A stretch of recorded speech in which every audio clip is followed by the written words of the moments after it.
Going live. Maybe it worked this time. Is it working? No. Can you see yourself? I cannot see. Oh, Tonight's live stream. Where's the link? There it is. yay! Link, hit the link. Here we go. Are we live now? Is it actually working? I think it's working. Are you there? Did you hit the link? No, where's the link? Let me check the link. It should be in the it should be in that area that says the community area.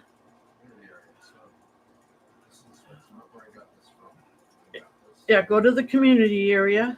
Or you would have got it in email too.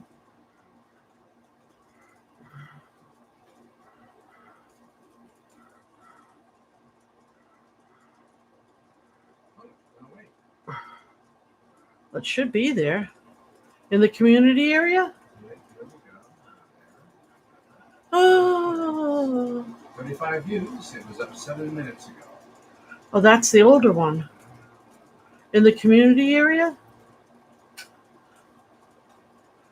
Let me go check my email over here. Oh. Bear with me.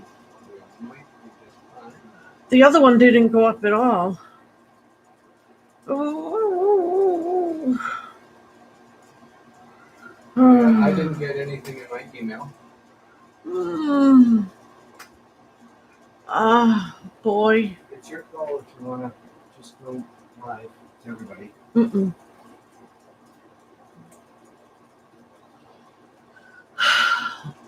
No, I don't want to do that. I promised this was going to be a subs only.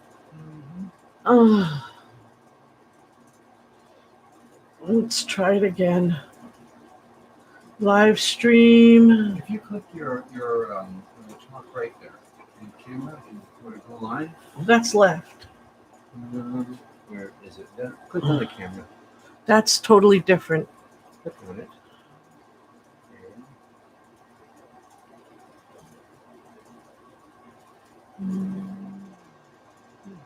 Okay.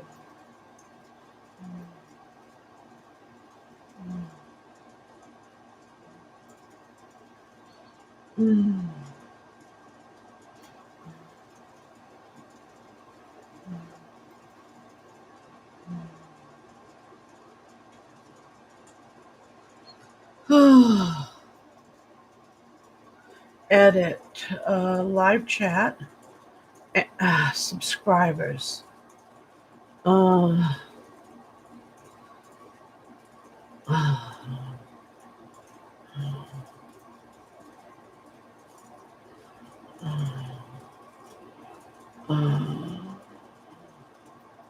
Details.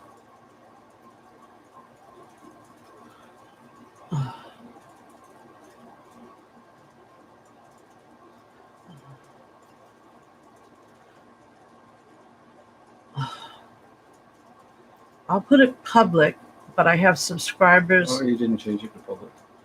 It's still on members. You have to click done after. Public, then click done. There you go. And now save. Yeah.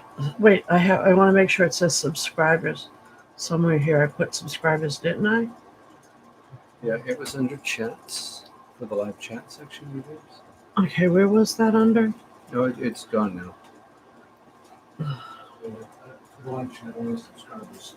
Edit. On subscribers only mode. Okay. There you are. I see you. I see you. Hey, now it's working. Oh, it's taken what? It's taken so long. We were here at 7:30 trying to fix this. Hi, everybody. All of this, if you guys were frustrated thinking you did something wrong, you did not. It was us. We were messing things up all the way. I am so sorry. We were messing things up all the way. Thank you, my beautiful people, my wonderful, wonderful, wonderful people. I love you all, guys. I really do. You are the best, the absolute best subscribers that have ever put in the website YouTube. You really are. Absolutely. Absolutely. Now I'm going to cry. I can't do this. You guys are so wonderful. I said I gotta do a I gotta do a night for you guys. You guys are so great. Every one of you was, you were all so kind, and you were all so wonderful, supporting me through my surgery and everything. And so I have this special night for you, and I will do anything if you guys want me to read for you. I know there were a couple of you I promised to read for, and I never got to. And if I can, I love you too, guys. And I know that if I can get to the people I promised that I have been having a hard time getting to, I will do my best to do that. And but I also want to extend any of you who feel like you've got something that you might not want around you, some kind of darkness or some kind of any force around you that you feel like maybe you want to have taken away. I can do that. I don't know if I've ever told you that I can do that, but I'd like to do that if you need that. If you have any questions, anything at all. I mean, this is like a private space of our little community here. And and I also have my decks here. I got some of the decks I felt that we could work from today. If we're really careful with my hand, or don't look at it. But if you're really careful if I'm careful with my hand, I can also pull cards for you. Or if you want the cards, want answers from the cards, I can do that too. I know a lot of you have been asking me about Summer, the little girl Summer Wells. Ken actually is going to help me do the ghost box on her, but I have done some reading on her. And if you guys are interested in what I got from the reading already, I can tell you guys that ahead of time. And we can see if the ghost box matches it when we do that, which is kind of a cool thing to see if the two things line up. So I can give it to you verbally, and then we can see if it lines up. It's up to you guys. Where do you want to start? So Ken's going to tell me what's going on. I can't follow. I got to wipe my glasses. I got them all kind of mushy. Ken's going to let me know where you guys want to start. Hello, everybody. Sorry. I'm trying to catch up. Oh, yeah. And cut Ken some slack. He's not as young as he used to be. We really, it would be nice if we had like 10 moderators, but we just got Ken. We all love Ken. He does his best. Oh, and guys, if you get a chance to visit the Good Footprints link, Ken would really appreciate it. I know some of you have and you really like it. Thank you. Yeah. Okay, I got one here from Betty Flesher. Yeah. I love a message from my grandfather, Harry Shannon. Okay. Come on, Harry.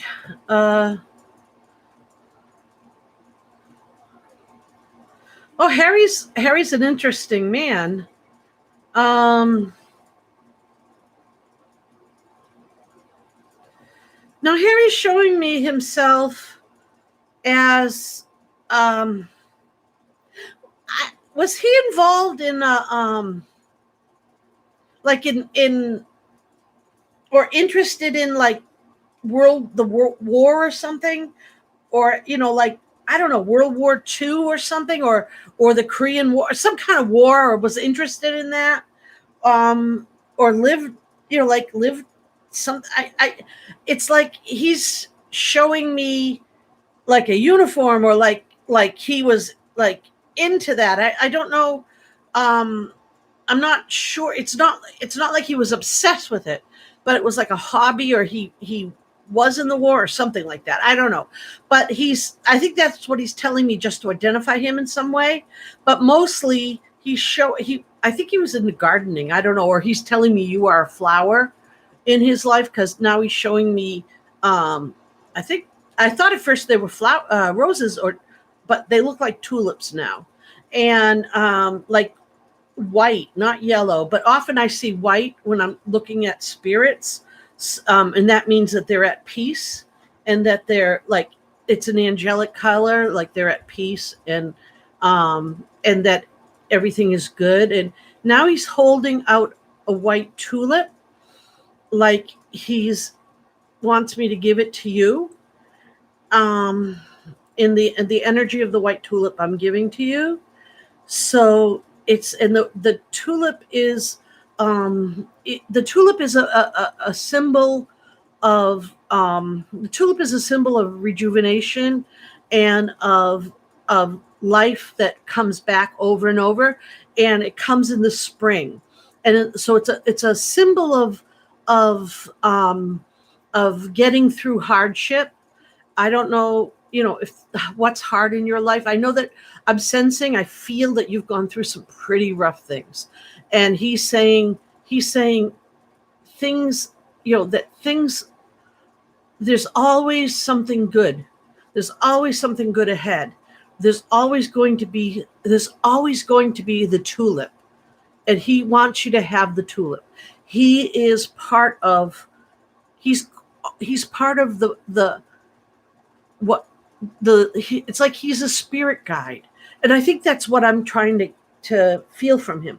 Rather what he's trying to make me feel from him, what he's trying to get through to me, is that he's someone who's part of your guide. He's a guide of yours who's trying to tell you that he will always be there if you let him, to bring that tulip, to bring that spring of beauty, of hope, when you need it. And that's what I'm getting from him. I hope that helps. Okay? Next. Yeah. Stephanie Thompson. I would love to hear from my grandma Shirley or anyone else that has a message for me. Sorry, sometimes it takes me, if the energy is very different, it takes me a minute.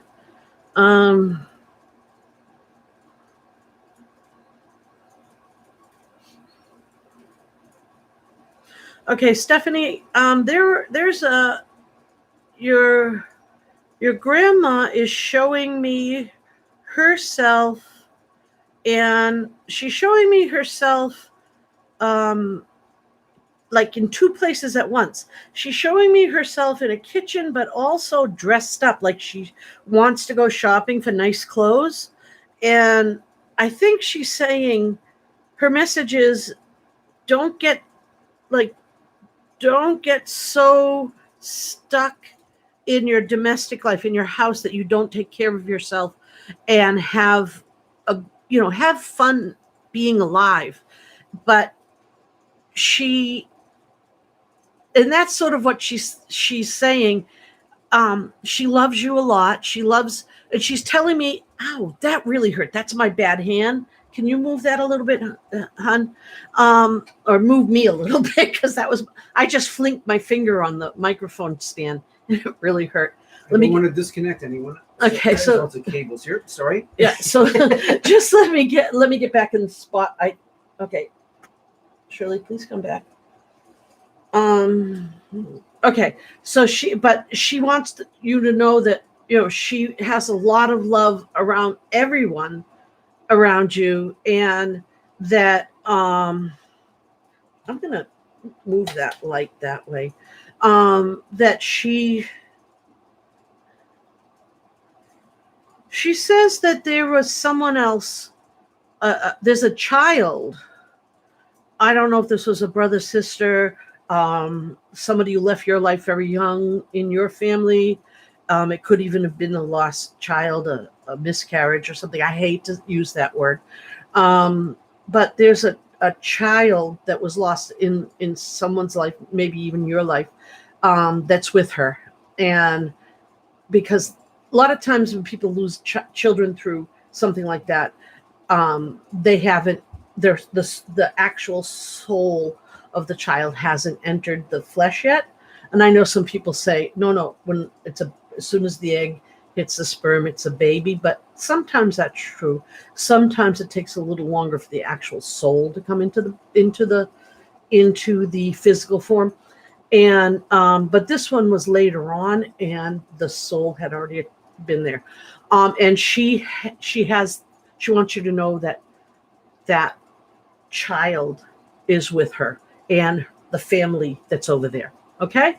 And I'm sorry that took so long, but I twanged my finger and it hurt. and I lost the connection. Okay, can we? Okay. I hope that's okay. You ready next? Yep.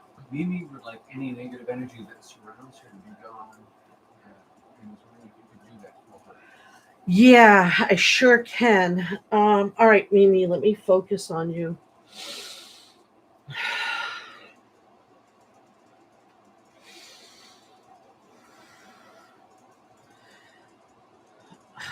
Okay, Mimi, I would bet that you have been having pain. Now, I am very, it's going to be on one side of your neck or the other. Because I'm dyslexic, I might say right side and it's left.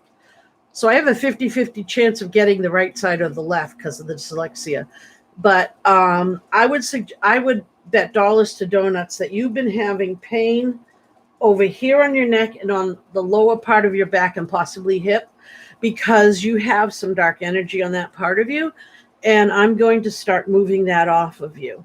And there is energy around you in the area, and it's projected not just by your environment a little bit, because it's like where you live, that energy in the area was, like in the soil, but we can move that out very easily. I'm going to get your spirit guides to work on moving that general energy off. I'm going to remove this darkness from you that's stuck to you. And sometimes that, in your case, it's just general ick, but in some cases it can actually have sort of a kind of consciousness. But in your case, it's sort of a general ick, but it's going to cause you body pain. And you're going to notice over the next few days as it just sort of falls off of you. It's sort of like I'm giving it kind of this, get out of Dodge, and it's going to start to dry up and fall off. I hate to say kind of like a wart, but like if a doctor gives a needle into a wart, it dries off and falls out. I know that's gross, but it's going to kind of do that. It's going to shed off of you over the next couple of days. You might even feel lighter, but you're probably going to feel tired for a couple of days, and then you're going to feel much better. The stiffness, the soreness may even, you'll see it'll go away over the next little while because you won't have this on you. And after feeling tired, you're going to feel physically, you're going to feel lighter, you're going to feel brighter, and that negative dark feeling is going to go away. And if anybody else needs something pulled off of them like that, that's something I can do, really easily. So, okay, you'll notice a difference. Definitely by Wednesday, you should notice a big difference. And as far as your environment, that's going to take a little longer. I have your spirit guides working on that.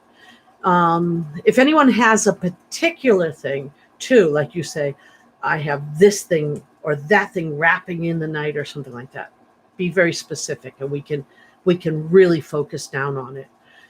Okay, but I saw pain on her body. Okay, I hope that helps. Ready? Yeah. Okay, Family is Everything is asking, does David Clark and Raymond Clark have any messages for their niece and granddaughter, Renee Traversy?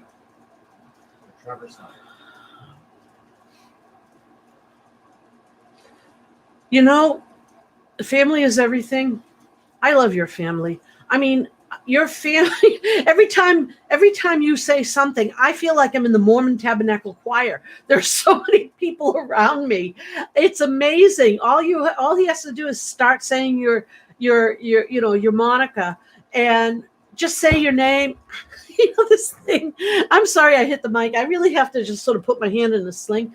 All he has to do is say your name, and it's like, oh, we're here. Okay. Let's see. What do you have to say?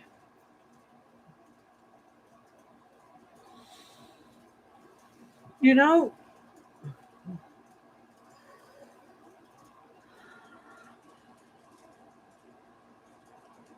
what they're saying?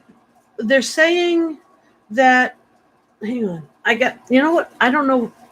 I got sticky lips today. It's my blood sugar. They're saying that, I'm not hearing them very clearly because they're kind of talking over each other, but I think that what they're saying, I hate to say come back to this because we never come back, and then people are upset because we never come back. But I think what I'm getting is more of a, they're talking over each other about saying something like, um, not just we miss them or not just whatever, but sort of like it's almost like a we're sorry, but it's not quite a we're sorry. It's sort of it's like almost like making excuses but not making excuses. It's kind of a weird mixed feeling I'm getting from them.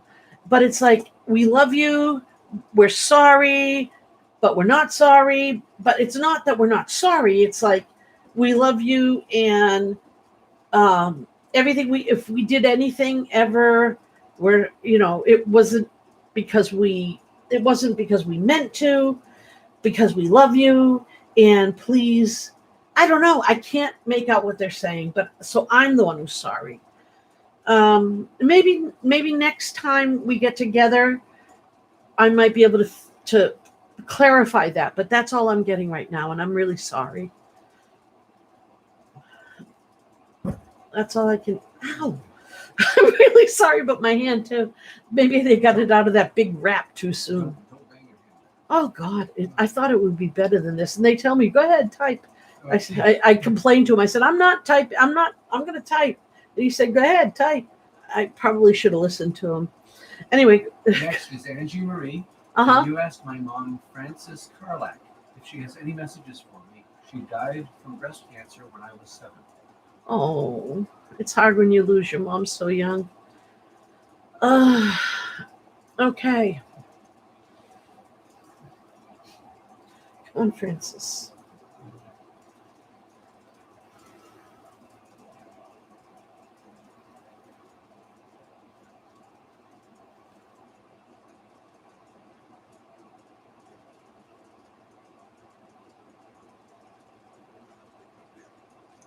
Okay, your mom said that your mom says she's proud of who you turned into. And even when you're not proud, she sees the things inside of you. The things inside of you. She's very proud of that. And that she wishes that she could have stayed longer, but it was God's will, and you have to listen to God's will. Oh, she's making me cry. She's such a sweet lady, and she just now that she's talking to you, the tears, the sadness. She says that when she's there, she's happy, but now that she's here and she's so close now, it's bringing back that sadness in her that she knew she was leaving you and that she was afraid of that you were going to have to live your life without a mother. And she was so scared, but she didn't want you to know she was scared. But, um, yeah, I gotta back off.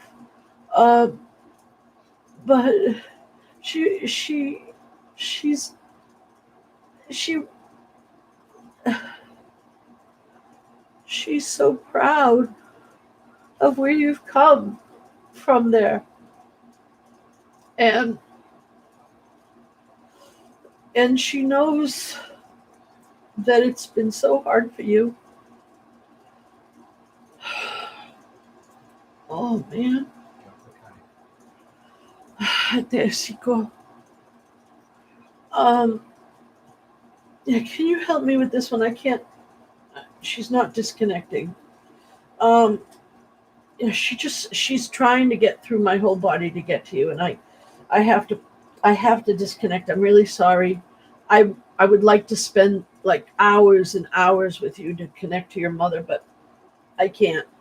There's other people that need to.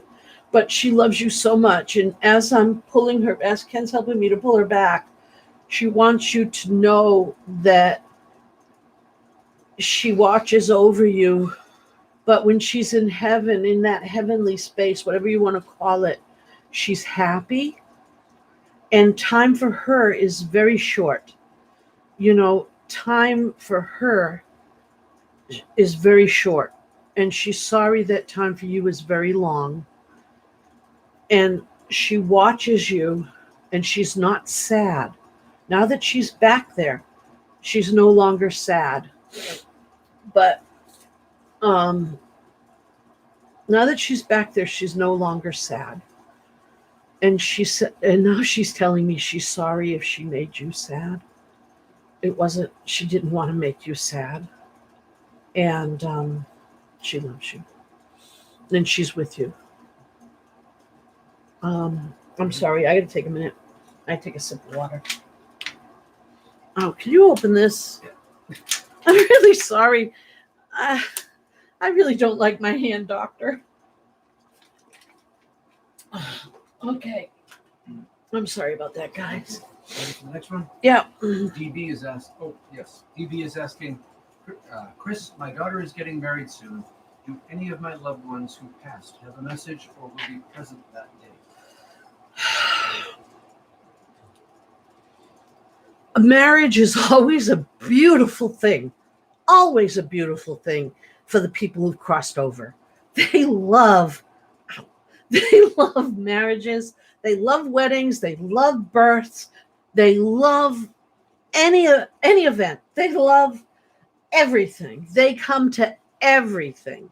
You'll often feel them. You even might, if you're sensitive, you might even see them in the corner of your eye. You might see some kind of light, and you might think, "Oh, that was just one of the twinkle lights," or you might hear a voice in the crowd, and you say, "No, that was just Uncle so and so." Funny how he sounded like Dad or someone else that day. Or you might find someone in the choir singing, or if there's a choir or even a band or something, and there might be a familiar voice, or you might just feel them like they're holding you or they're around you. They love weddings. They love to give their blessings to weddings. They love to be around christenings. They love babies. When a new baby is born, you might look at a new baby and say, "Oh my God, he looks just like his grandfather who passed away, or just like grandma who passed away."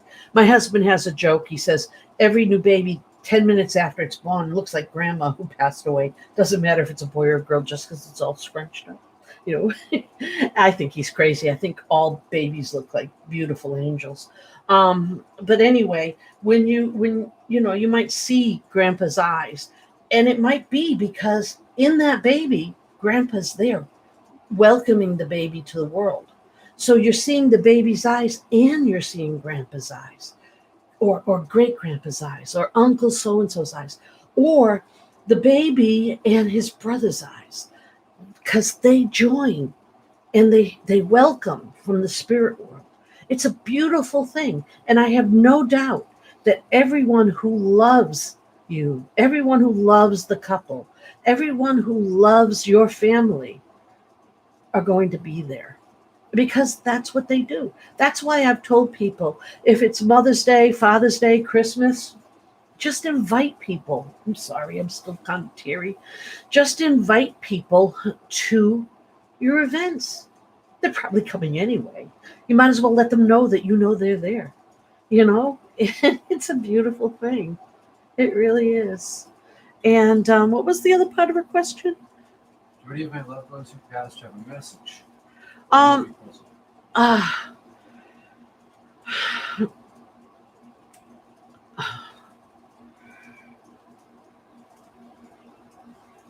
not, let me think.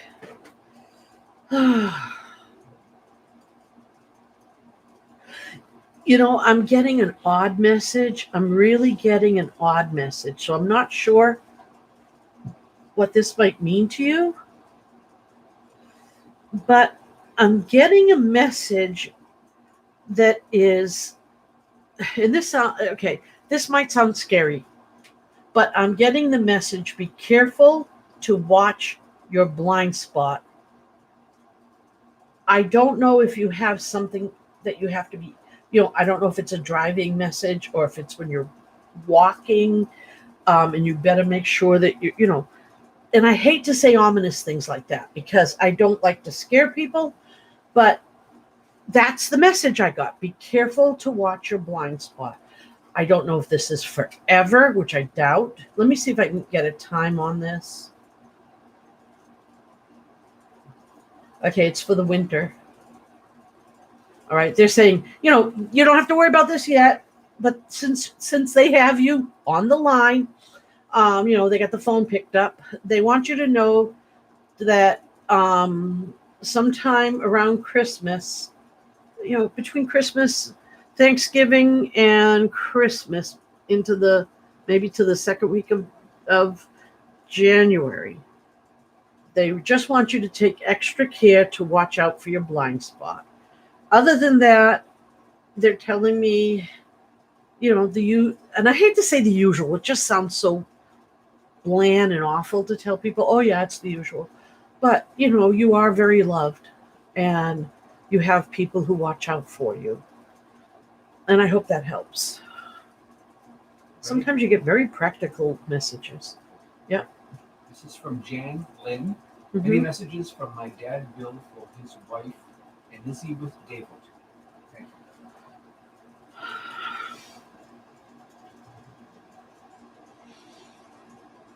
you. He's with David. He's with somebody named, I want to say Loretta, but it's a Laura somebody. And they're not like a girlfriend type of thing. They're a person, maybe related to David, maybe related to him in a family tree. David's probably related to him. I don't know. But this Loretta, Lauren, I'm not tagging her name down, but it definitely starts with a Laura. And she is with them too. I don't even know if she might, I'm getting that, at least the age she's chosen to be at is 20 or under, but not a little child. And, but she could have been a little child and doesn't want to be one now. But, a lot of people, when they die, decide to be between 25 and 30. I guess I would too. If I died, I'd be like, oh, get rid of this fat 50. I want to be trim 20.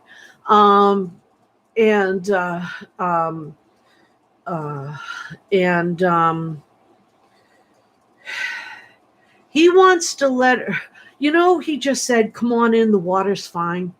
I am so sorry. I know people say what they say, but I don't think he means to her, just die. But I think he's trying to say, let her know not to be afraid. Let her know she doesn't have to be afraid. Or it's okay. Death is not scary. Let her know, the water's fine. There's nothing, and everything is, it's peaceful. I'm hearing peaceful, easy. Don't worry about my singing. Peaceful, easy feeling, and it won't let you down. That song. That's kind of what, I don't know if he's singing it to me or he's putting it in my head, but because it's not the voice of the guy who usually sings it. So, but that's what I don't remember who sang it, but that's what I'm hearing. Anyway, so I think he's cool, and he's telling her everything's okay. And David's not saying much, but he's sort of sitting there just kind of, so that's what's going on there. I hope that helps. Ready for the next? Yeah. From 209 Serenity.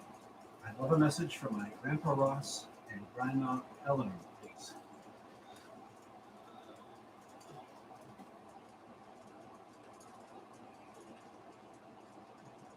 All right, here's the thing. Okay. Grandpa Ross said to me, tell her we're old folks rocking in chairs. And Grandma said, tell her we're out dancing and cha-chaing. So I think your grandparents were a hoot, okay? And maybe when they were younger, they had a really, really fun side that maybe you never even knew of, because they're like acting like kids. They're where they are now. They're really kind of acting like kids. And I don't know if that's surprising to you, but like, and they're kidding back and forth when I'm talking to them, because he's like, no, no, no, tell her we're the old people on the porch, rocking and just staring at the corn growing. And she's like, no, no, tell her we're all dressed up and we're out and we're dancing and swinging, and he's, and she's showing me that, dipping her, and even now she just showed him throwing her over his head and spinning around like they were ice skaters, you know. So and he's like, don't say that, everyone's going to have a heart attack if you say that. Oh boy, they're okay. Obviously they're okay. And he said, he just said to me, if I keep talking like that, he's going to make sure that he reincarnates as one of my grandchildren and give me a hard time. So I guess your grandfather was an interesting person. And he does want to they do want to tell you that, they're telling me, the usual, but he's telling me, what is that? Something about a trailer or camper or something. I don't know, something about a trailer or camper. And your grandmother is saying, oh, don't give it all away. You should tell him you rubbed two sticks together and made a fire. Don't ever tell him that. She said, don't. It's like pouring gas on a, not gas. She's showing this little can on charcoal. You don't tell him that. You tell him you lit it with a match.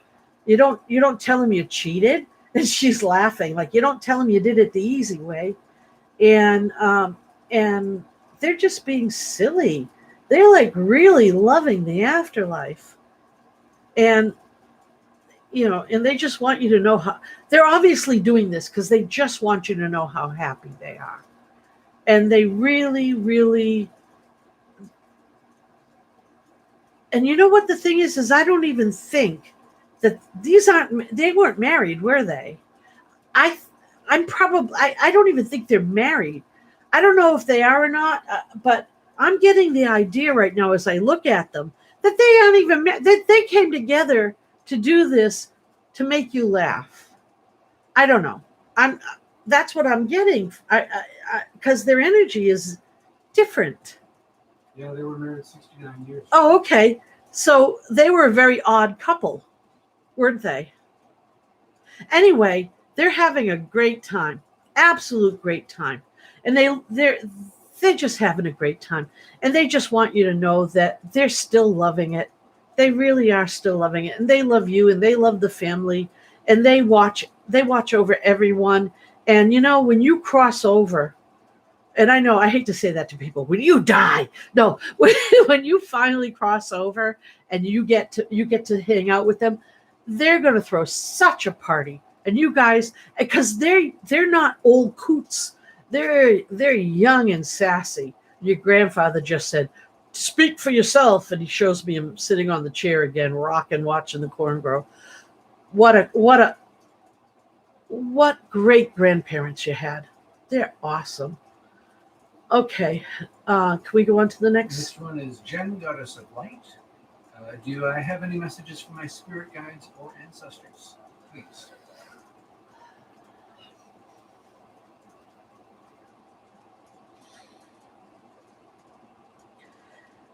Jen, your spirit guides told me that you're pretty in touch with them. So when it comes to messages, you're pretty cool with them. And but that's okay, because they just want you to know that sometimes, and they want me to be careful how I say this, because they want to be careful how I say this, because they have a certain rapport with you, and if I say it in the wrong words, it might come out funny out of my mouth, because your language with them is a little different than the way I will interpret their words. But basically, sometimes they would like you to slow down when you're working with them, because sometimes they give you 20 words and you hear 15, because what they're giving you is very thick with energy. And so sometimes that thickness is like eating a peanut butter sandwich, and some of it gets stuck when you're eating thick peanut butter. Some of it gets stuck to the top of your mouth, and so this is like thick energy going into you, and some of it gets stuck to the top of your energy body, and it's harder to digest. So that's what they're saying. And as ancestor wise, um,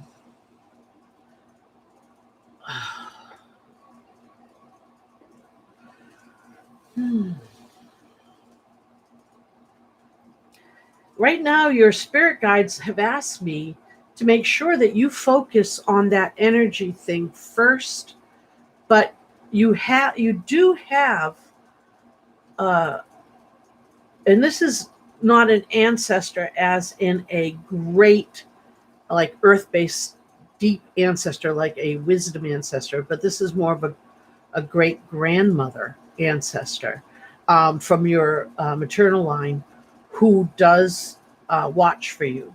And she told me that she feels that she has part of you, rather, you, part of her is in you, like she, like, almost like she gave part of her to you. And so through that part, she watches you like a spirit guide, but she is not a spirit guide. But she also is, she hasn't, she jumped. She's like not the spirit guide of your grandmother or your mother. She's your spirit guide. And she has been the spirit guide of someone else in your family, but it wasn't your grandmother or your mother. But they're not letting me talk to her pretty much. They just want to deal with this issue you have with the energy um, uh, issue. I hope that makes sense. You have very different energy than some of the other people I've talked to today. Okay, so do we? Okay. Um, from Chelsea Marlowe, should I be worried about my right side pain?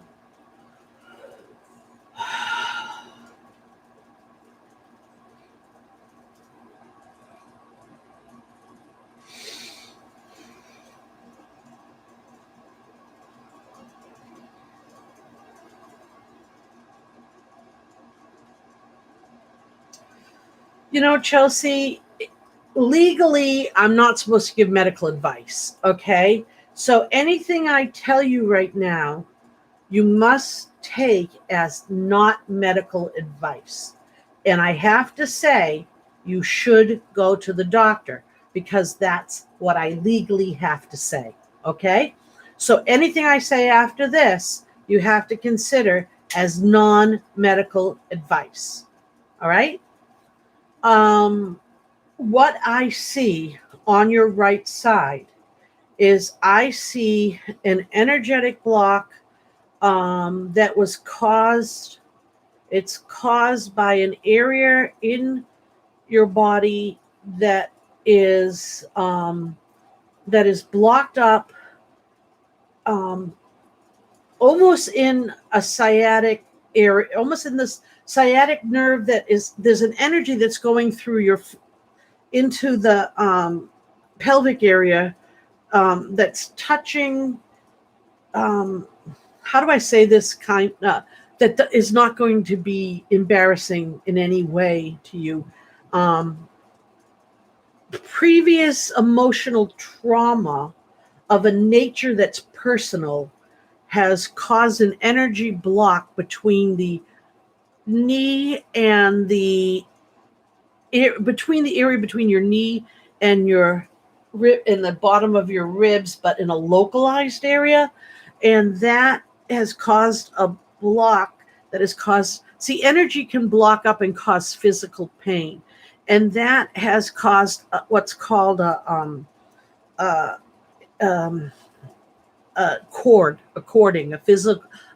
physical cording, where an energy has drilled in there, a darker energy has drilled in there, and that has to come out, and then it has to be replaced with a healing energy. And but sometimes when something like that is in there a lot, it can sometimes leave a physical thing. Now, I'm not saying there's something physically wrong. I'm not saying there isn't, because I can't legally say that. But what I would suggest you do, what I would suggest you do without giving you medical advice is, I will remove any cording or darkness from there. And if it doesn't get better, say by Wednesday, then I would suggest that you have it, if it gets worse, I would suggest that you have it looked at by a medical professional, because sometimes energy that's corded in can cause physical distortion. But I'm not seeing something that bad. But I am not a medical professional. Okay? So I'm going to work on that while he lines up the next client. Client. I'm thinking of my job. Well, he lines up the next beautiful subscriber that I love you guys so much. But I do this for work, because like, next client. I'm so sorry, guys. Sorry I keep my eyes closed. It keeps me in the zone. Okay, this is a callback from the last session. Tony Dale, he asked you to remind you on this session. Yep. About my dad. You did it the week before you had surgery, and you said you had to come back to it. Yep. All right. Can you remind? It was just about his dad, or was it? It just says, "Hi, hope you are doing well, and you told me to remind you about my dad. You did it the week before you had surgery, and you said you had to come back to it." Okay, Tony. I had to come back to like a couple of people. Was there anything in particular I said or that you asked? Just so I can remember. I'm going to get into your dad's head. I'm just going to finish pulling off this thread. If you can fill in a little more while I pull off this thread. It just gives me a little time to finish pulling the thread.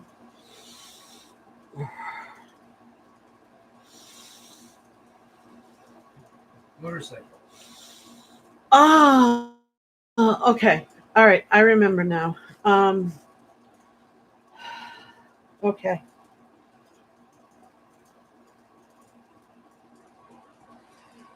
All right. Okay. All right. Come on with the motorcycle. Tony's dad with the motorcycle. Maybe a motorcycle accident, something like that. Something that happened quick. My dad didn't get saved. Right. Right. Oh, I remember. Oh, that's why I had to come back to it. I felt that your dad was being very elusive. He didn't want to hurt your feelings. Your dad told me that it's really hard to say, Tony. Your dad felt that he was murdered. He died very quickly, but he felt that somebody purposely caused his death. And I didn't feel at the time that the energy was right to tell you that. And because the room wasn't right, we had a lot of at that time we had a lot of trolls in the room that Ken had to keep getting away from. I mean, gamers that were coming in and saying really rude things that he had to keep blocking and throwing out. You guys didn't see them because they were saying words that were on our block list, but they were really making the energy dark. And we had to keep working to lighten the energy up. And I really felt that they would have thrown a lot of negativity at you. And yeah, your dad had felt that that I think it was somebody drove him off the road, and and he felt that he had been purposely driven off the road. Let me get a hold of him again. I'm really sorry. I'm really, really sorry.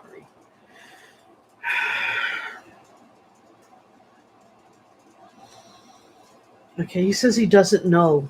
He doesn't know why. He doesn't know who. He doesn't know who it was, and he really doesn't know why. Even from where he is, once he crossed over, it didn't matter anymore, and he doesn't really want to know. He said this is the hard part, and he's afraid that this is something that nobody on earth would understand. Is that it doesn't matter anymore. He doesn't even want to know anymore, and that's why he didn't really want to say anymore. At the time, it was very fast, and he didn't know, but it was on purpose. It was somebody who just purposely drove him off, like it was nothing to them. But now that he's crossed over, he doesn't remember the fear. Wow, I really should stop doing that. As soon as I pulled it too far. He doesn't remember the fear. He doesn't remember the pain. It happened very quickly. Even if he had remembered the fear of pain, it wouldn't have been there long. And from where he is now, it doesn't matter. Even my talking to him now, when he said that when he goes back to where he is, it's like a faraway dream that he'd have to struggle to remember. He remembers it more when I'm talking to him, and he doesn't even want you to. He didn't even want to tell you this because he didn't want you to hold that pain, and he doesn't want you to hold the pain. He wants you to let it go, and he's only telling you so that you will understand that he did not leave you on purpose. He never left the family on purpose. He did not do anything on purpose. As a matter of fact, he was afraid that people would think that he did it on purpose. And he never, ever, ever wanted to leave anyone. And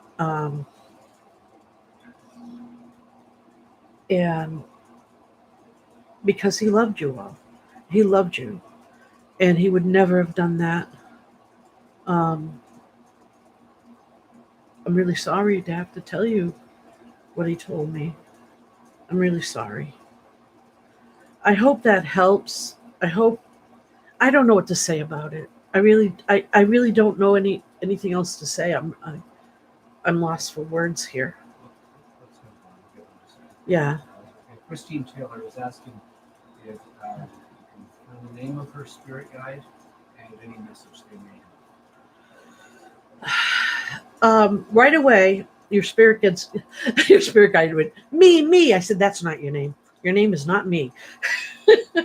And you have your first guy that came forward is a female, and her name, she told me it's definitely female, but she told me her name was Matthew. So I must have heard it wrong. It must be like, hang on, say that again. Matthew. I don't know. That must be a female name in the spirit world. Matthew. Or maybe it's a Latin or a Greek or a Arabic or something female name. And yeah, she's your spirit guide, and there are others, but she's your main spirit guide. And her message is, it's me and you, kid. And she's really, really a gung-ho spirit guide. She's really excited that you now know her name, and you now know she said you knew she was there, but now she's excited that that you know she's there. She says you've always known about her and the others, and but she's really excited to, she's like really enthusiastic, and she's just like rallying. It's like you got a cheerleader. I'd take advantage of that. She really wants to help. You know, lean on her. You know, ask for her help. She'll give you the moon if you want it. I mean, you could tell she's like in for the. She's like your team, your cheerleader. Okay. Next, Mm-hmm. Jackie215. Can you tell me if Jack Dunn is okay? DUNN.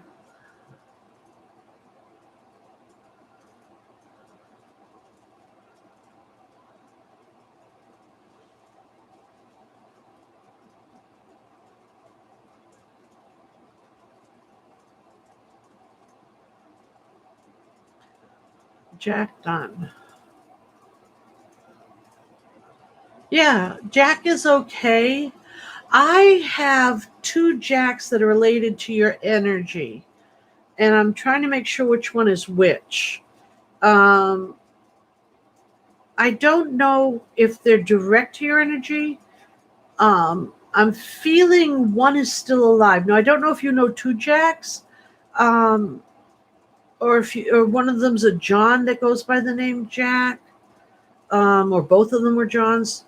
Um, but there is a Jack that's still alive, and so I assume Jack Dunn is the one that's not alive. The one that's not alive is actually in better shape than the one that is alive. So Jack Dunn is doing good. I don't know what your thoughts are on reincarnation, and if your thoughts are not for reincarnation, or anybody else's thoughts are not for reincarnation, you might find this odd. But he tells me that he's thinking about it. Um, he said he got the offer in the mail and he's thinking about it.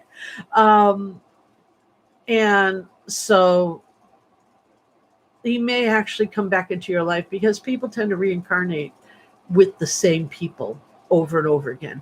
And that's why, and they may not reincarnate right into your house, but they reincarnate into the same area. Maybe not exactly in the same area, but you might move to another part of the country or another country altogether, and you bump into someone and it seems like you've known them forever. And it's because you have. You've known them literally forever. Um, because you cross in the ethereals, maybe walk around in what call heaven for a while, and then you say, well, let's jump back in, and then you live lives, and and maybe someone's your mom, and then next life they might be your dad, or you might be their mom, or your boyfriend might be your husband the next time, or your husband might be your, never mind, you get the idea. But that's what he's saying. I hope that helps. Okay, ready? Yeah, sorry about the chair. I got to get a stable chair. This feels too good. It helps me get into the swing of things too. Lorraine, this is from Lorraine Wizard or Wizard. Yeah. Hello, can you see if my loved ones might want to give me a message? It's been real hard, all their passings. Ozzy, Joey, my mom, my dad, Pepe, Tia, and Joey. Please. So that's quite an array. Yeah. It's so sad. So sad to be left behind. I mean, I know, I'm not saying, follow them. Don't. You're here because you have to be here, because this is your mission, your earth mission, whatever that earth mission is. You're here for a reason. Um, but I know it hurts. I know it really hurts. But remember that when your earth mission, when your alarm clock goes off, one of the spirit guides told it to me this way: when we're born, God sets an alarm clock for us, and when that alarm goes off, Some of us get to hit the snooze button and we stay a little longer. And some of us, the alarm goes off, we wake up and we go back to where we started. Like some of us, we might have a near death experience or whatever. We have massive heart attack and then they were saved or whatever. And that's when we hit the snooze button. We get to sleep a little longer.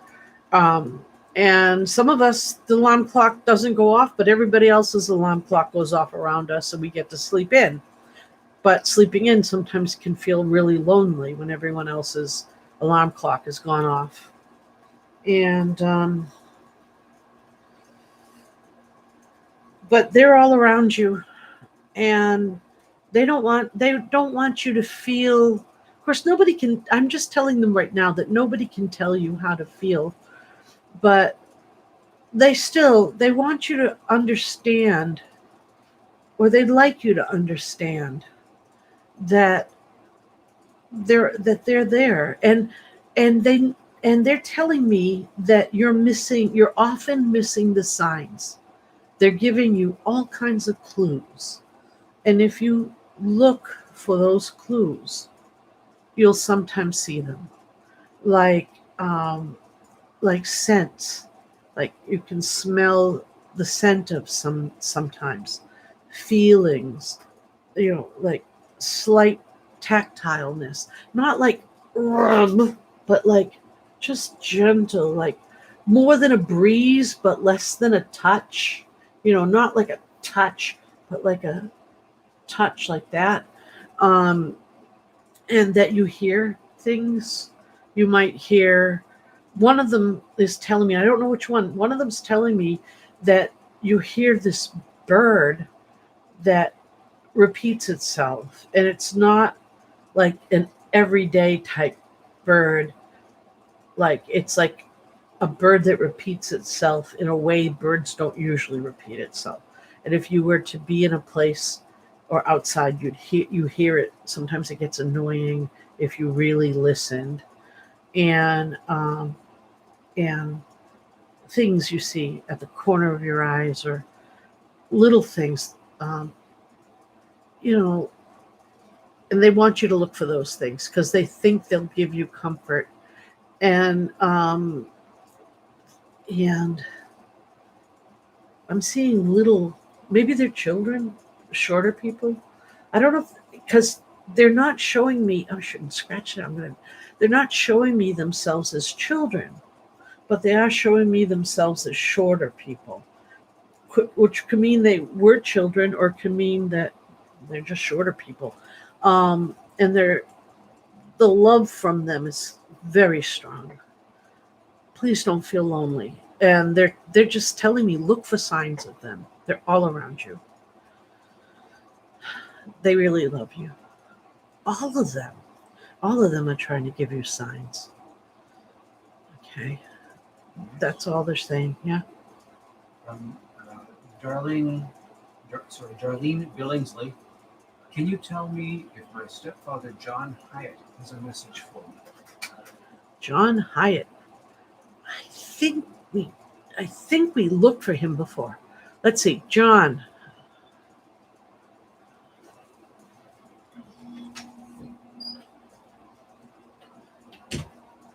Hyatt. John is all right. When I'm looking at John's smiling. John said, I've shaved for you. I don't know if he had a beard before, if he made fun of the fact, or people made fun of the fact that he, shaved, or if he's, what he did, something about shaving. Because the first thing he said is, haha, I've shaved. I don't know where that came from. I shaved for you, or I shaved, really weird. But it's a joke. I don't know where that came from, because now he's looking at me kind of sheepishly, like I wasn't supposed to say that out loud. It's like his face or his head or something. And Um,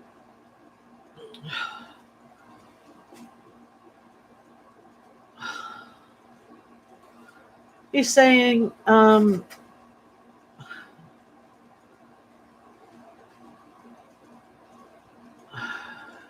he's just standing there. After that, I think I embarrassed him by saying that shaving thing. And now he's standing there. He's looking a little sheepish. He's got a big smile on his face. And he said, tell her I love her. He said, tell her I love her. Tell her I love her mom. Tell her I love everybody. He says, just don't mention the shave thing. and and he said, and now he's being kind of, I don't know if this is a joke, but he said, tell her, this has got to be a joke, because he said, tell her the $1 million lottery ticket is in the sock drawer. I don't know if he's just saying that now because he's trying to embarrass me now, but, or he has a good sense of humor. But he says that he's sorry for anything he's ever done. And he said, but seriously, I'm sorry if I've ever done anything. But everything. Now he's like, oh, I can't do this. He's like, I can't do this. It's, he says, I want to do this. I want to do this, but I can't find the. He says, it's like I can't find the right words, because the words I want. I'm not supposed to tell you he wants to do this, but can't find the words. He's like, you make up the words for me, because the words are going to. I'm not supposed to be telling you all this either, but he's saying to me that the words are too powerful for him to speak. I guess he was a man who had a hard time when it came to emotions, or really putting deep emotions into words. So I guess that's what he wants me to say. He wants me to express his emotions about how much he cares. And I'm sorry I'm messing up his thunder, because he's telling me things that I'm not supposed to be saying out loud. I didn't know that. But it seems that he really, well, you get the idea. He's walked away. I'm sorry. Yeah. For the next one? Yes. This is from Sylvia Montano. Hi, can you please tell me if my two brothers are okay, Joe and Harvey? Was it Harvey or Carvey? Harvey. One or both passed December 2020. One or both? No, this is my interpretation. She wrote, Joe and Harvey passed December 2020. So I'm not sure if they both passed at the same time. Or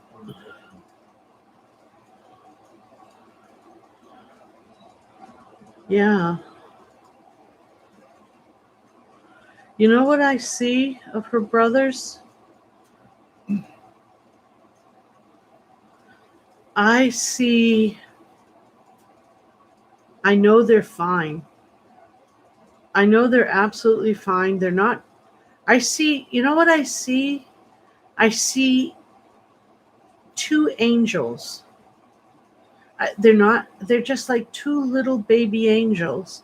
I don't know how old they were when they passed, but they're presenting themselves as two little angels, two beautiful little angels. I don't know, they could have been 50 when they passed, but they're showing themselves as two infant little beautiful angels.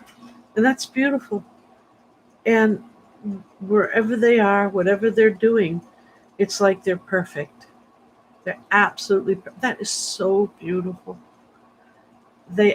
It's whatever happened, you don't have to worry about them.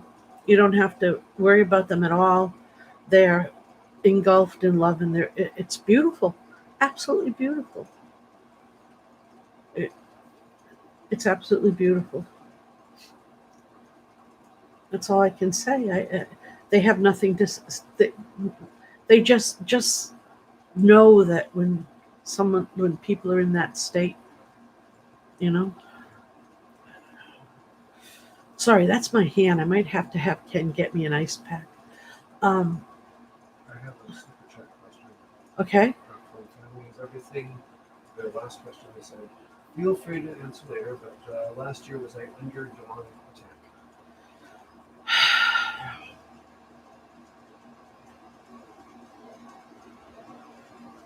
It wasn't a demon, but it was a dark being. There's a difference between a demon and a dark being. Dark beings are local to the earth. The earth, just like there are powerful, good beings on the earth and around the earth that live around the earth, there are horrible, dark energies, beings that live around the earth as well. Demons and angels, we often call spirit guides angels, but it's really a misnomer. Um, it's because that's the way we understand them. And we often call dark beings uh, demons, and that's a misnomer because that's the way we understand them. But in truth, all angels live beyond the earth, they're sort of universal. And all demons live beyond the earth. They're sort of universal. So angels will be angels on our planet and any other planet that has life on it. And demons would be demons on our planet and any other planet that has life on it. Where dark beings would only be on Earth, and other planets would have their own dark beings. And light beings would be on our planet, and other planets would have their own light beings. I don't know if that makes sense to you. But dark beings can be just almost as about vicious as demons.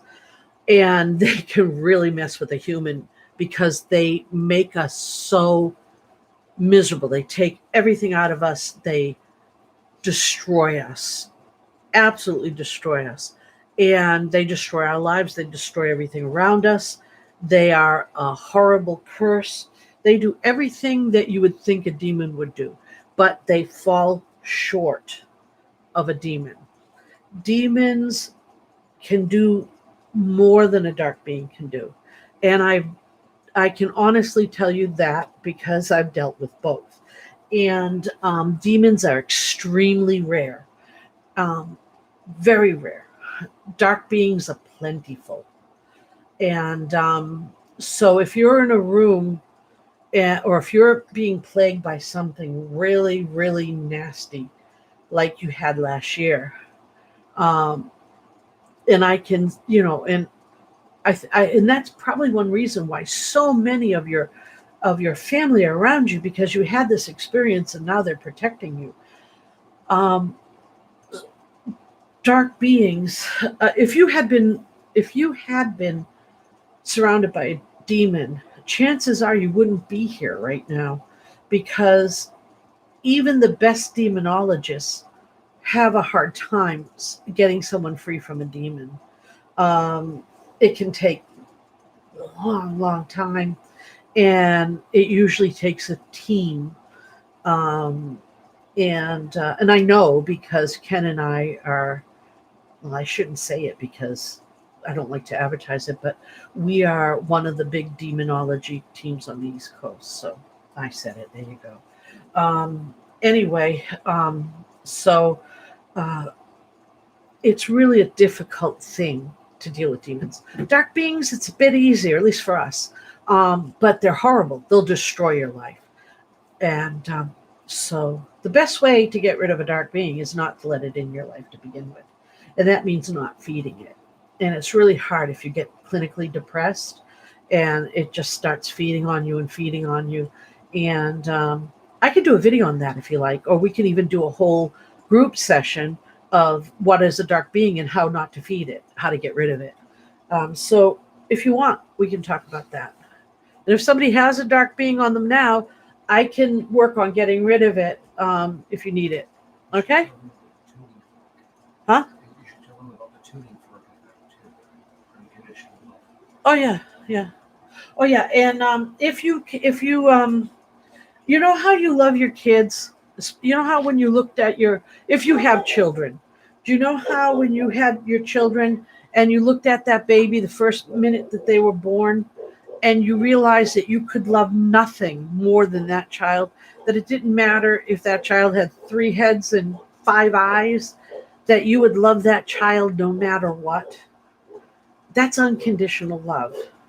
You know how you know how love that it doesn't matter what happens, you're going to love that person anyway. It doesn't matter. You could love that person, love your spouse, love your child, love your pet, love. It doesn't matter what happens to them. It doesn't matter if they get fat, they get thin, their hair falls out, they're sick. It doesn't matter. You're going to love them anyway. That's what unconditional love is. And if you believe it or not, if this dark being comes at you and you give it unconditional love, you say to yourself, I know that this dark being was created by the God force, by creation, for a reason. Just like God created daffodils, just like God created me, just like God created puppies and kittens. It was created for a reason. So you say, I know you were created for a reason. Now, this doesn't work on demons, but it works on dark beings. I know you were created for a reason, therefore I love you. It is like putting a tuning fork on its teeth. This doesn't have teeth, but it's like putting a tuning fork on teeth. It hates it because it eats depression, anger, misery, and all those terrible things. But if you project love at it, even a little bit, it's like, oh, and it takes off. And if if ever you feel it back, you project more love, and then you project love at other things. If you can't project love at that, you think about the other things that you love unconditionally, and you push unconditional love, and that dark thing goes away. Anyway, I've gone on a tangent. Anybody, what would you like to go to? This is a more general, it's an open-ended question. Okay. Asking for any type of reading or message. This is from Vicky Britton. Love and blessings from New York, Rhode Island. Hi, Vicky. And she would love a reading or message of any kind. Okay. I hope you don't mind the dog. There's still people shooting off fireworks, and my dog's Austin is afraid of fireworks, and then River starts barking too. A reading of any kind. Okay, Vicky, what I'm seeing, I'm sorry, I get really dry. Vicky, what I'm seeing from you is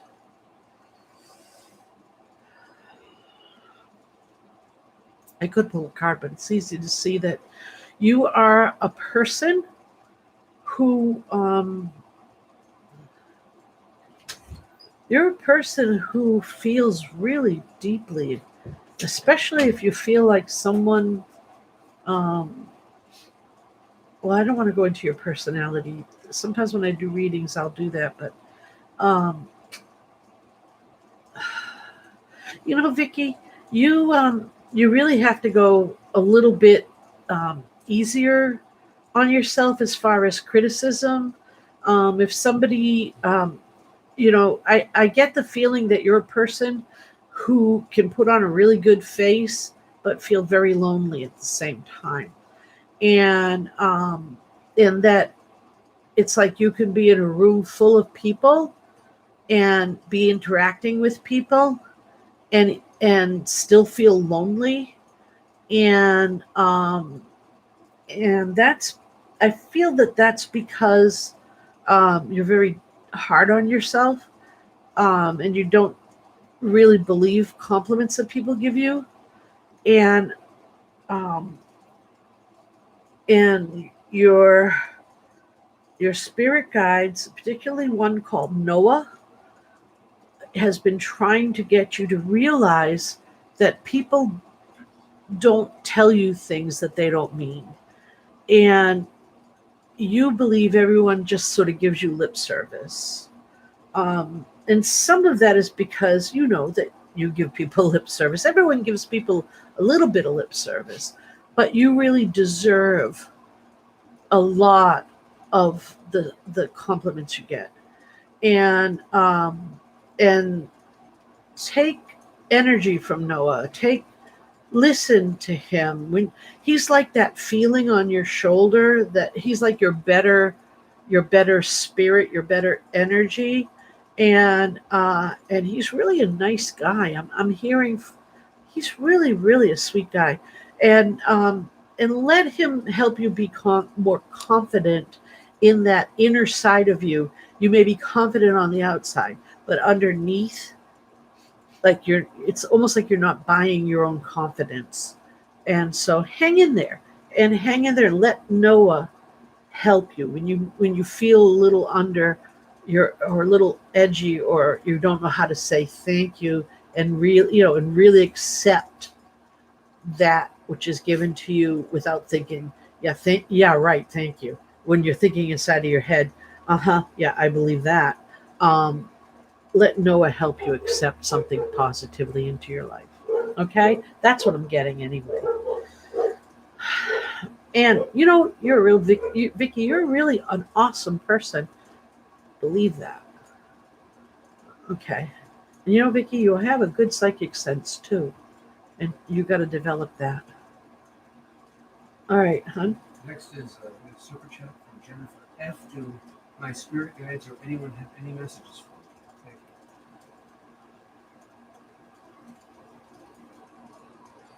you. Okay, you got a Joker as a spirit guide, because the first thing he said was he quoted something from South Park. He said, "Make more macaroni pictures," and I'm like, "Oh God." I don't know if you watch South Park, but a long time ago they had this episode where the little boys were going to a Jewish camp, and Moses came down and from heaven, and they said, "Moses, what do you want?" And he looked at the little kids and he said, "I want macaroni pictures." Where they glue the macaroni onto a paper plate. And this guy just said, "Make more macaroni pictures." Oh God. I love you guys. I really love you guys. So many of you have the best spirit guides. This is one thing people have to really remember about spirit guides, is they have a sense of humor. I really think it's funny when you go to these places and everyone's like in super church, like, and my spirit guide says, "Oh," and I'm listening to their spirit guide, and their spirit guide is saying, "No," I'm saying, "Oh my God, would you stop this? I'm so freaking bored." Yeah. And I'm sitting there going, if they only knew, um, it's like passing notes in church, right? So, but your spirit guide, they're I'm trying to get them to calm down now. You've got great spirit guides. You really got great spirit guides. They have a really good sense of humor. They would like you to lighten up a bit. I guess they say you worry too much, and that inside you when you go to bed at night, you don't relax. You that you can't let go, that you're not capable sometimes unless you get some kind of help, is what he's saying. But it's hard for you to just, if something's on your mind, you can chew it at night unless you're exhausted. And so like unless you fill your mind with something else, like you watch TV until you're knocked out or something, is probably what they mean. I don't know. That's not what they said. But they said that, um, they really would like you to, um, try to listen to them and lighten up. Especially come nighttime, when your mind starts to worry. And they want you to realize that no matter how much you think about something, remember, it never happens the way you worried it would. Remember that. Think about that. And then you realize that they're right. You could be up all night thinking, "Oh, this is going to happen tomorrow. I know this is going to happen tomorrow." And it doesn't. So chill is what he just said. He said, chill. So, but they love you, and they want you to know so many people love you, even people you'd never think they really do care about you. People who you wouldn't think care about you, they do care about you, and you need, they just want to remind you that, and that, and I see you now. I see them putting this beautiful light around you, you know, just covering you in this beautiful light. You're very blessed. Okay. The next one. Yeah. From Sarah Graves. Hello, can you talk to my sister-in-law Diane Stone, who passed last October, please? Is there anything particularly you want me to tell her? I mean, she wants me to talk to her. I was wondering if there's something particular she wants me to tell her. You have to give it. Well, that's okay. I'll get her online. If I can reach her, I will get her.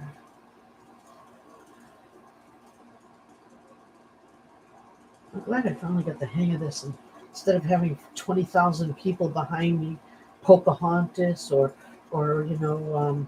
Caveman Bob, Neanderthal Ned. Oh, need to talk to relative. They've been dead for 6,000 years. Okay, I talk anyway. No, they're not on YouTube. What YouTube? Is it in my cave? No, it's not in your cave. Go, leave. Oh, I'm sorry. When you get dead, Neanderthals showing up asking to talk to Thor or Ugg. You weren't. I wasn't doing it right. There was something wrong with my method. I'm glad we ironed it out.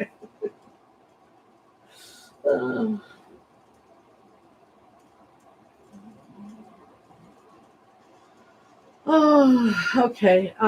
Anyway, I can get her online and see what she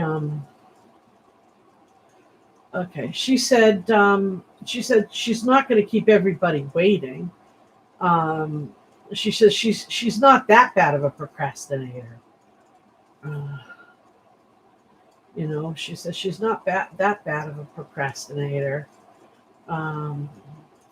She said there's no lines at the soup kitchen in heaven. I don't know. I don't think she's eating at a soup kitchen. I think that's just a joke she said, a line she said. Yeah, I think that's just the line she said. Now she's fine. She's here, and she's doing good. She said that Turn towards the mic here. Turn towards the microphone. Am I not? Where? I'm looking backwards.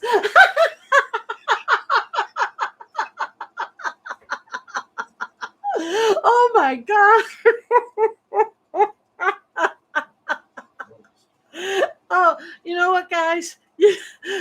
Ken, you got to tell me when I'm doing that. Or you guys got to say, hey, Ken, she's turned the wrong way. Maybe I have been talking to Ugg and his caveman friend. All right. So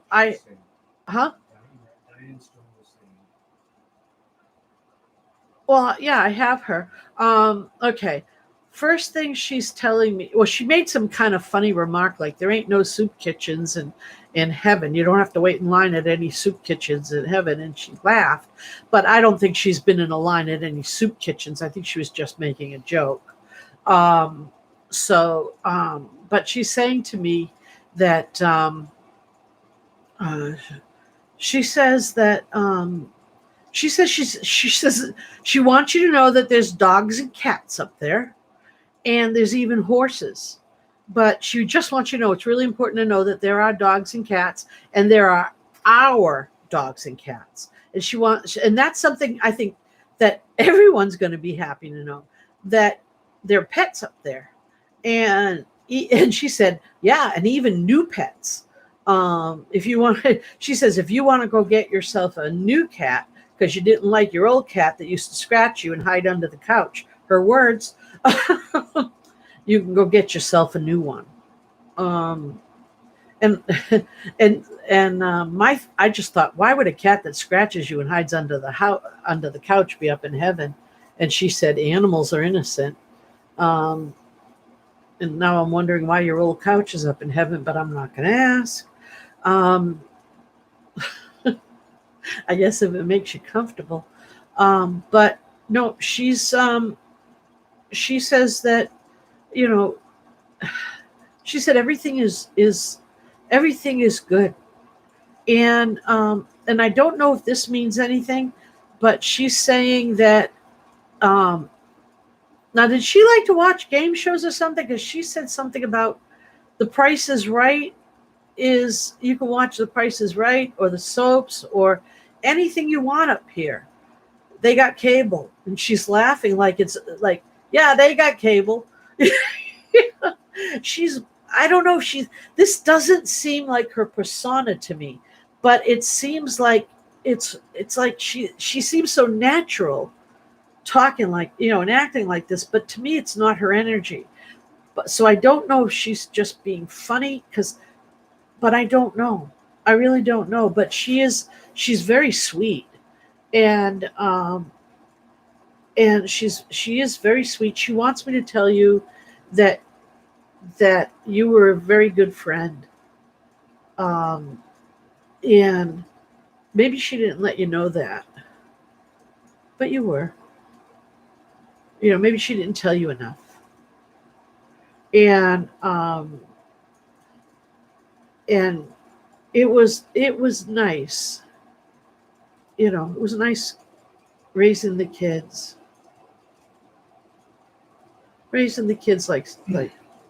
like sisters. I don't know, raising the kids like sisters. Good while it lasted. She's getting a little melancholy. I don't know. I'm losing her because she's getting a little melancholy.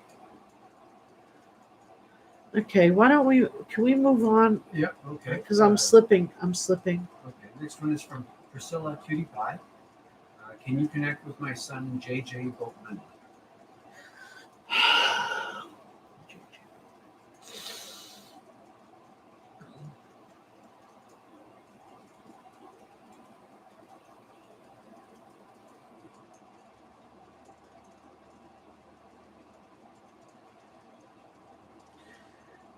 Yeah.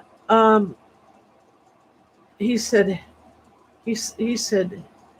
I hear. Hey, ma. Hey, ma. Hey, mom. Hey, mom. Called you mom. Um. I don't know. Yeah. He's here. Um. He's asking. He's just saying. No. He wasn't little when he died, was he? Because I'm getting the sense of he was, older, like not a little kid, but either that or he's projecting himself older. But I'm getting the sense that he was not a child when he died. Um, I could be wrong. Maybe I got the wrong person because this person is named JJ, but he's older than he's like an adult. Do I have the right guy? I have to get some water so I can focus better. Let me know if I got the right JJ. I don't want to be slipping. I have to refocus.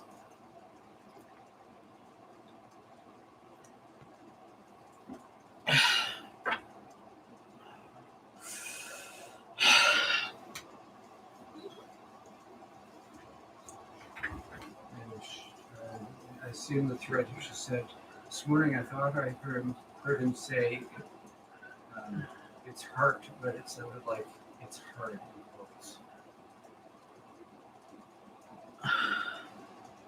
Yeah. Yeah. Yeah, that's what he said. It's hard. Yeah.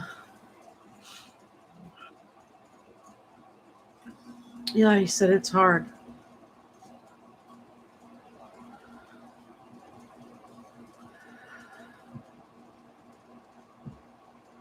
It's hard because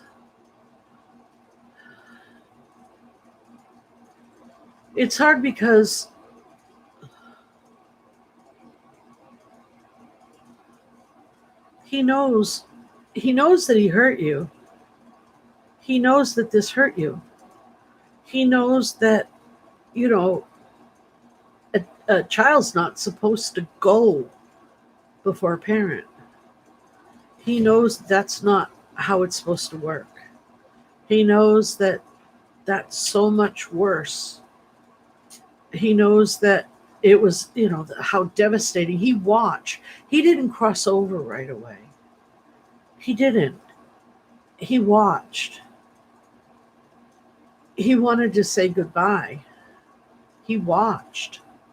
He felt the devastation. He watched it all. He saw. He felt the pain. It was so hard. It really was. And he wants you to know that it's hard for him to watch now, to still watch. But he also wants you to know what he was saying was he was trying to acknowledge that it's hard for you. He wants you to know that he knows it's hard for you, but he wants you to know that he's there to help you. He was trying to say, I know it's hard, but I'm here. And you only heard part of it. He's hoping that you felt him, that you feel him. He's there so much. He's there so much.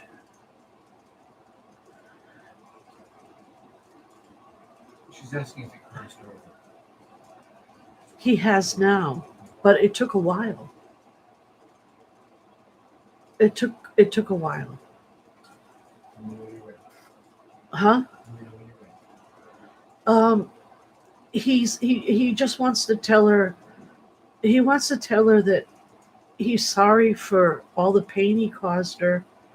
He wants her to know he's okay now, and he wants her to know that not to. He wants her to hope that he hopes that she can start to heal now that she knows he's okay, and that he comes from another place to visit her, because he had been visiting her from a place where he wasn't crossed over, and he knew that that was causing her pain. But now that he's crossed over, when he visits her, he just wants her to feel him, feel that he's trying to bring her joy, trying to help her remember the good things. And he also wants to know if she wants him to wait a while.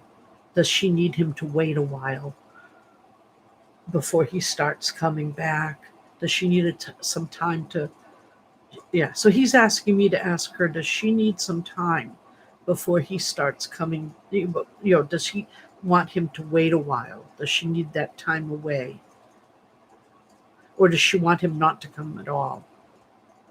It won't hurt his feelings because he knows that she'll see him again. That's sad. Does she have an answer? Do you know?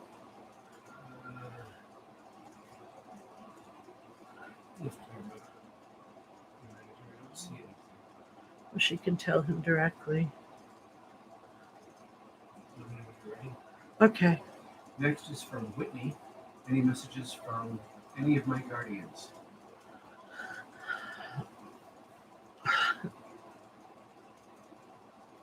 One of your guardians just told me that they'd like you to see. They think that you put out so much energy with your art, that you have this artistic part of you that you have, and it puts out so much energy. Even if you were to just make 2 notes on a keyboard or on a guitar, or take a crayon or a pencil and just scribble a line on a piece of paper, it creates so much energy because that's how you make your energy without even knowing it, that they'd like to see you do more of it. Anything you do that creates also creates energy. And they love that. They love to see you do that. They said that you could finger paint and hang it up, put it in a frame, and bring it to some place where people need encouragement or joy, and it would make them happy because it's not what they see so much as what they feel when they look at it. One of them just said, yeah, you could take a pencil and draw squares that kind of link up to each other, and somebody might say, oh, a third grader did that, or a third grader could do that, but then they'd say, but there's something to it. And that's what they're saying. They're saying you have such energy, such beautiful energy, that you haven't even really tapped into yet. And they just want to encourage you to find those spots of energy in you, and just bring out the joy that is you. And one of them says, yeah, she's going to say, what? Okay. Ready? Yep. From Open Minds.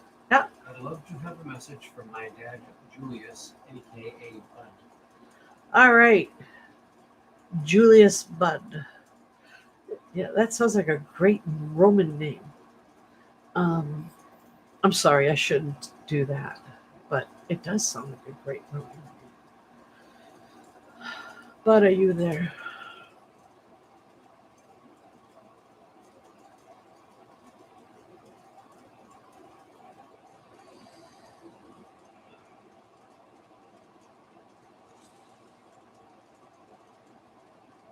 He call you Buttercup, or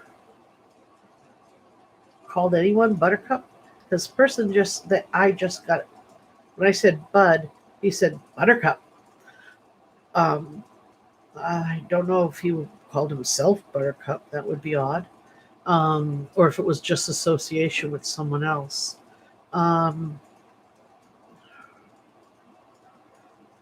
Okay, Bud, where are you?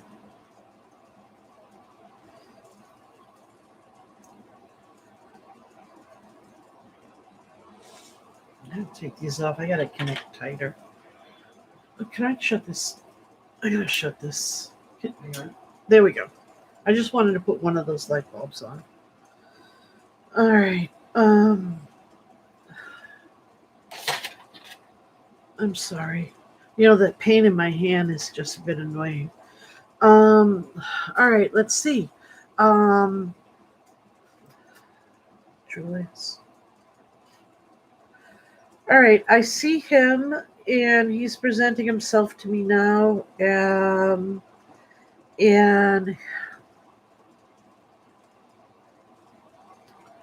he's showing himself to me, and he has I think it's this sounds really weird. I thought it was a dog, but I'm wondering if it's a goat. I thought it was like a large shepherd dog, or a large, like a large shepherd or mixed breed dog, like a shepherd mix or something. But I'm not sure. It might be like a farm animal, like a sheep or a goat, or something like that. But he's telling me that he's telling me everything's good, and he's telling me that things are going to be great, and he wants me to let you know that everything that everything is wonderful. And it's sort of like he's writing a postcard. I'm almost sensing he's talking like a postcard, like everything's great here, can't wait to see you. I really hate it when they say things like that. It's like, can't wait till you die. But that's not what he means. He's like, it's like, everything's great here. And now he's holding a chicken. I think maybe he's farming maybe he always wanted to be a farmer, and now on the other side he's a farmer, or maybe he was a farmer in his life. I don't know, but he's presenting himself to me now. He looks like he's got a straw hat and a pitchfork. Definitely, this guy likes farming, or on the other side he's farming, but he is got a big smile on his face. He's like, I'm preparing a home for everybody. You're so you and the family are going to be so welcome and so wonderfully pleased to get here. Everything's beautiful. Um, and there are people at the farm, and there's now he's on a tractor. I mean, he just wants you to feel really comfortable. He's like making this beautiful farm life. I don't know if that's your gig, but it's definitely his, and he's just really happy about it. And he's, um, yeah, that's what's going on. I hope that makes sense. I hope that helps. Next. Next is from Rachel Townsend. I'm going to read the whole sentence here. I do this also. Have been since I was a kid, but I would love you to see if you can contact my dad who committed suicide 16 years ago. Name is Anthony Chatto. We called him Tony. Uh-huh. Wow, he committed suicide. I'm sorry. I'm so sorry. Yeah.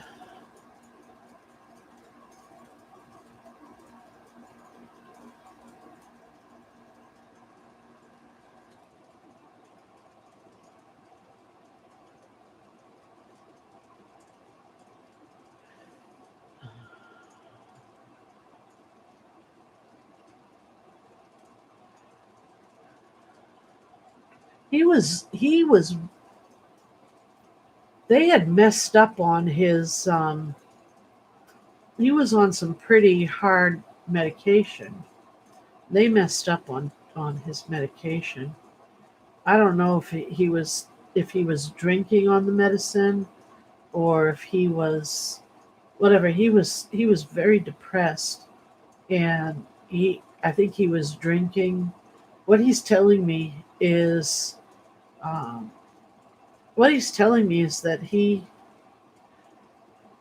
I'm not what he's telling me is that nothing was. Do you know, this is really weird, because what he's telling me is nothing was supposed to happen. Nothing was supposed to happen. I don't think that he really believed anything was going to happen. I don't care what I'm not saying. I think the way I know that that it's like, how could that not have happened? But I don't think he believed it would. I don't think he. I think he was. I think that when all of this, everything fell apart. Everything in his life fell apart. Everything like was broken up. His mind was broken up. His his medication was a mess. I don't know how he was self-medicating, or if they were giving him prescriptions that were all a mess. And then with the whatever the drinking was, but he never thought anything was going to happen. I'm not, you know, it's really weird, because the the he's not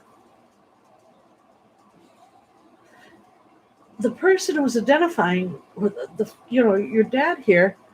um is very is very, very adamant that he didn't think it was going to happen. um it was just like, I'm surprised why did it happen? Why? And of course, it's kind of where he's stuck on, why did it happen? Why did this happen? And he's thinking to himself. Now I'm trying to get him past that point. because I don't know what's going on with him. But I'm trying to get him past that why did it happen point. I don't think anyone's really um, done much.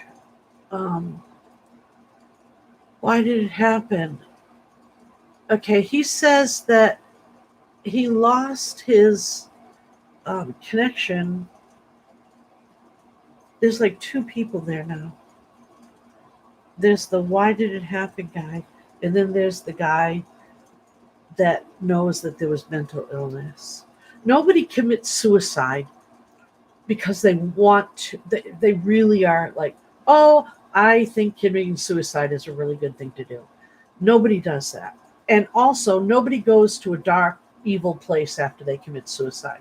Everyone who commits suicide, despite what the Bible says, everyone who commits suicide goes on to the heavenly realms, or what you call heaven, because you don't commit suicide unless you're mentally ill, unless you have a mental illness, unless you're under the influence of something that has made your mind ill, or unless you just have natural mental illness, unless you've been overcome by a stress that's beyond and has made you mentally ill. Just like mental illness is just like breaking a leg or hurting your hand.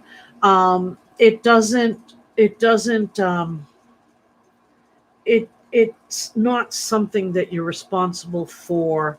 It's an illness, and so you don't get damned for being ill. And I feel that he hasn't realized that yet. I feel that there's a part of him that has not realized that yet. And I'm talking to him right now about that. I have his spirit guide online right now, and he's starting to realize where he is, because I think when he did this, he felt that he had to be punished, and so he's in a loop. And so we're getting him out of the loop, and but there's two of him. So there's the one that's in the loop and the one that's already kind of getting out of the loop. It's like he's split his personality a bit.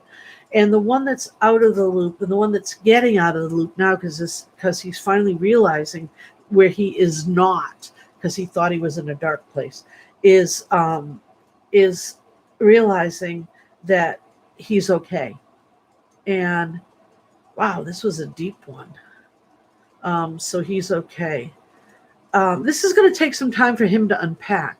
So if you come to the next one, and we'll get in touch with him once he's fully unpacked, because right now he's unpacking, and I would rather him come to full terms with this, and we can talk about him the next time he's unpacked. I'm really glad that you came about and talked about that. You got in and were able to talk about that, because now we can get him fully to understand that he's not in a dark place, if you understand what I mean. And that's going to help him expand out, okay? Because there was part of him that understood that maybe higher self, but his lower consciousness was punishing himself. And it's really excellent that you brought this up and brought it to the light, so that we could get, maybe both of us even, got him out into this light, because you've been working on this, obviously, and maybe I gave it a little kick. Okay? All right, next, hon. This is from Lorna Crosby. Can you tell me if my mom is okay? I lost her a few years ago, and I've never had any sign from her.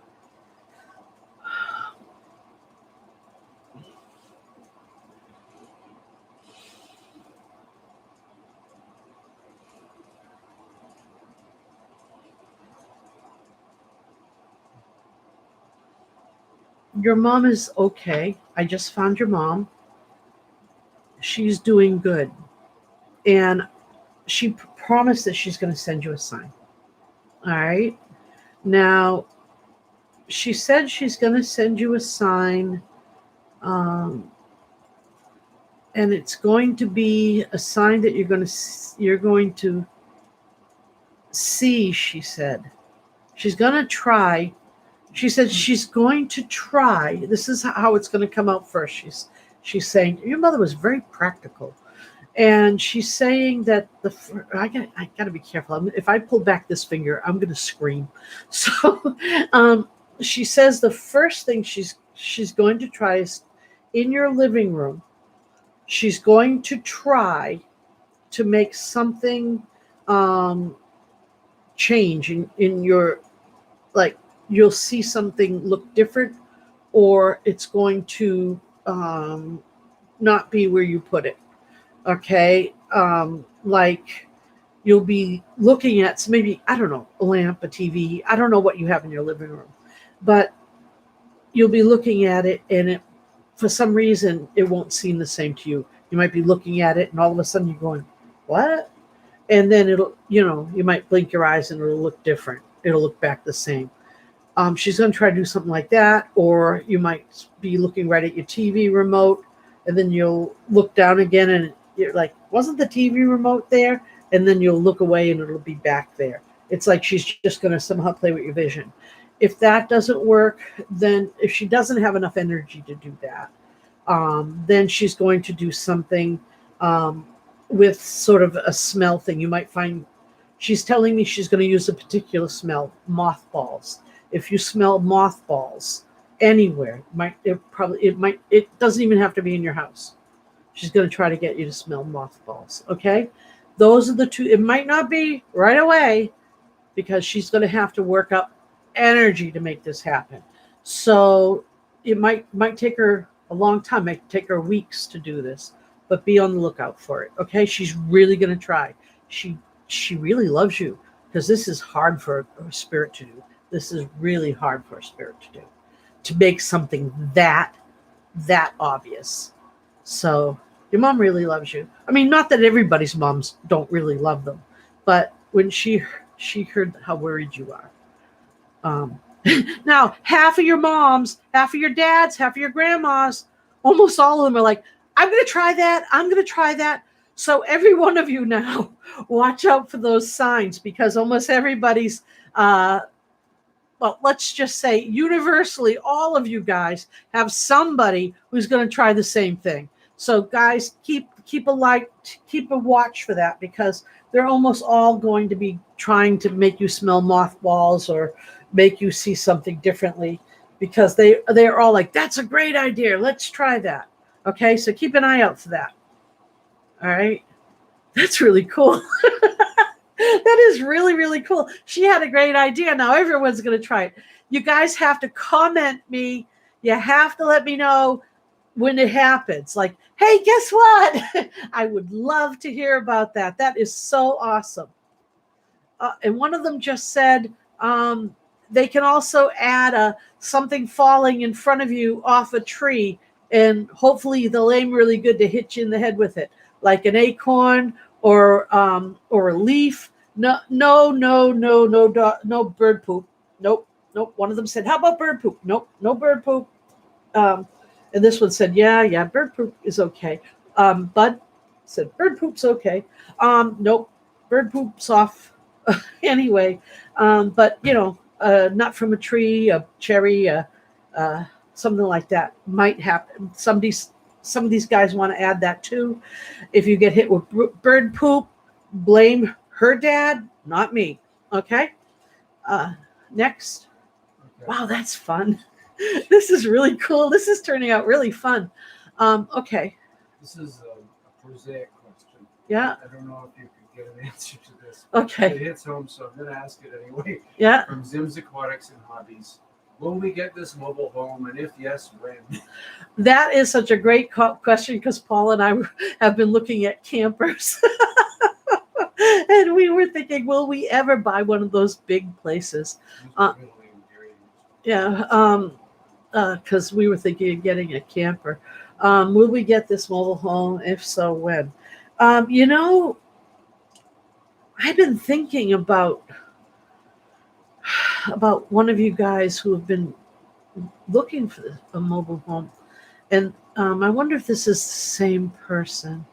And I thought 3 months, and then I thought, wow, September. I really feel when I think of who I'm thinking of. This person right now that I'm talking to. I'm going to ask you, spirit guides, because I just want to make sure. I don't want to mess this one up.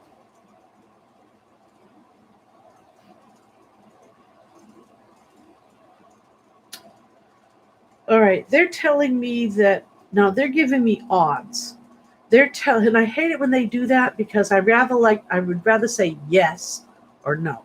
But they're telling me there's a 78% chance that it's going to go right through, no problem. That you're just going to get it, that it would be a pure yes. There is another 10% chance that it'll go through, but it's going to be bumpy, so that brings it up to 88%. And then the rest of it is a balance between and no. Okay, so, and I hate it when it's like getting a weather report. Is it going to rain? Is it not going to rain? But it is definitely on your side, massively on your side. Um, and I'm sorry that there is some of a not on your side, but that's what your spirit guides are telling me. And that's because things can happen between now and then, I guess, but, in the future is, changeable. But they're saying it's very, very, very good that the odds are in your court. They're telling me, depending on what timeline happens, the time is flexible. They're telling me to on the greater scenario of everything working right, we're looking, by the fall, um, or earlier, where it's a little harder. We're looking, Octoberish, and where it's really difficult, we're looking October, November, and of course, if it falls through, it falls through. And I'm really sorry about that. They're saying that there are people who will be very helpful that you don't expect would be helpful. So keep an eye out for that. Um, they're saying in your heart, but there's a part of you that really knows who they are, but there's a part of you that are logicking yourself out of it. Okay? I hope that helps. Okay? From Carolyn Ross. Does my mother, Dorothy Underhill, have a message for me? She died May 11th, 91. Okay, Dorothy Ross.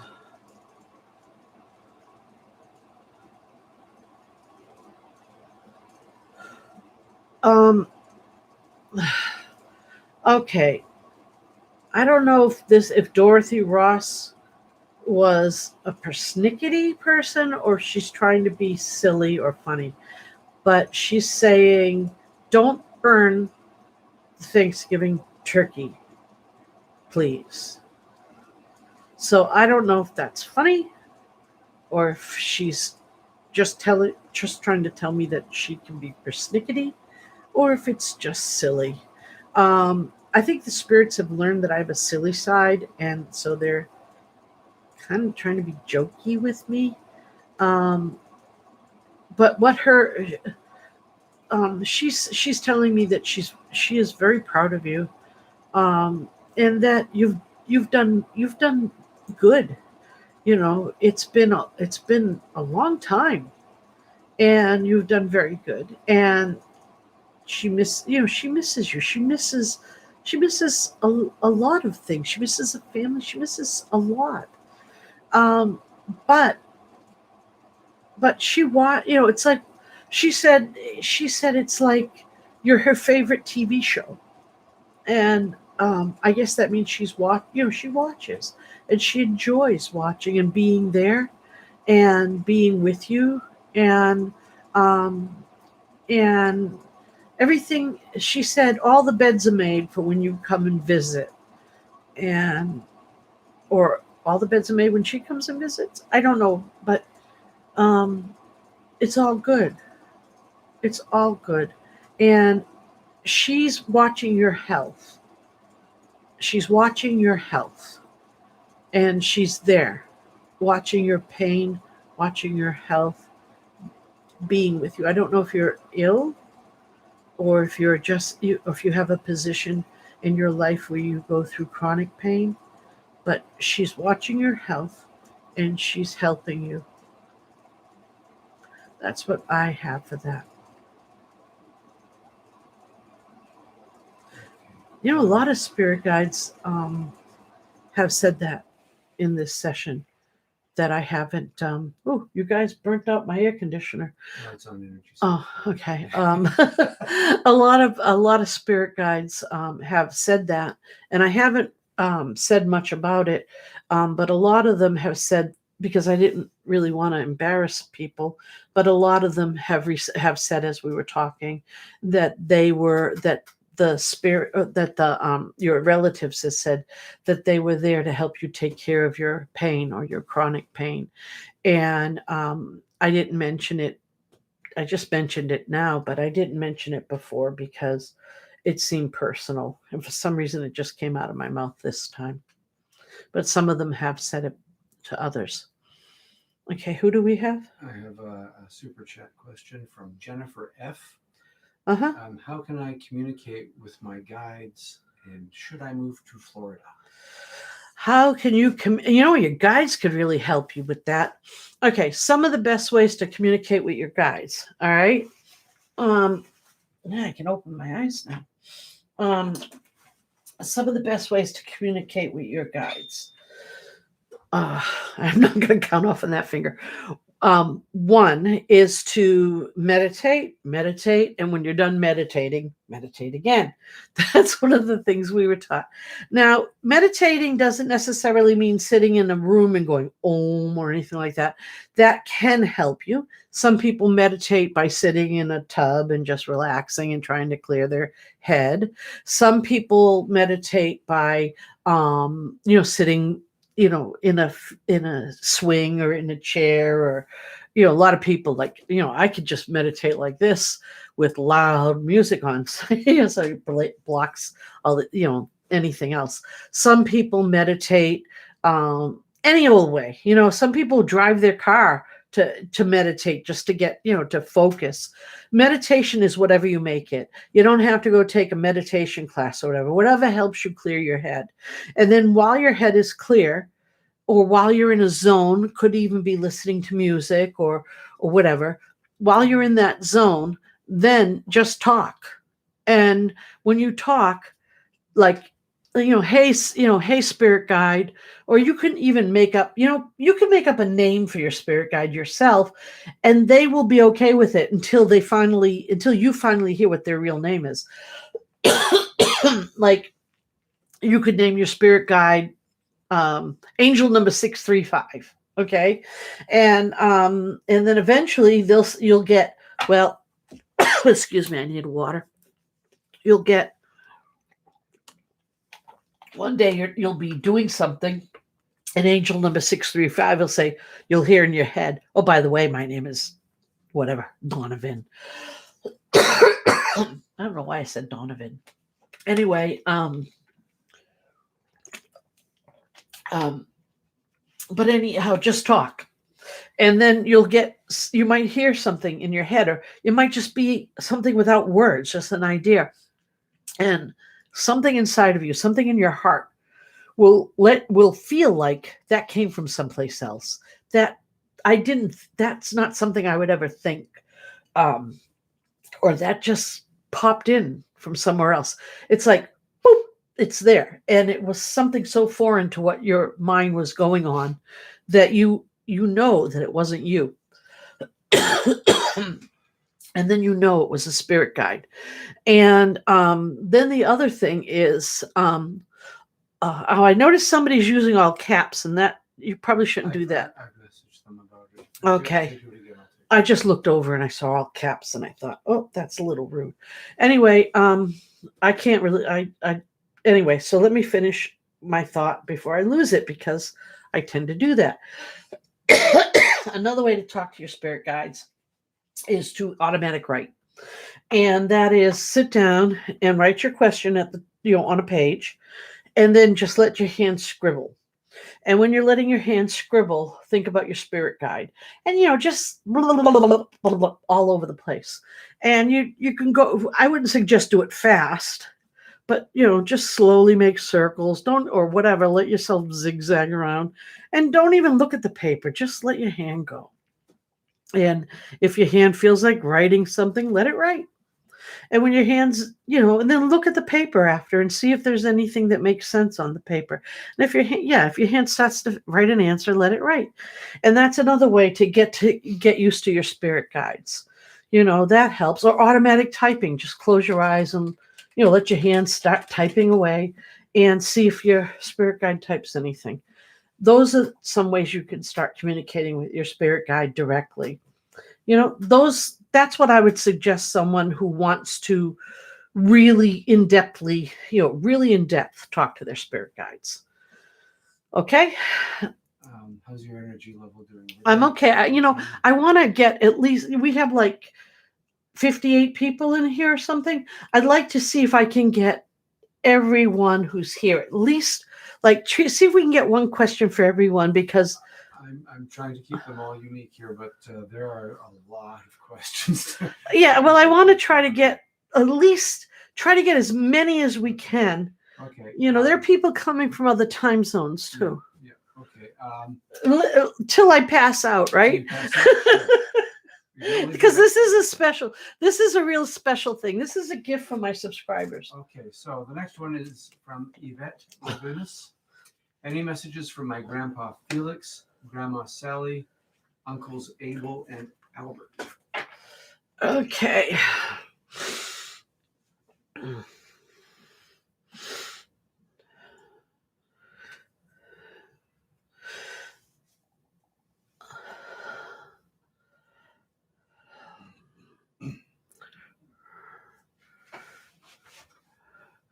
Your grandma says she always, always, always, always knew you were special. And she loves you very much. She's holding a pie. I don't know if she really loved to bake, or is she trying to say I want to say it's an apple pie, but it's red, like a cherry pie or a strawberry pie. But she told me you've always been the apple of her eye, like, and winked like it's an apple pie.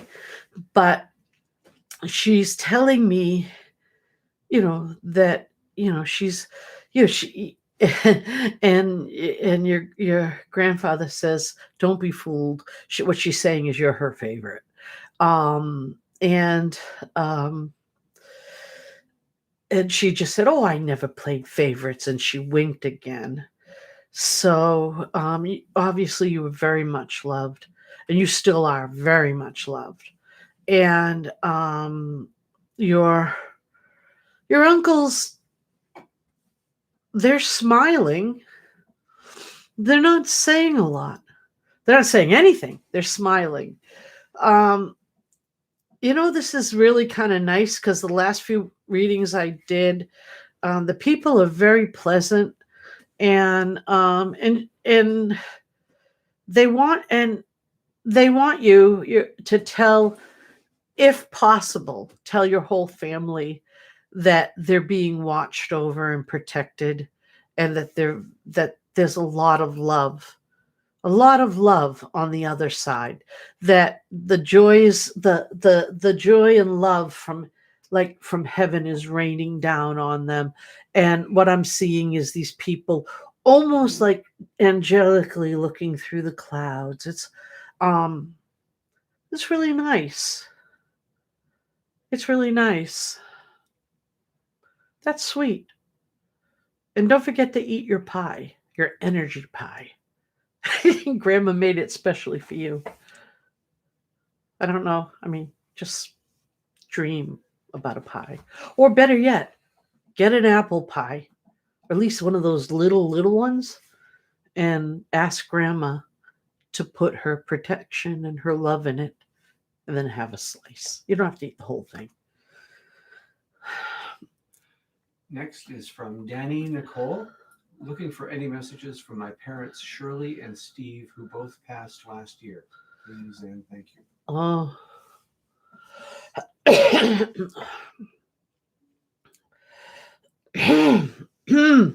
Wow.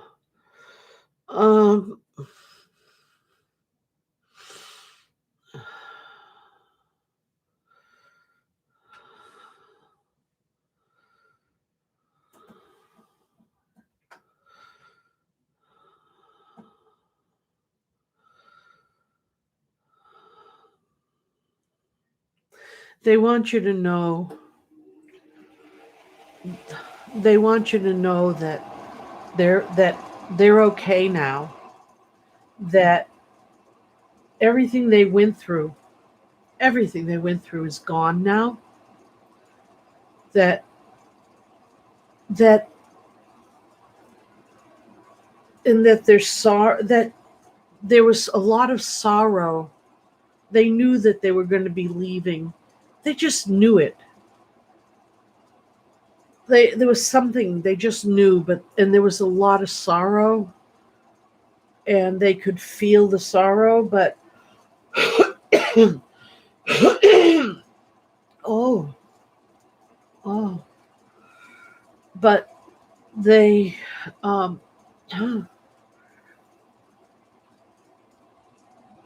but they're with you. They're with you. They're still with you, and they don't want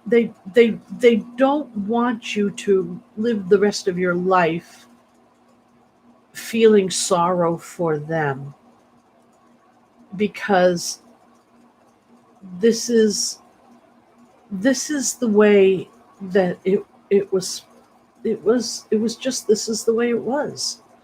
And they asked me, it's like they're saying it's like my analogy, their alarm clocks ringing, but mostly they don't want you to suffer because of how they died, and they don't want you to feel bad at all. um, and they want you to understand, and they think you know this, but your dad is telling me that to remember that grief and death, grief of death, is a burden of the living. It's not a burden of the dead. And that oh, and that it's not a burden of the dead, and that um, and so don't feel bad at all for them, because all you're doing, if you worry about them or feel bad about them, is you're hurting yourself and making what life you have to enjoy here um, a misery for you, because they are in paradise, and you cannot imagine how well they are, and how good they are, and I mean, how good it is. And to grieve your loss of them is one thing, but to grieve that their pain, or to grieve or worry about them, should be let go. And they really do love you and want you to find joy again. Does that make sense? I hope that helps. Ready? Yeah. I'm starting to turn around again, aren't I? Feel the air conditioner in my face. I'm over here. Follow my voice. It's okay. The microphone is right between us. This is from Betty Burt. Uh-huh. Please and thank you. Is JD, the guy I'm chatting with, actually JD, or is he not that person? That I shouldn't go to him. I'll be going in a week and a half. Ooh, boy. As soon as you said that, and I'm still feeling it, as soon as you said that, I got a really, really, I would be very careful. I would not go in a week and a half. I would be very, very, very careful, because as soon as even before he finished reading that question, I got the darkest energy right up my spine and right down my legs, and I'm just like, you be very careful, because even if it is quote JD, he's No, I don't think it's JD at all. But even if it is JD, what he wants you there for is not what he says. No, no, no, no, no, no, no, no, no, no, no, no, no, no, no, no. Um, not, no. You put that off. You put that off until you get something that is seriously viable. I mean, you don't, no, no, no. My spine is going with energy and my whole body's shaking. Don't do it. Don't do it. I never ever, I seldom have ever told anyone, no, don't do it. I've always said to people, I don't think you should do it, but you have to make up your own mind. Right now, all my bells and whistles are going off. Don't do it. Okay, I'm going to say it. All my senses are telling me don't do it. If I were you, I wouldn't do it. But if you really want to do it, make sure, I would suggest that you don't, that you, I'm sorry, my fingers hurt. Don't do it now. And if you're going to do it later, you make sure you get concrete, absolute concrete evidence. I mean, not just like, here's a photo of my driver's license or here's a picture of this or that. You get absolute concrete evidence that he is who he says he is. Absolute concrete evidence. You know what I mean?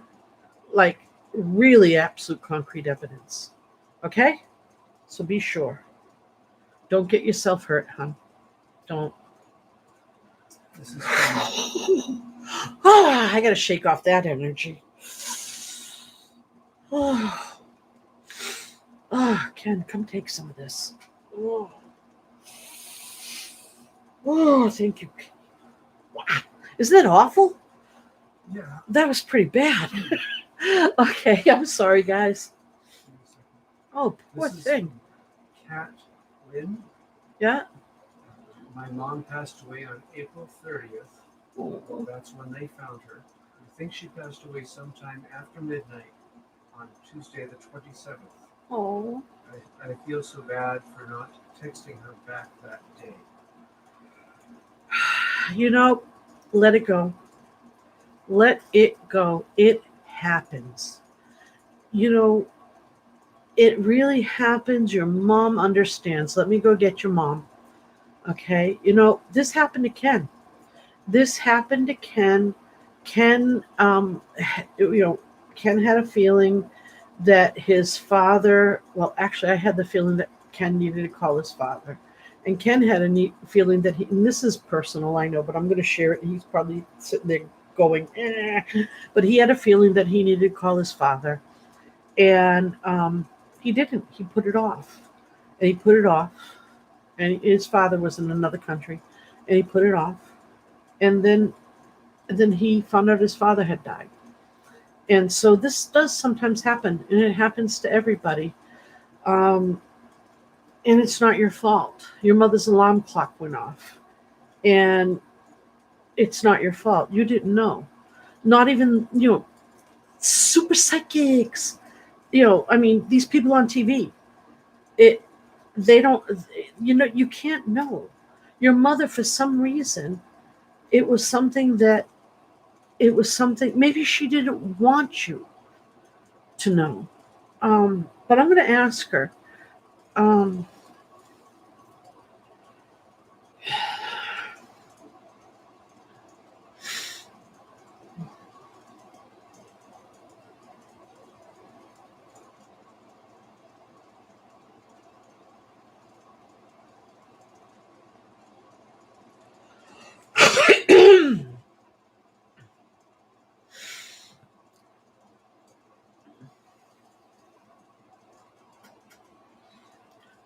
your mother's saying, "Don't worry, baby, about not getting back to her.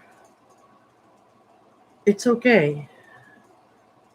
It, you know, she she feels bad that when she's here, she's sorry that it hurt you, that you didn't, that you feel hurt that you didn't get back to her because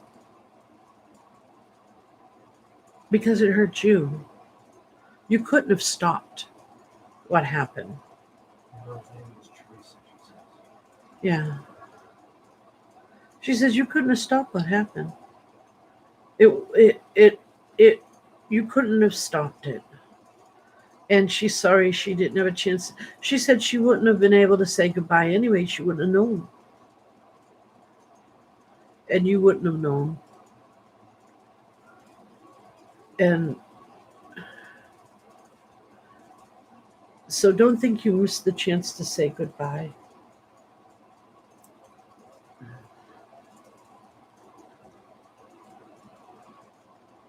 It's okay. No, you didn't upset me. It's not what happened. It's not what caused anything. You had nothing to do with it. Nothing at all.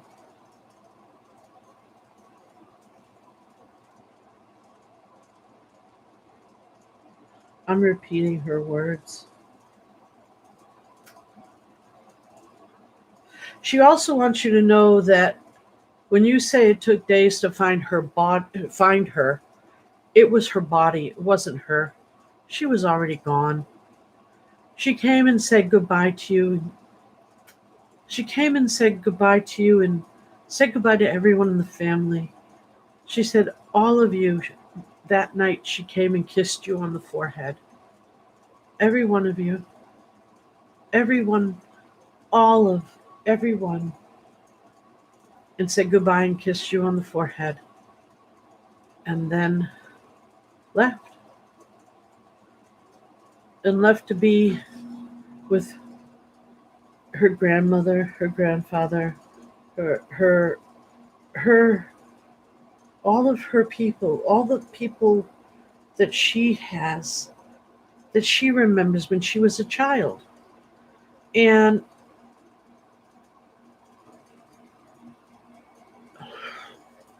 she watches, she comes back. She's come back twice and given everyone goodnight kisses.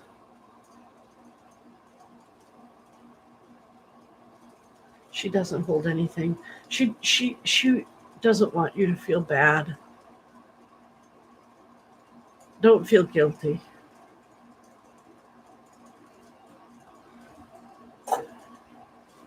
She said, things happen between mothers and daughters. It's okay. Mothers and daughters, fathers and sons, mothers and sons, mothers and fathers and daughters, and mothers and sons, all these things. Also, she's telling me, can you say that again? I didn't hear you.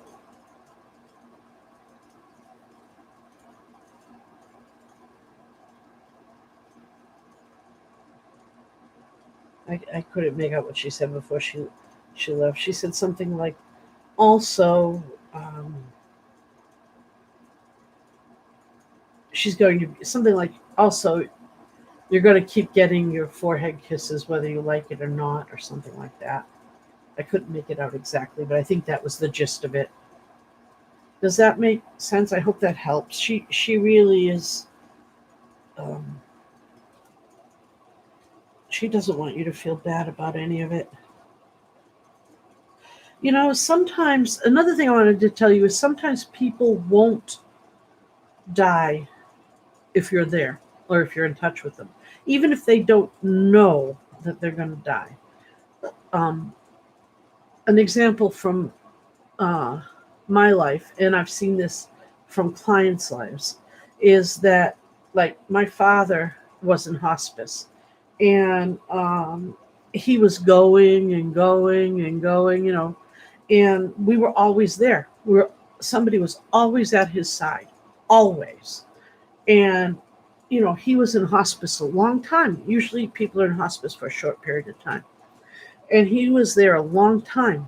And then one day they called us and they said, it was the one day that nobody stayed with my father. And then they called us that night. They called us that morning. And for some reason, my father had been singing with his church choir the night before. And we all felt like he's singing with the church choir and everything. Maybe we can all go home and rest, because there was always one person staying with him, always one person at least. So we went home, and we all thought, wow, finally we can all get a few hours sleep. We weren't gone. None of us were gone more than 4 hours. They called us and they said, you better get back here right away. We got back there right away, and my father was alive. And then we went out for a minute. We went out, just all of us went out, took a breath, and they came back out and they said he's passed away. He was alive. And and my mother started crying, and they said he just didn't want to die when you guys were there. And that happened. I've had clients who had relatives who have done the same thing. Sometimes people don't want to die when their loved ones are there. It just happens. They don't want you to see that, even though you want to be there to hold their hand. So, okay, next. Next is Carrie O'Brien. Yeah. Who is my spirit guide? And regarding my health, I was diagnosed with viral bronchitis. I'm still fighting the symptoms. Ooh, viral bronchitis is very hard to get rid of. Um, yeah, because those little buggers get into the tiniest little pieces of your lungs. All right. All right. Who is your spirit guide? No. Um, your spirit guide's name is Marcus. He said you can call him Mark. Ask him to help you with that. In the meantime, I'm going to do some work on you as well right now. I'm going to see if I can get your immune system working on getting the virus out of you. One of the things I'd like you to think about, first off, you might want to try. Again, I am not a doctor. I am not prescribing anything. You do not have to try this. It is not a prescription. This is just one person suggesting to another person. I have no medical degree. I'm just suggesting. Just somebody hanging out, telling someone else who's hanging out, you might want to try taking oil of oregano. It's very strong flavored, so don't overdo it. You can also, if you like Italian food, add oregano, add a little more oregano. Oil of oregano is it's a natural viral killer, and it comes in liquid form. You can put it on top of your food, mix it in. It's very spicy though, so don't use a lot. You can build up a little tolerance to it, and add it to your food, or whatever. And it's really good at killing viruses, and it's not going to kill something like COVID. COVID is something totally different, but it has worked really good for killing things like bronchitis, killing things even like Lyme's disease. So, and I'm not saying that as a doctor. I'm just saying that as somebody who's had experience seeing people, have good results with it. Okay. So, as far as the bronchitis goes, I'm going to work on that right now. I'm having Marcus help me work on that. I want you, if you feel like it, you might want to try that, because that's a really good thing. Also, adding more garlic to your food. Boy, with oregano and garlic, no one's going to want to come near you. But if you decide to try those things, that really helps with bronchitis.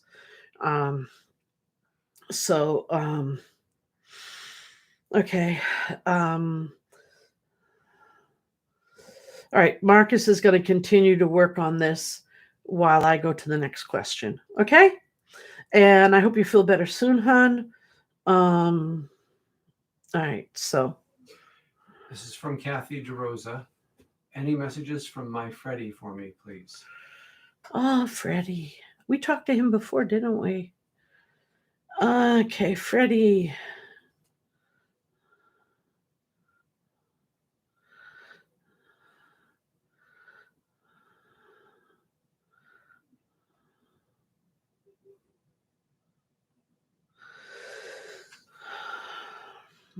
Well,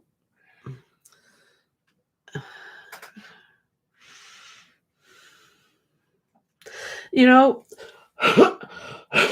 I'm sorry. I'm sorry, it's just dry in here with the humidifier, with the air conditioning. What I'm seeing with Freddie is Freddie's got a big smile on his face, and he's projecting this beautiful, just this beautiful happiness around himself, and he's like projecting it towards you now. And I just see him, he looks happy, and he's like sharing this happy energy. He's like, take it, it's yours. It's like a gift. Take it, it's yours. And it's like, it's like, this is what we're going to share. We're going to share this, and I want to share this with you. Let's be happy.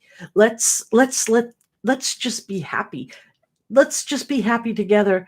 I'm on this side, you're on that side, and we can connect these things with this connection bubble. Let's connect them and be happy. And he's not saying it in words. He's saying it with this beautiful bubble of happy. And he's got this gorgeous smile.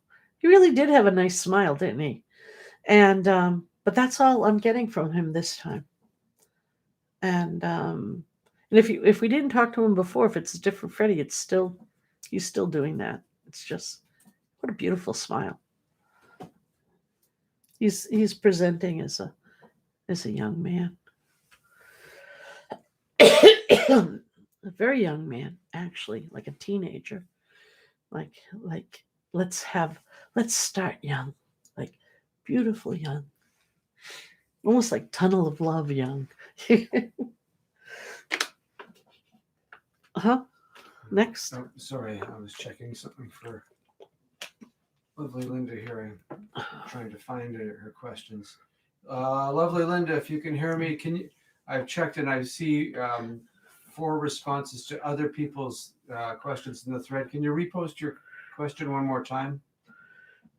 Because you're probably way down on the third page here, or third list of questions. I'm sorry. You got buried by other people.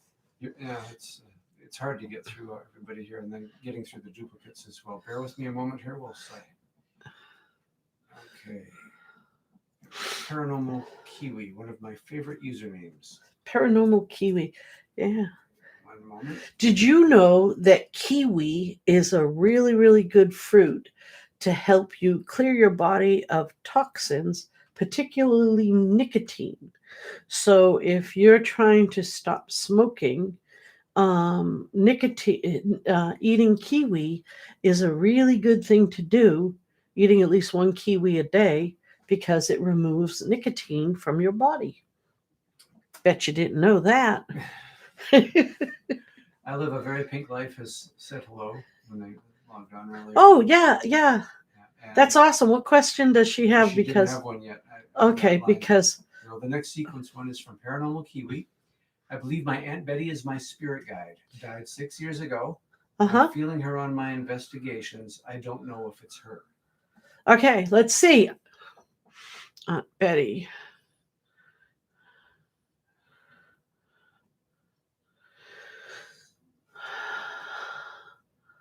Yep, it sure is. It sure is her. And she's really good. When you go on investigations, she's really good. She's like, I see her like dressed like Zorro. I'm not kidding. She's like behind you, particularly if you're in a car. She's like on the back of the car, dressed like Zorro. I'm not kidding. This is how she's presenting. I'm not saying this is what she does, but this is how she's presenting the energy with the sword and the cape. And anything comes near, she's like, chop, chop, chop, chop, chop. I gotta stop using that hand. Chop, chop, chop, chop, chop. And she's really, it's like she's like, stay away, stay away. And she's really, really good at protecting you like that. That said, she's reminding me to tell you that to make sure that you protect yourself as well, because there may be a time when she can't get them all, but so far so good. And she's really she protects you of all kinds of stuff too, though. She stops you from, quote, stops you from getting burned on the stove. um, I guess I don't. She's telling me you got to be careful, and turn your pot handles in. Okay, she's really really careful for you. But yeah, she's Zorro on the back of your yeah. I guess she yeah, she really you got a good one there. You really got a good one there. And I hope your investigations are going really good. We should talk about that sometime. Maybe you could send me an email, see where you are, because we have an investigation team that sometimes we take out in New England. And if you're anywhere near New England, it'd be really cool if we could get together sometime and check some stuff out. So, who's next? Next is Lala M. Please tell me about what my mother-in-law wanted to tell me before she passed on. Ooh. Okay.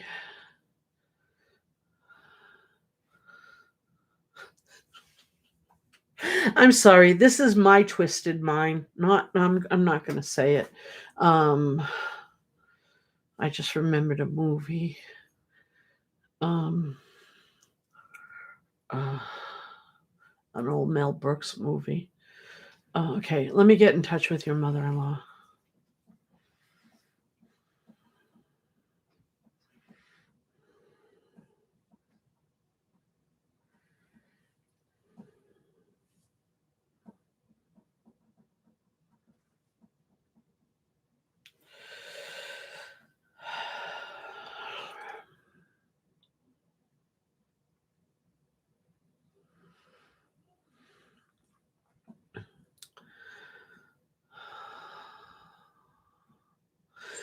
She's telling me that she wanted to tell you now.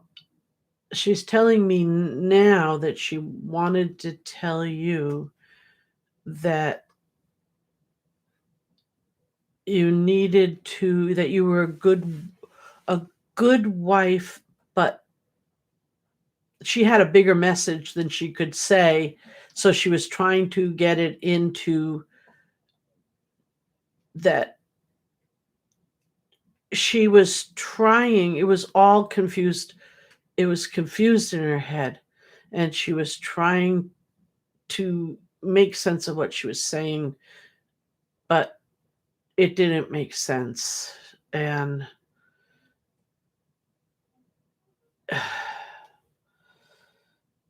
what she wants to say to you now is different than what she was trying to say then. And what she was trying to say then had something to do. What she was trying to say then, she said, was it making sense to her? What she was trying to say then didn't make any real sense. She's thinking back about what she tried to say then, and it didn't make any real sense. Because it had to do with her son. It had to do with it was a big thing. It had to do with her son. It had to do with paranoia. She had some paranoia. She had her son.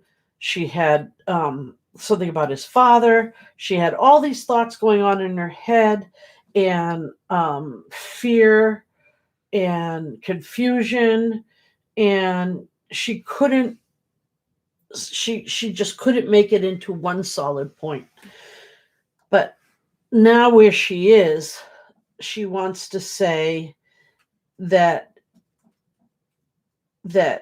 she really always liked you,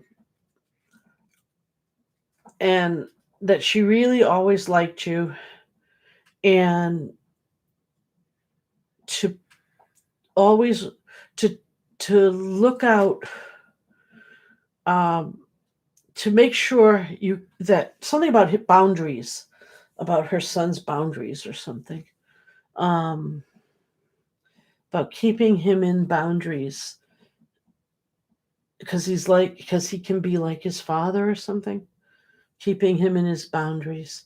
He's a good man, but keep him in his boundaries or something, because about his father. And but she's saying, maybe she didn't, maybe she always, that you might be surprised to know that she always really liked you. And but she said the last thing she was trying to tell you was really convoluted. It had to do with, her mind was messed up with paranoia, and and and she said it really,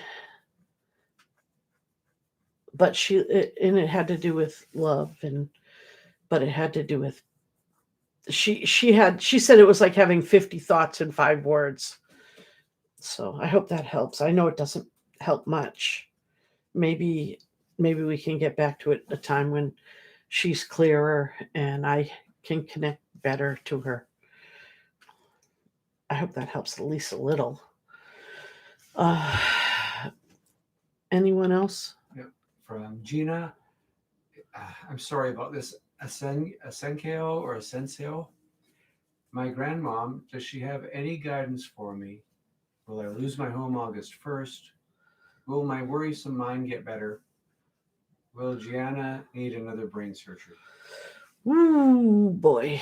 um right away, one of your guides stepped in and said you're not going to lose your home on August 1st, which I hope is good. I mean, that is good news, and I hope the guide will give you a way to know how to not lose your. He just said yes. So something's gonna happen that's gonna come through, so you won't lose your house. Okay, I don't know what that is. I don't know if it means that, um, that that the something's gonna happen and you're gonna be able to stay there. Um, wow, that is sad. Um,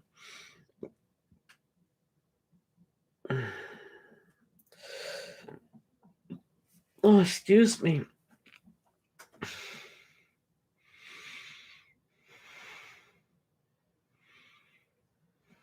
What was the second question? Second question was, will I lose my home August 1st? That was the first Sorry. part. Any guidance for me first? Will my worrisome mind get better? Oh, all right. About the brain surgery, before we get to the worrisome mind, about the brain surgery, that won't be, if there's a, okay, we're getting one of those, the guides are giving me one of those, weather report type things again. They're saying that it's not likely soon. If there is going to be another one, it probably won't be soon, but there might be another one. It's like this, but they don't see it happening soon. The chances of it happening soon are not as likely as the chances of it happening. Um, and the as far as your worrisome mind, um, that is something your spirit guides are going to start helping you with if you ask them to. And one of the ways to help with your worrisome mind is, um, and these are really hard things to do, but the first thing um, to realize that, of course, worrying doesn't help, um, and that's very, very hard to understand. And the second thing is to realize that worrying is taking away your positive energy, because when you worry, you create negative energy around you, and that creates space for negative beings to come and create negative energy around you. And as I'm talking, I'm scanning you, and I'm seeing that there are quite a few dark beings that have decided to make you and people around you into a buffet. So I'm going to do what I can, and it might take, because there's quite a few, it might take through the week, and I'm going to start removing, I'm sorry, this, I'm going to start removing the dark beings from you, and then I'm going to leave it in the hands of your spirit guides to finish removing the dark beings from you. But what I'd like you to do, what I'd really like you to do, is I would like you to try your best to find something that you love complete, or someone, something that you love unconditionally, meaning that no matter what happens to it, no matter what happens to that person, no matter what, you would love them forever and ever without change. And think of that person, and project that sense of love around you. And when you feel worry, think of that person and project that love, because that will help drive away any of this dark being stuff around you. Okay?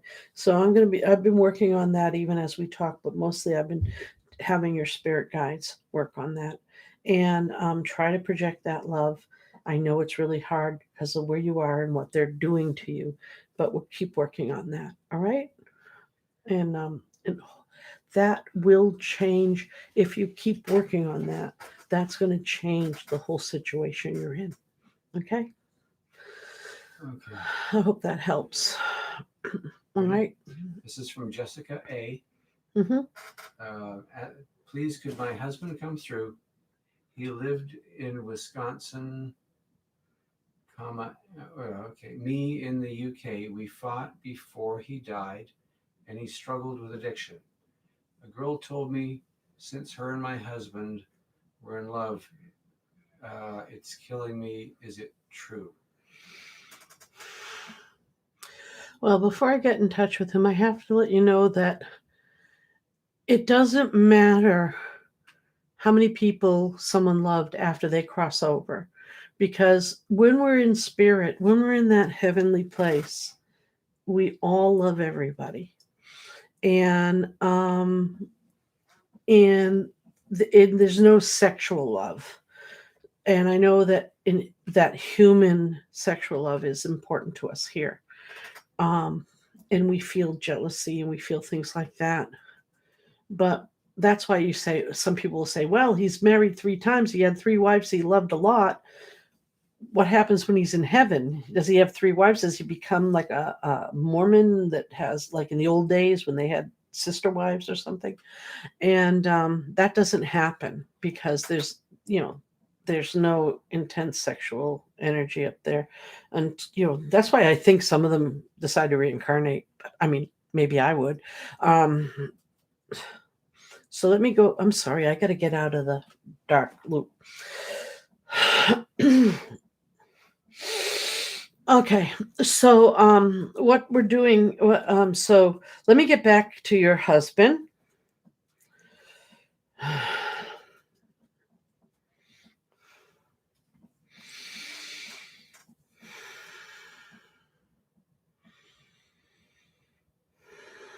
All right.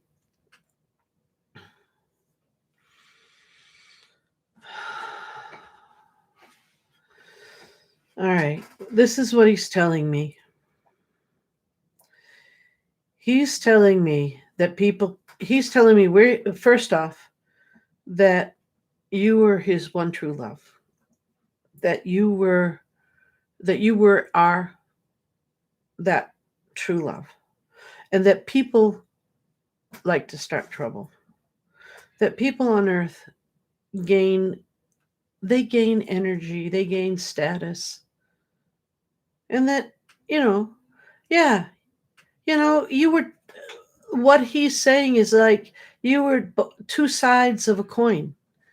And 2 sides of a coin need to be together, but they don't always, it's like they're always together on the coin. This is his words, not mine. They're always together on the coin, but they can't always see each other. It's like they're the same coin, but sometimes, they don't always see each other. It doesn't mean that they're different coins. And that's sometimes how life is. It's like being what I would call twin flames. It's like being soulmates, but burning a candle at both ends. And you're both the same candle, but you're too hot to be the fire sometimes. he's saying that sure, um you know but a man, he's saying to me that whoever, when you're told, oh yeah, your husband loves this other person, it doesn't mean that they love the other person. I mean, w- but he's saying right now, he says he loves you. He loves you. He's with you. He's always been with you. You're two sides of the same coin. And he wants you to know that he is he is the other side of your coin. And he has always been the other side of the coin. And that's why sometimes that coin would spin, sometimes that coin would flip, sometimes it came heads up. This is all his words. Sometimes it landed heads up, sometimes it landed heads down, and whoever, heads would win, sometimes tails would win. Sometimes, it was, but it never meant that he ever lost fact that you were both sides of this, that you were both different sides of the same coin. It's just that life is just hard to live sometimes. And once you get to the other side, everything makes sense. And so he says to me, he'll explain it when you don't need it explained. He said he can explain it so much better when you get to the other side. But the irony is, when you get to the other side, you're going to understand it anyway. So, oh, and he says he's signed up on the try to make you um, see if you can see if he can get you to see him, like with the what we were talking about with the mothballs or the something changing, or something hitting you on the head from a tree thing. So keep an eye out for that. Okay, I hope this helps. He's not really talkative, and I think he feels a little uncomfortable, trying to come down to this energy level and talk about something that's making him feel uncomfortable or embarrassed. Okay, I hope that helped. We'll see. Okay. Next, Yeah, next. I just whacked my hand. don't do that. No, I don't want to do that. Please. From lovely Linda. I can't connect to my dad anymore, and he passed several years ago, and I'm hoping to hear something from him. Okay.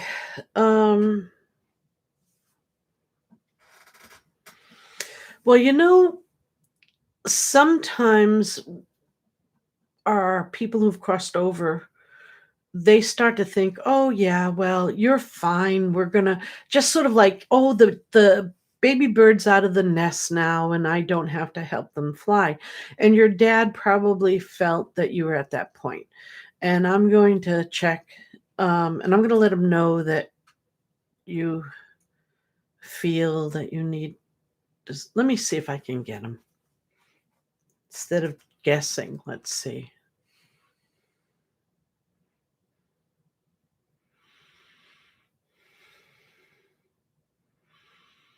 Yeah, yeah, I was kind of right. He said that after a while, he felt that you were like, you know, less and less, less and less, um, less and less interested, less and less, and he thought it was better to let you forget, because sometimes you would. He felt like he was bringing up bad memories or bringing up painful memories, and so he thought, as you were thinking less and less, or if he came by less and less, then it would be better for you to just, better for him to just fade away. Because that's what a lot of um, spirits do, especially with people who are not inclined to be sensitive to spirits. They, people who cross over might be around them for a little while, and then they just fade away. Um, you know, when I fade away, I mean they just cross over and don't come back, or might check in but not let anyone know, because they know the person's not sensitive and they feel it's better just to let it be. And but he's telling me that he can, if you like, they're because they're telling him about this. Let them know. They're calling it they're calling it the mothball challenge. I mean, even they now are into this, like Tide Pod challenge or whatever, these TikTok challenge things. Um, and I've never even seen one, but they're into them. They must have seen them. They're because now that he said that he'll take part in that challenge to see if he can change something around, or make you see if he can get you to smell mothballs, or have something fall out of a tree near you or on you, something unusual, and and um, and then if he can get that to happen, or if he can just get you to feel like you can see, like you feel him around again, he's going to try to do that if you agree to it. If and I assume you agree to it, so I'm gonna tell him it's okay. All right. Because he loves you. He really loves you, and he didn't know. He really didn't know that this was a problem. I think we talked to him once before, but I don't think he was sold on the idea. I think that he thought that it would cause you an issue. Um, anyway, so he's going to take part in the mothball challenge. We really have to start a thread. I'll put up a video and we'll start a thread. I won't tell anyone what it is. I'll just put up the video saying, all of you who have a relative taking part in the mothball challenge, leave your comments here. And all the people who aren't in on it will be like, what the heck? All right. You got Okay, next is Kathy Rader. yeah. Any message from my mom, Lois, or husband, Tim? Okay, let me try.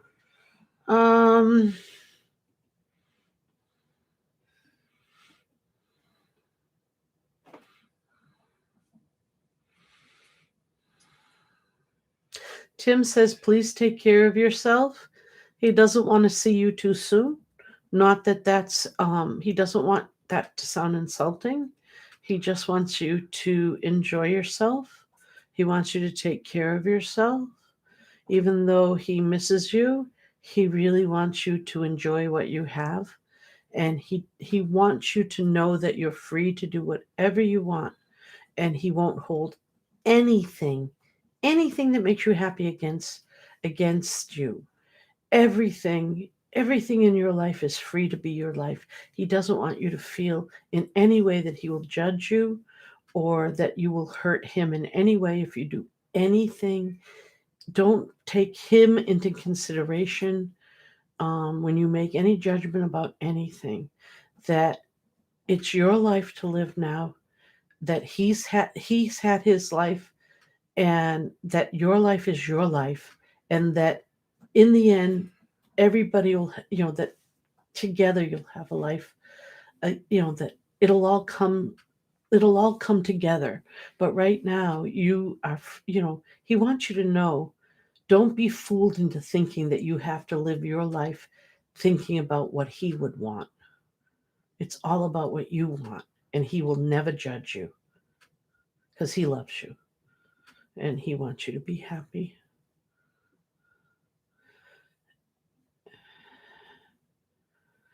And if you can line up a few questions, Ken, if you guys don't mind, I have to take a quick bathroom break. I'm leaning that way. I can't believe it. I wish I had the music to the lady from Ipanema. Well, you can hum it. Dun, dun, dun. You can put up, we'll be right back. I'll be right back, guys. Why don't you get on the screen and talk to them? No chance. No, go on the screen and talk to them, hon. They need to see a face. Go, hon. Talk to them. They don't want to just see the background. We'll be right back. Or at least put up a picture of me looking at them. We'll be right back after this brief commercial break. You really should go talk to them.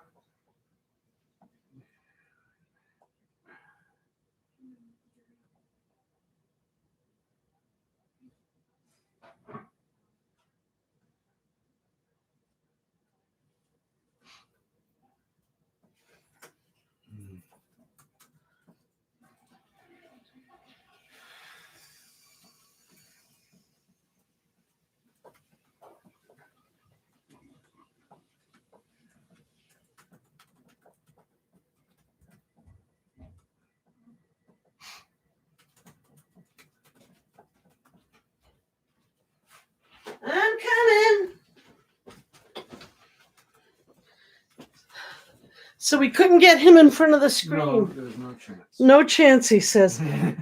Right. All right. So. Okay. I've done a bit of juggling here, just in the event that I may have missed some. Some people feel they were missed, so I grabbed a couple here. Okay. Yeah. If you haven't gotten a question yet, just let them know. Yeah, some of them are here, but the list is so long; they're way down on the list. Yeah, because if you end up off the page, in between cut and paste time, sometimes it'll drop some. But I was able to locate. There were a couple of people. Yep. Okay, so let's go with. We're going to do Lori Miller followed by Caden Higgins. Okay. Okay. So Lori Miller is so sweet. Lori Miller. Do people mistake Jesus when it's really just their spirit guide? Oh yeah, happens all the time. All the time. And people I'm not saying that Jesus isn't out there somewhere, but lots and lots and lots and lots and lots and lots and lots and lots and I can't tell you how many people mistake their spirit guide for Jesus. And it's understandable. And I'm not saying that people, especially Christians, don't see Jesus or have connections like that. But 99% of the people that I've worked with who come to me and say, Jesus told me this or Jesus told me that, are either people who might have a bit of an issue or people who have been talking to their spirit guide. But it's wonderful. I would never tell them that a spirit guide is not Jesus because it brings them comfort. And it's a beautiful, beautiful thing for them. And that's great. People have come to me and they said, my spirit guide is the Archangel Michael. And I'm looking at the spirit guide and he's like, hi, I'm Bob, and I'm like, it's okay. You're the Archangel Michael now. And he's like, hey, whatever floats their boat. But it's a wonderful thing because they're all wonderful, positive beings. And but I'm not saying that Jesus doesn't exist, and I'm not saying that people shouldn't should diss Jesus or not pray to Jesus if that's if that's what they want to do, and because he is there for them. But well, let me give you an example, and this is something that was interesting, is that there was a psychologist who did a study on Jesus and in people who came to him and said that they were talking to Jesus. And these people were not mentally well. And he put all three of them into the same mental ward. I'm talking about people who are not well, okay? And figuring that if they all thought that they were talking to Jesus, that they would decide that only one of them could be Jesus. And instead they all said, well, I'm Jesus of the morning, you're Jesus of the night, and you're Jesus of the afternoon. And then in my personal experience, one day I went to a place and to see somebody who was supposed to be, now this was a big name psychic who channels the Archangel Michael. And this was maybe 15 years ago. And I went with a friend because she's like, you got to see this. You got to see this. So I went. And in the middle of this, when the person started channeling Michael, somebody next to me in the crowd stood up and said, you're not the Archangel Michael. I am the Archangel Michael. And then the person next to them stood up and said, no, I'm the Archangel Michael. And the three of them practically broke into a fist fight on who was the true Archangel Michael. And I'm sure that the real Archangel Michael is probably having a riot laughing over it. I sat there and thought to myself, I wonder how many more people are going to stand up and say they're the true Archangel Michael. And but you know what? It didn't matter. It doesn't matter if there's 10 million people out there saying that they're the Archangel Michael. If they are really positive spirit guides saying they're the Archangel Michael or saying that they're Jesus and they're not the real Archangel or they're not the real Jesus, if they are positive intent, not in any way evil, and they're helping people, that is a good thing that helps the Archangel Michael, helps Jesus in their work, and will eventually bring those people to those beings if that's where they need to be. So there you go. And if it's not where they need to be, it'll bring them to where they need to be. I mean, if you're Hindu, you probably don't need to go to Jesus. You probably need to go to where your Hindu religion brings you. And I know some Christians may feel offended by that, but everyone has their own path. I'm going to have to go to the bathroom again if I keep drinking this. I'm sorry. I have very little. Question is, I have very little filters.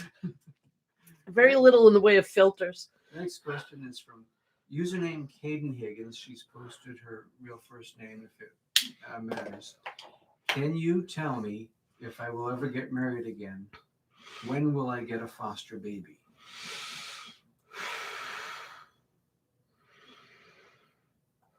Let me get back. All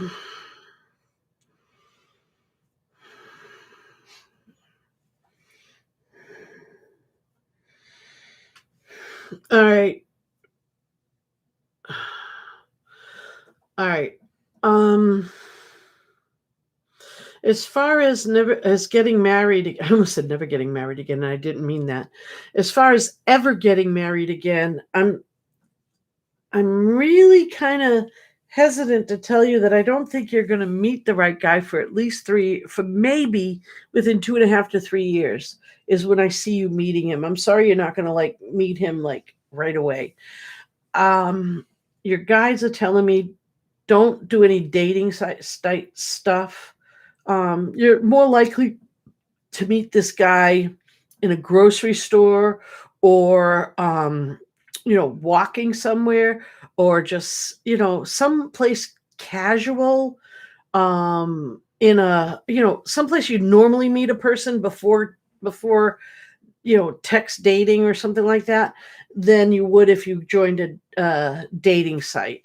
So don't waste your money on something like that is what they're telling me.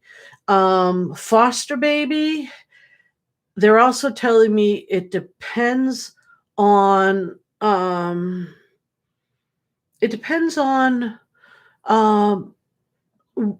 this what age. If you really want a young foster baby, you're looking pretty far out. You're looking like 6 years. If you want an older foster baby, like a baby over 4 years old, you're looking within the next couple of years. If you want a baby over 4 years old, it's going to be much sooner, much sooner, within the year. Is what they're telling me. It's not written in stone.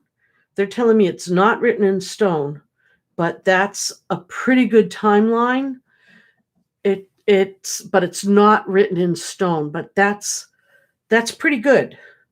And like they said, the timeline for a foster baby goes down a lot further down, depending on the age of the foster baby.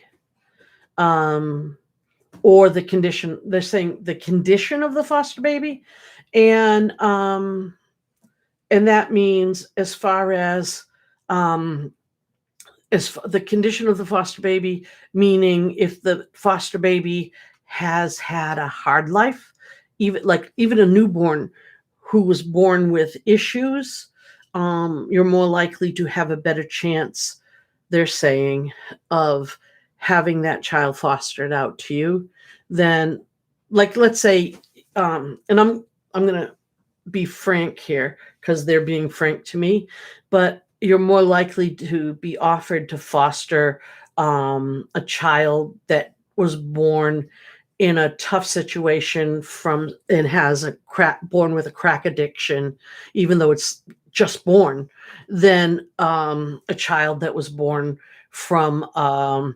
16-year-old rich kid that just made a mistake and her parents said she can't keep the baby. You know what I mean? That type of a thing. So, but they're saying, it's going to happen. Okay? Hang in there. Okay? Okay. From Adriana Castillo. Mm-hmm. Please, can you tell me if my brother Louis Marin, uh, I'll just read it. He passed away of the coronavirus and my health. Okay. Your brother is fine. Your brother is fine. He doesn't remember his suffering now. This is one of the blessings, one of the big blessings of crossing over, is that once you've crossed over, all the physical pain you don't remember. You can, if you want to come down here, like, if depending on how far down they come to the earth energy, they will remember more. They won't experience it unless I really pull them down. I mean, and when I say I pull them down, that's not what I mean. I don't pull them down. I can't conjure anybody. But if they come down and I say, do you want to come lower? Do you want to come lower? And they say, sure, I'll come lower, because I want to make sure that I'm hearing them clearer. They might, if they come really, really low, they might start to feel it. And you've seen examples of that, like the woman, the mother that came really low today, and she started feeling it. But once they get, even her, once she got back up, no pain, no memory, hardly any memory at all, no pain. And when they, so he does not remember that pain. He doesn't feel that pain. I just wanted to assure you that.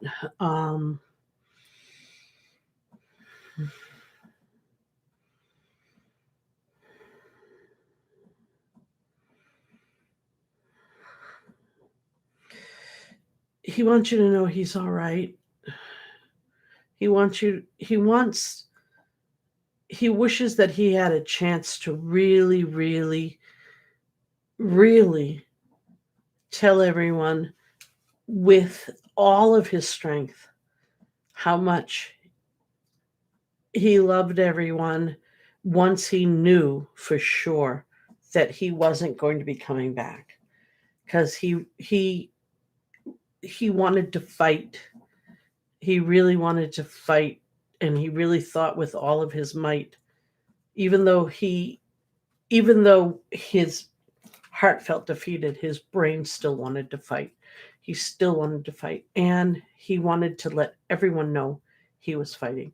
But he is still with you. He's with his friends, he's with his family, and he's happy where he is. He just wants you to know that. And everything's good. Everything is really good. I know it sounds so weird when I tell people that their dead relative, their passed on relative says everything is good. It's good for them. Doesn't mean it's good for you, but I mean, because you're feeling the grief. But knowing that they're okay sometimes can make you feel a little better. Okay? And I just want to step back one.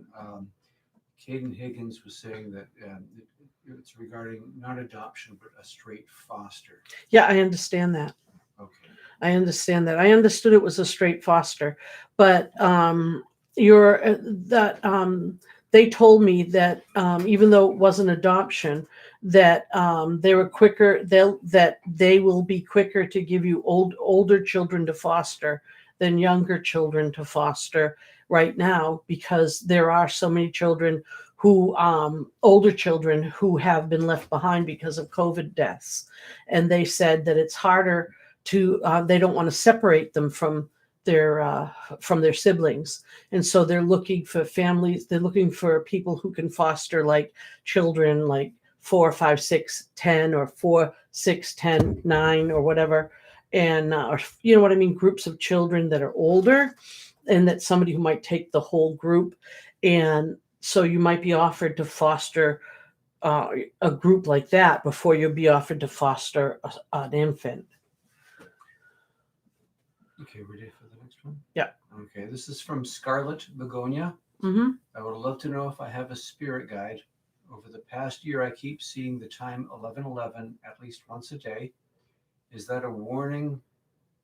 Is that a warning, or are they trying to communicate? They're trying to tell you you're a very powerful psychic sense. Whenever you see the numbers 1111 or 4 or 44, those are very, very powerful numbers. 1111, is a sacred number, and they're trying to tell you that you should wake up and try to find your meaning, try to find your purpose. And you might say, well, I don't know if I have meaning. I don't know if I have purpose. I can't tell you what it is. You have to find it. And they're telling you, get up, find that meaning. You're gonna start seeing that number everywhere. If you haven't noticed, you might wake up or go to bed. You get in bed. You look at the clock, 11:11. You look at the clock, 11:11. You're driving down the road. Even just plain 11s. You're driving down the road, you'll see a car, and license plate might say 871111, or anything. You're going to see 1111s everywhere. They're going to be everywhere. 11s are going to be everywhere. You'll probably start seeing 44s. You're going to start seeing 44s everywhere, because you're going to see the 11s, then you're going to see the 44s, and then you might see the 77s. You might see the 1, 2, 4s. It's a sequence of sacred numbers that you'll start to see one after the other, as sort of clues that you're on the right path. And so that means that you have some interesting things ahead of you. So just keep moving forward. Try to figure out what it is that you're supposed to be doing. I can't tell you what it is, but find out where the 1111s lead you. I'm sorry I can't tell you the answer, but boy, do you have an interesting game that you're going to be playing. Enjoy it. Next one is from Vicky Britton. Will my health get better? Yeah, Vicky, I think we had talked about your spirit guides earlier, and they were talking about some of the stuff that was going on. And now if we talk to them about your health,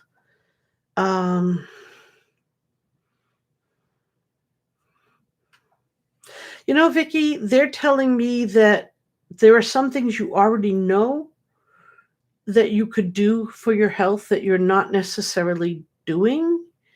And so if you did those things to start, but yes, your health will get better, as long as you follow what you need to do. You already have steps in mind that you need to do, and that will make you feel better, and that's going to help you feel better. But it's frustrating. They're telling me it's very frustrating for you, because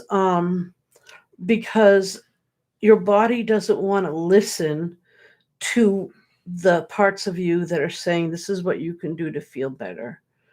And because it's hard when you don't feel good, you don't want to do the things that you feel like you need to do to get better, or to even kind of plateau and stay at a plateau for a while and not get worse.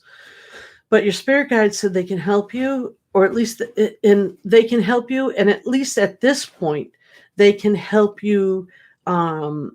They can help you do what you already know you need to do, and then they'll help you reassess and then start doing even more.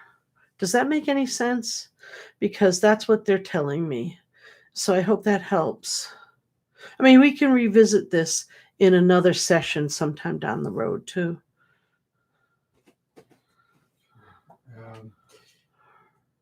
Next is from Carol McCartney. Uh-huh.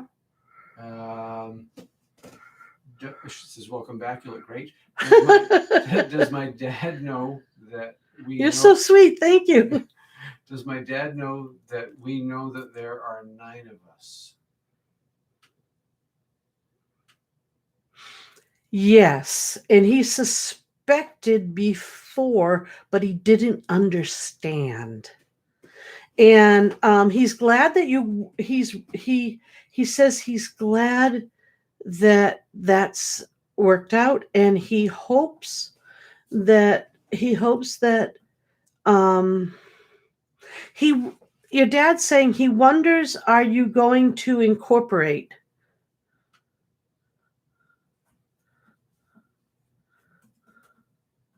or assimilate, something like that, or are you just going to or is it fine at 9? Does that make sense? I don't know if that makes sense. I don't know if that makes sense. Anyway, he's saying that he loves all 9 of you. Okay. I don't know if incorporate was the word I heard right. Maybe he means expand. But he said it's fine at 9. And he loves all of you. I don't know. He's got such a big smile on his face. He looks like a big, proud daddy, grandpa type.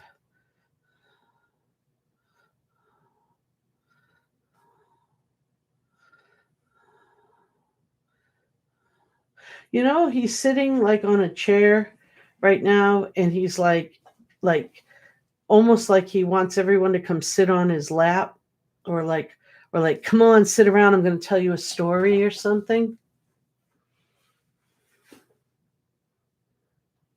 I don't know. But that's what he said. Something like, I don't know if it was, I have no idea what the word was. I might have said it wrong. I might have heard it wrong.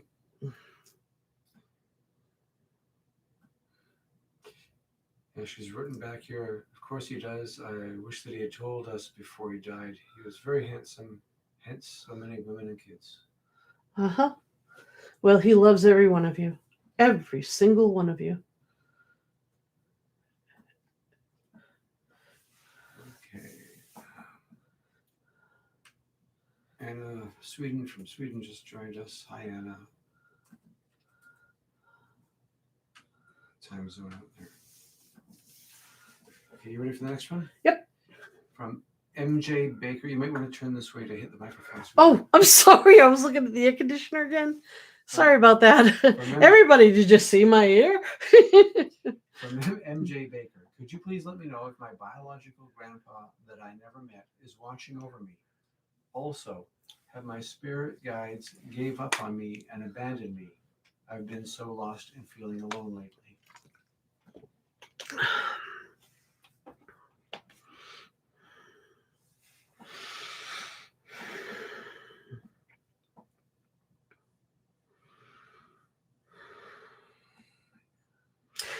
Okay, this is going to sound really, really strange. But did you recently, like within the last couple of years, get a tattoo? I know that sounds far-fetched. I mean, it's very unlikely, but I'm just asking. Because if you didn't, then I can see that there's something else that's on you. It might have been even in I say the last couple of years, but it might have even been sooner than that.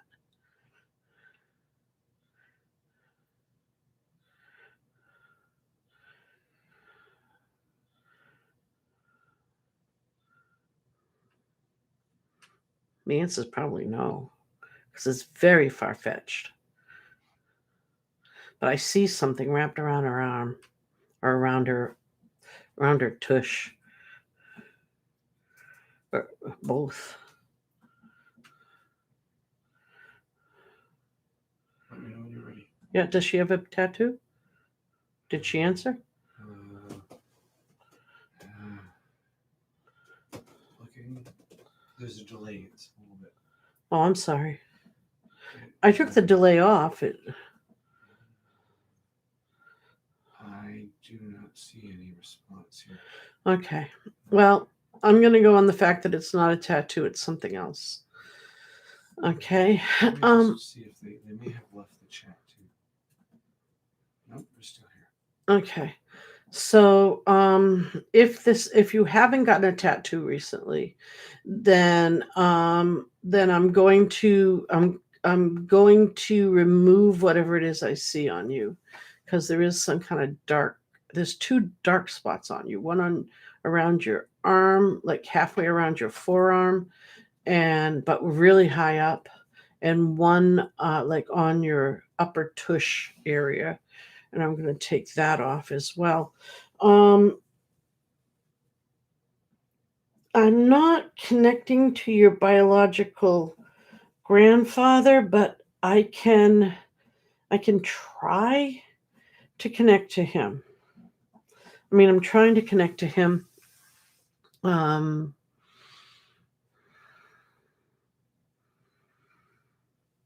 he's aware. He's aware, and he is aware. He is um he is aware that you're there. He is aware that he has in the past been one of your spirit guides. Some other spirit guide of your family had told him that they were going to be your spirit guide, and that he should move to his biological family, and he did out of respect, but they didn't pick up the ball. So I've told him that they didn't pick up the ball the way they should. I've asked him to move back and take care and help you and take care of you. So he's coming back. All right. And so this is a good thing. So I've got him to come back. These dark things that were on you were probably feeding and making you feel more lonely and more abandoned. So you're going to start to feel better about that, about being lonely and abandoned. And so that's gonna start to feel better. Probably by midweek, you're gonna start to notice a bit of a feeling a little less lonely, a little less empty, because they were actually creating a lot of that feeling so they could feed off of you. They weren't terribly deep, so they just started really getting into you. You probably had those feelings already, and then they were like, okay, let's make those feelings worse and start eating them. I'm also going to get one of you have, you said you didn't get connected to your spirit guides. I'm going to see what's going on, why they're not on the ball. And they said that they are. It's just hard for you to listen to them because um you've been feeling depressed. They'd like you to get out, and they know it's been raining a lot, and it gets really hot, and then it gets raining, then it gets hot, but they like you to get more sunshine, if you can. But they're asking me. I'm Miss Herbalist today. Again, the warning: I am not a doctor. I'm not prescribing. It's just one person suggesting to another person, and it means it's not a prescription. You don't have to take it. I am not a medical doctor. They are suggesting that you take some vitamin D. They say that you are low in vitamin D. This is your spirit guides. It's not me. I'm not. Prescribing anything, and I'm not diagnosing anything, but they'd like you to take vitamin D, and if possible, B complex, and because they say that you're very low in vitamin D, and you're pretty low in vitamin B, and that's going to help you. Okay, and if you're around at the next chat, and you can get through, touch base again, and we'll see how you're feeling. Okay. All right, Ken. Okay, from Linda Spinks. Please, anything from my son Frank.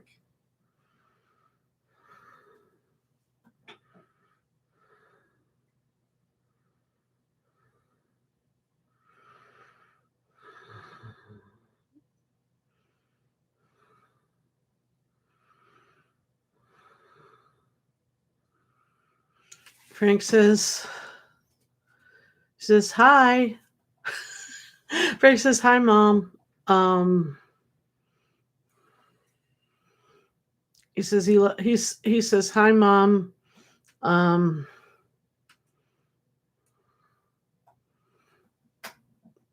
I don't know if he's like rubbing your head or something. Do you feel anything like rubbing your head or tingling on your head or back of your neck? Because I can see him like like that on your head, and he's still doing it. He's going like just slightly touching your head, like that.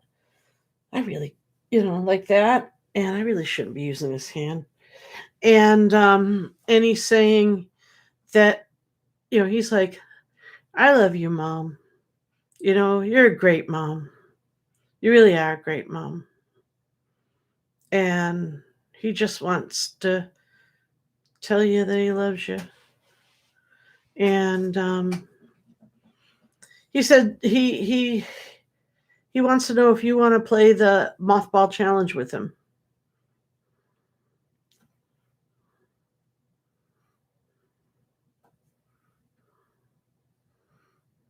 So you can just, let us know. Anyway, he just wants to say that, and he's taken off. Okay.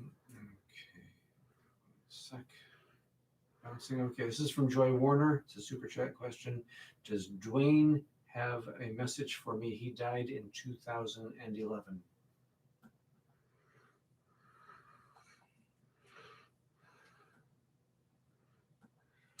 Okay. I don't know if Dwayne has a sense of humor or if he whatever, but he just said, "Put some shoes on, will you?" I don't know what the thing is with shoes in these people, but he's being funny. He said,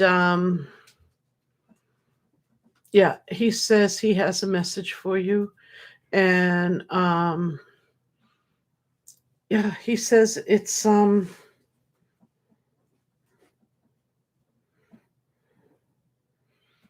he says the trees. He says you thought those tree. He says you thought those trees were tall.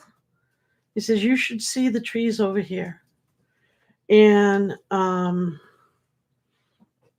and you should see the stars over here. Um, Something about yeah. You thought those trees were tall, and he must mean you should see the like you thought those there were so many stars. You should see the stars over here, and and then he's smiling. I'm sorry, I'm just a little tired right now. He's smiling, and he's just got this really welcoming smile, and and I don't know if he really loved camping, but it really looks like he's like in a small clearing in the wilderness, like he's like at a campsite or something. um I don't know, but it's like that's what he's presenting himself like. And he's just got this radiant feeling of goodness, of like he wants you to know that. I don't know if it's like he's changed, or like he wants you to know that like he's. I don't know if it's changed so much as as he wants you to know that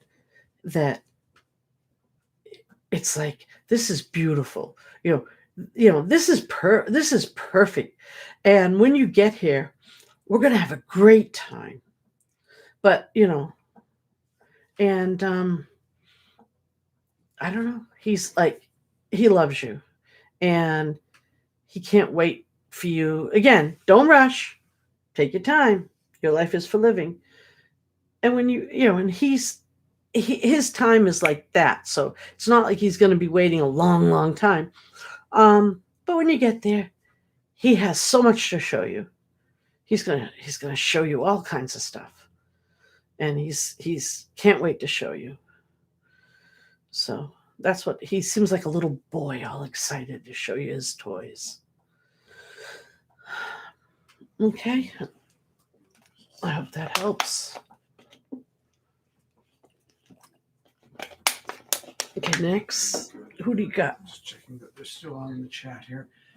From Tez4444. Oh, there you go. There you go. Can you make contact with my husband on the other side? Okay. Gotta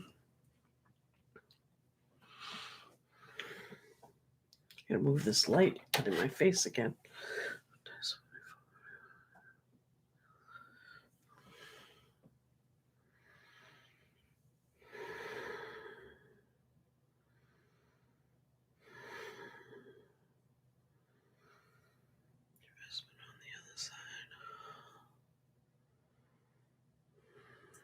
Okay.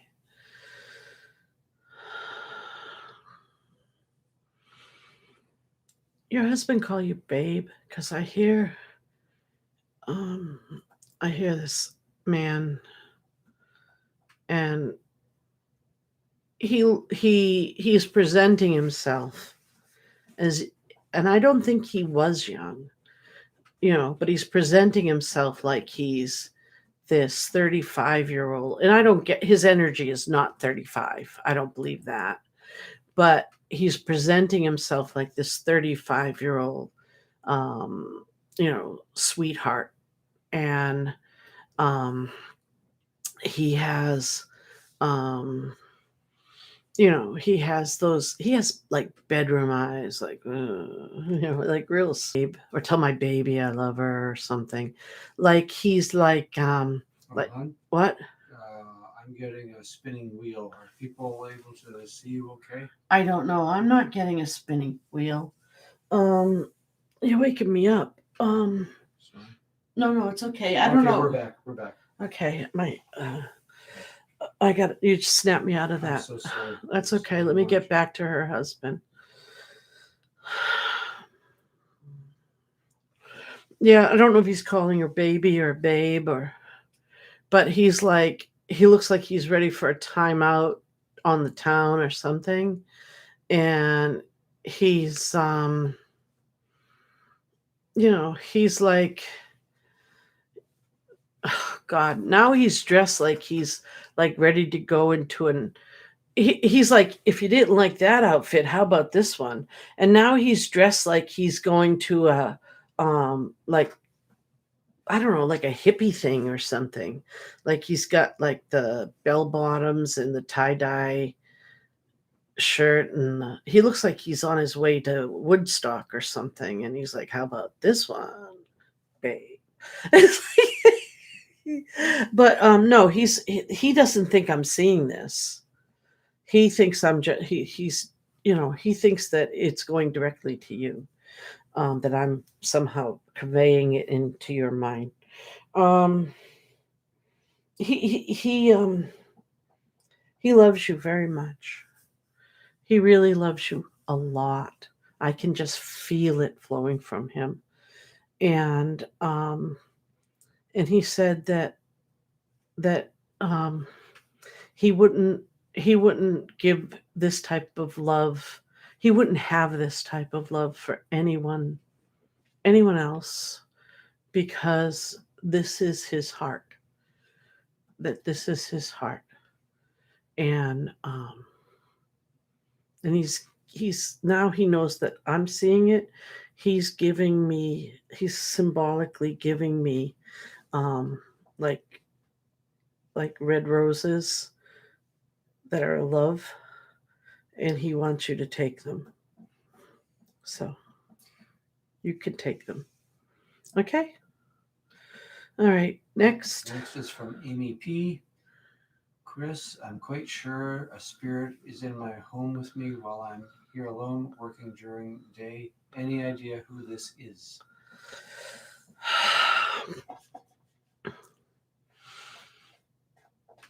All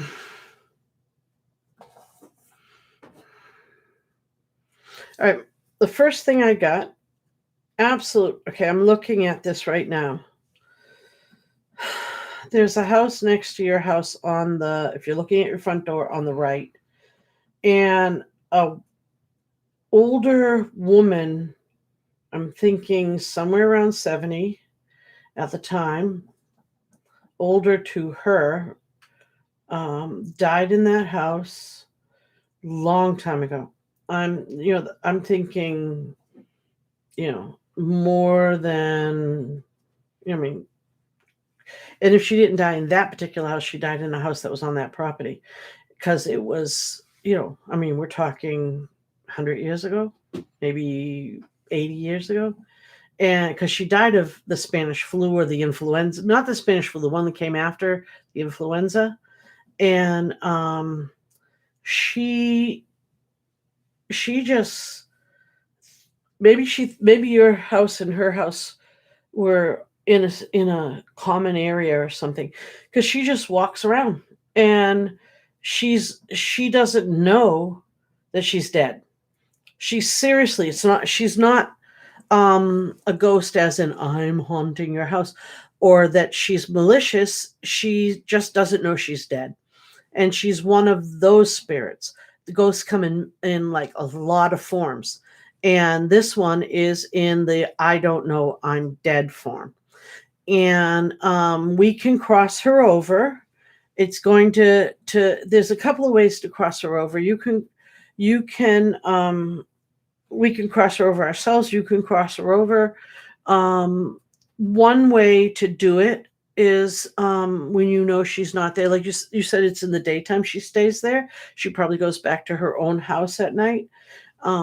And one way you can do that, depending on if you live alone or if you have other people who might think you're crazy, is, when she's not there, is to even if she is there, is to sprinkle tiny bits, just tiny. It doesn't have to be like a big line, like take out the Morton salt and go, is to just sprinkle tiny bits of salt in on the edges of the windows and at your doors. And it doesn't matter if the salt goes away. It's putting it there the first time, and praying whatever prayers that you say, praying that she can't come through it. And it's the symbolism of your energy that'll do it. And she shouldn't be able to cross those lines. You don't have to refill. You can refill it if it goes away after a while, but you don't have to do it all the time. And after a while, she'll learn she can't cross those borders, and that'll keep her out of your house. But it won't cross her over, just keep her out of her boundaries, and she can live in peace as long as she's not malevolent.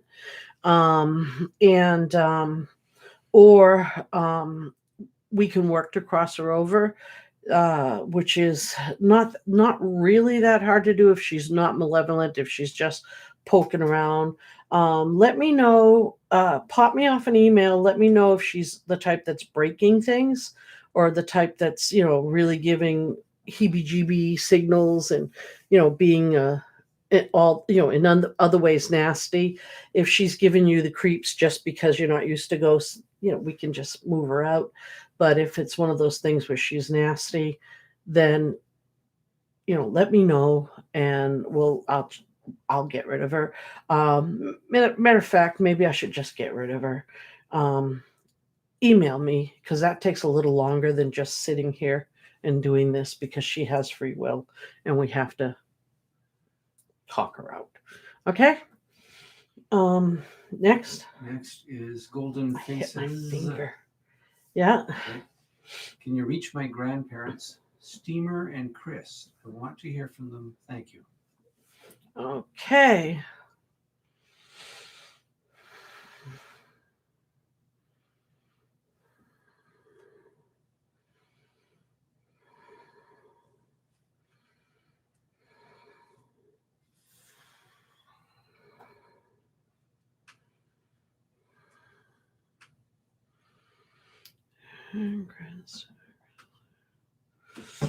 Mm.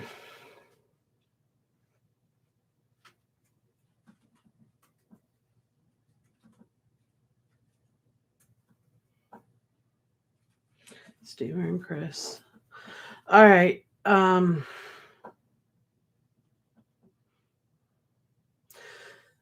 Okay. Now I see that they are with some friends.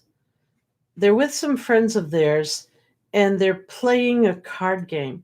I don't know what they're doing. I just found them, and when I got in touch with them, they were playing cards.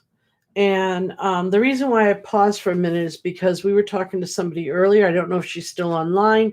Her father had committed suicide when she was 7, and we were transferring him over. And he just walked right by me and said, "Oh, hi, I'm here. Tell her I'm fine." So she's still here. Her dad's here. He's fine, and he's feeling much better. So, anyhow, in the meantime, let's go back to your parents, your grandparents. They're playing cards with friends of theirs who are old friends who had already crossed over, and I asked them to pause for a minute to talk to us, and your grandfather says, "Oh, what's up, honey?" And he said, and he just said, "Oh, you should have phoned." And yeah, they're enjoying themselves. It's like they're on a cruise or something. And I mean, they're not on a cruise. He was actually sitting in a field of grass, like in this field, and they're playing cards on a card table with this other couple, and they're having a good time. And I mean, three other couples, and they're having a really good time. And when I got their attention now, I mean, not three other couples, another, there were three people all on one side.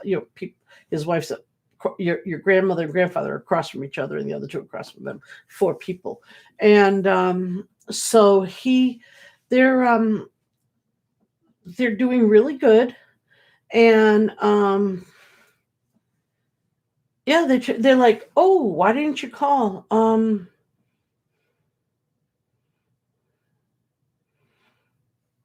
Yeah, now that you got their attention, they he's like, "Oh, what's up? What's going on?" He just wants to sit down and have a chat with you, and they do love you very much, and he's talkative. She's being quiet. I don't know if that's how they were in life, but he seems to be the one that's talking, and she seems to be the quiet part. And uh, he's like, "Oh, come on in, sit down." And I'm like, "No, she's not going in." But he's like, "Yeah, come on, sit down, and uh, tell me all about how things have been going, and blah blah." And so I'm telling him that soon enough, but not right now. And I said, if he has anything to tell you, if your grandmother has anything to tell you. And he's saying they're having a wonderful time, and they want and take care of yourself, and tell everyone they said hello, and and uh, they're all doing good. Someone's got their leg back. It was the funniest thing to see so and so with their leg back, their leg or legs back. Now they can walk around like and do what they want with like nobody's business. Having their legs back. They had lost them to the diabetes, and now they got their legs back. That's what I got from them. I hope that helps. Am I turned away again, right? I just opened my eyes a bit and I was like, "Oh, I'm turned away again." Okay, well, I just want to put you a heads up. We're going on 3 hours. Okay, well, how many people? There's innumerable questions. I've got 2 additional documents after this document. So, Okay, I noticed we might have done a couple people twice, so. Yeah, there was. I've been trying to parse through any duplicates. Okay. Okay, now next one is Kathy Rader. Uh-huh. Any message from my mom, Lois, or husband, Tim? Okay. Um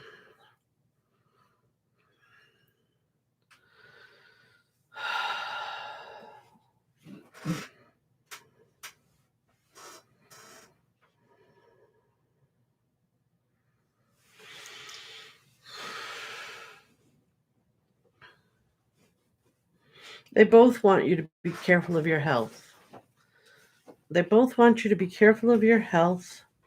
They want you to take care of yourself and not to take anything that's going on lightly because they don't want you to rush over there. You know, despite how much they want to hold you and hug you and be with you, they don't want you to rush. They don't want to see you there like tomorrow.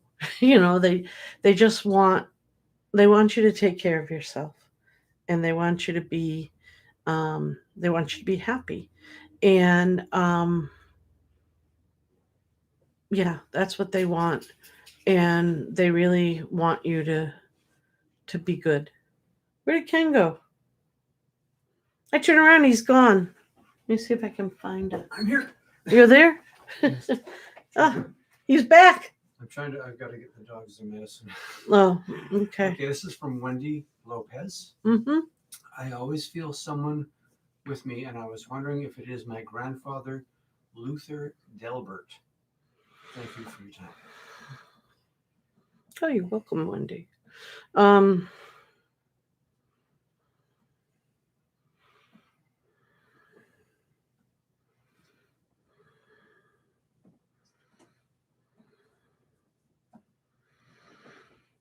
yeah, I I I see I see I see your grandpa.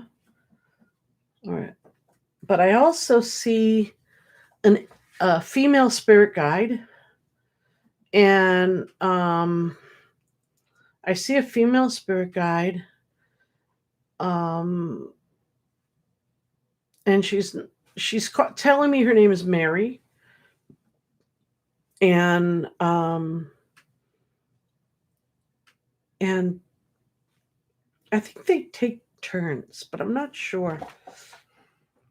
I think she handles the more delicate things that your grandfather might not always get, you know.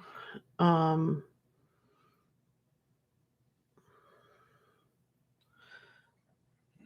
but the thing is too is that I think your grandfather is spirit guide to more than he's got he's watching over more than one person. So she only watches over you. And he's willing to take the mothball challenge. So, and he thinks he can quote win the mothball challenge. So, if he does come through in the mothball challenge, when I put up that little quick video, please make sure to tell us, okay? Because he's really hyped about the mothball challenge, and he does love you. You know that, though. He said you know that. You know that. You've always known that, and he has no doubt about that. Okay. Okay, next is That's Ken next. next.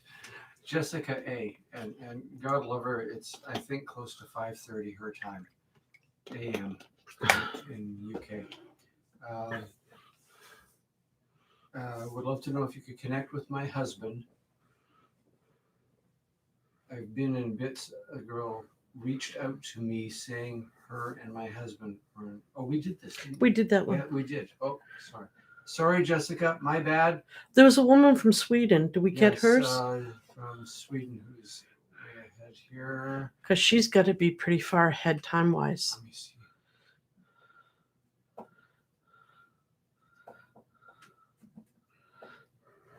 Let me just try and do a quick search here. And of course, I can't find that one now. Well, Let me Try someone else in the Okay, meantime. I'll look for Sweden in a minute, and let me just zoom down here. I can't see. A lot of people have posted multiple times, so I'm having to rely on memory in a lot of cases here. Yeah.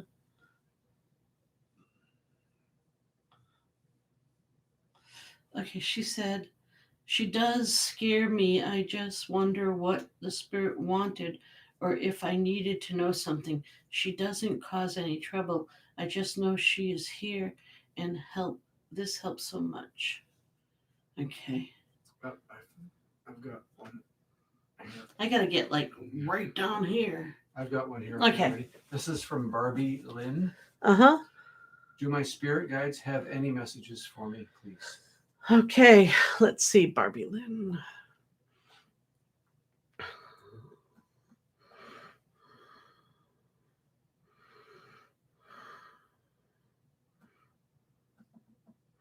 You know, Barbie Lynn, this might sound really strange, but your spirit guides say that I'm assuming that you must have pets because your spirit guides are saying that the animal energy around you is really healing, and it's something that you really should take advantage of. It's something that you need to immerse yourself in. Um, and I guess if you don't have pets, then maybe you need to go outside more, or go maybe into the woods, or put out a bird feeder or something and immerse yourself into the animals around you. But I assume you might have pets the way they're talking. I guess animal energy or the energy of that type of thing is very fulfilling to you and healing to you. And animals are one of those things. Your spirit guides are saying that this is something that's very good for you. That's something that will be very kind to your system. Something that will help you a lot, and that's what they're saying. So if you do have pets, let them give you their energy, and if you don't, find a place that has animals and let them give you their energy. Okay. Next is from Darksiders. Is Uh-huh. there any messages from my Uncle Jose or great grandma Juana or Grandma Olga? Might be Joanna. Grandma Joanna. Okay. Yeah, maybe her message is say my name right, you stupid man. No, that wasn't her message. That was my message. um, I shouldn't say that. I can't say things right, and I can't spell right. Like I told everybody, when Ken starts typing for me, everyone will get correct spelling at least. Let's see.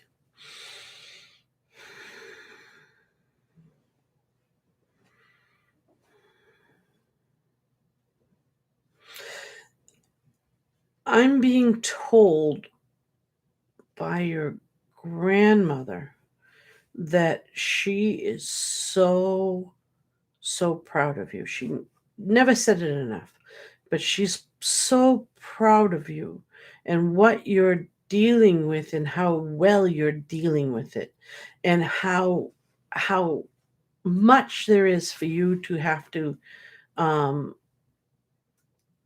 so how much is on your plate, how much you juggle, and how impressed she is. And they're all saying how much they love you and they love your family, they love everything about you, and how much they really love it, and they love you so much, and they want you to know that they're always there to support you and to help you, and that that if you ask them anything at all, and they'll make sure. Now, I don't know if you're Catholic or they were Catholic, because they said if they'll make sure that they will put it in the ear of the Blessed Mother for you. And I don't know if they became Catholic or they were Catholic, but I think that's a Catholic thing. And but they said that they will be sure that you will always have someone watching over you. You will never be alone. And that's what I have from them. From your mouth to God's ears is what they said.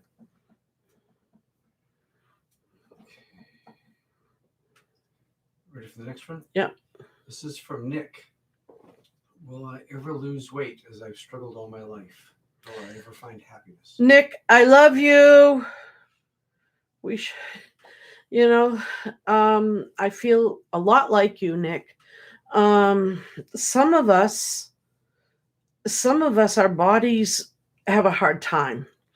And I think what I was told by my spirit guide, which is probably a lot like you, is that some people who have a lot of psychic energy, a lot of empathic energy at a young age, before we're taught how to deal with it, we internalized it. We didn't know how to process it to get it out of our bodies. And instead of getting it out of our bodies, we internalized it and held it, and our bodies processed it as and turned it into fat and stored it. And it confused the physicality of our body. And it said, we don't want to be hurt. We can't be hurt by other people's emotions. So we built this cocoon around us, believing that this cocoon is going to help us from other people's emotions, other people's things. And when we did that, all we did was create more emotional negativity from people, because people would throw this negativity at us now because of our bodies. You know, people are very judgmental. There's a huge fat prejudice out there. And so what did we do? We put more emotional protection around us in the form of gaining more weight.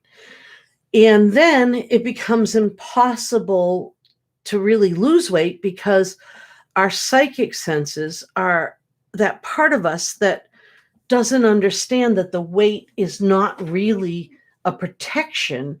It's actually something that's hurting us, holds on to it. And so it's a state of mind. It's not what you eat. You know that old saying, it's not what you eat, it's what's eating you. It's not even that. It's not what you eat.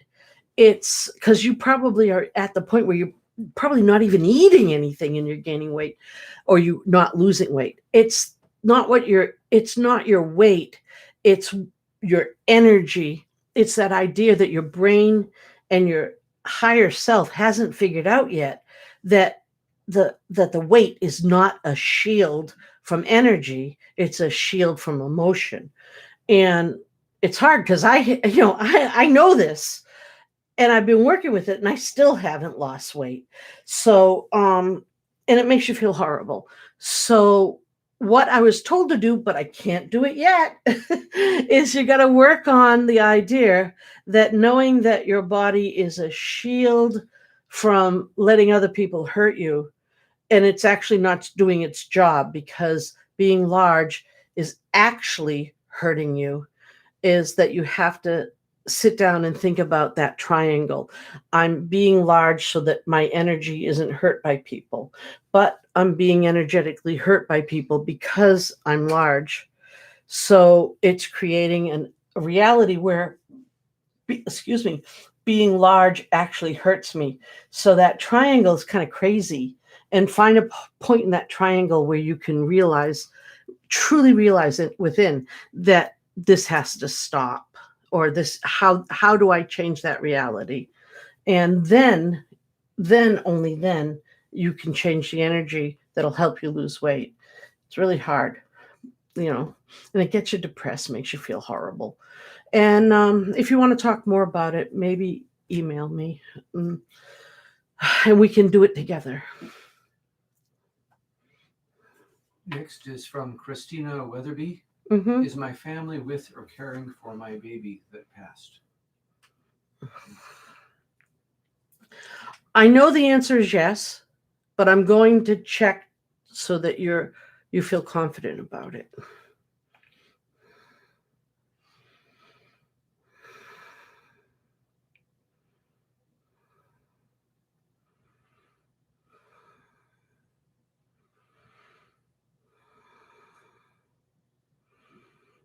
Most definitely. I see them. I see the baby with them. The baby's gotten a little older though, because the baby really wanted the freedom to be able to run around and play and and be a child. So the baby grew up a bit. The baby is like a 7-year-old child now. And when you get there, the baby knows who you are. The baby knows your mom. The baby visits you. When the baby visits you, the baby comes back at the baby's age, and you can be aware of the baby at times. I believe you've heard the baby, and you probably thought to yourself, "I'm crazy. I feel nuts. I'm hearing the baby. I must be nuts." But you're not nuts. That's your relatives letting you know that the baby is there. And when you finally one day join the family, you'll be reunited, and it'll be a beautiful thing. And the baby's safe.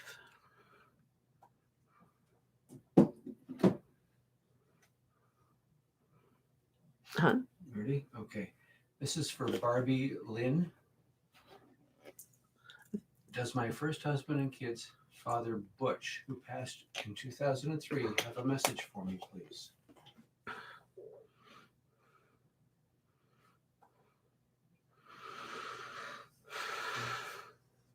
He says he thinks you're doing good. He loves you. He's always loved you. No matter what happened, he's always loved you, and you knew that. And he always loved you. He always will love you, and he wants you to know that he thinks you're doing good. He thinks that he just wants you to know that he's there. He supports you, and that you're doing good. He's proud of you, and he's there. He's there. He says, "Let him know if you need any help." It was like, "Let me know if you need anything," And he's asking, "Do you want to take part in the mothball challenge?" And so you could just tell him yes or no, and let me know what happens. Okay.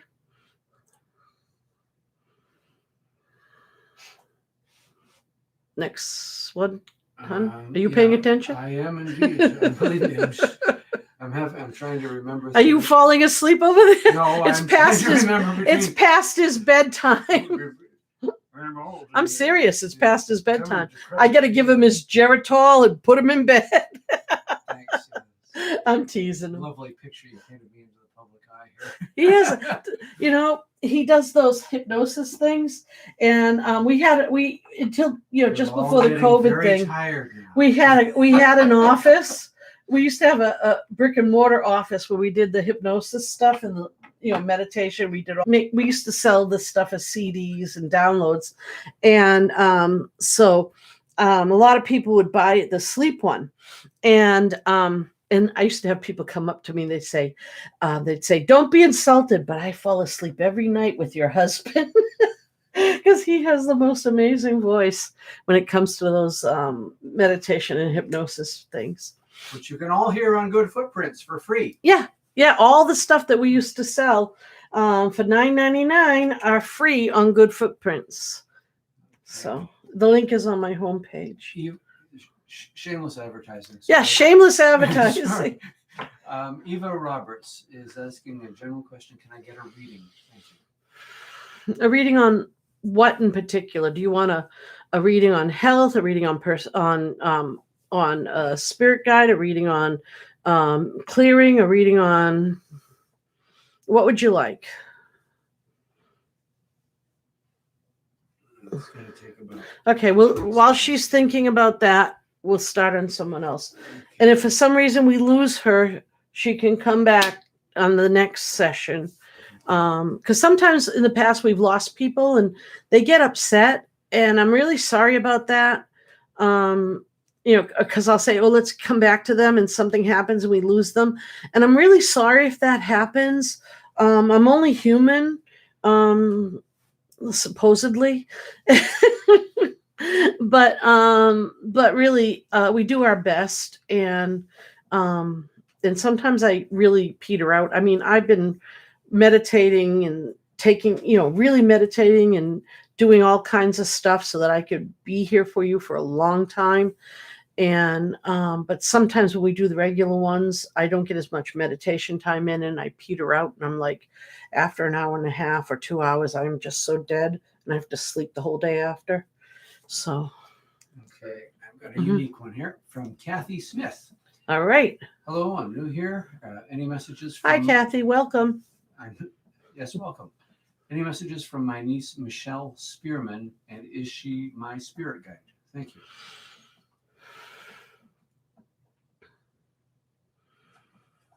Okay.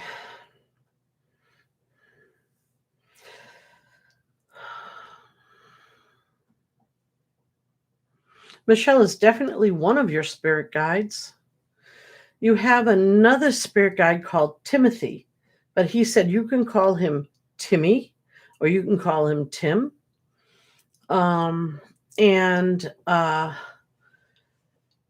she likes to go with you when you go shopping, because she says that you don't shop very well, and she likes to give you suggestions. I don't know exactly what that means. I don't know if you took her shopping when she was alive, but she thinks that she can fix your taste a bit. I don't know.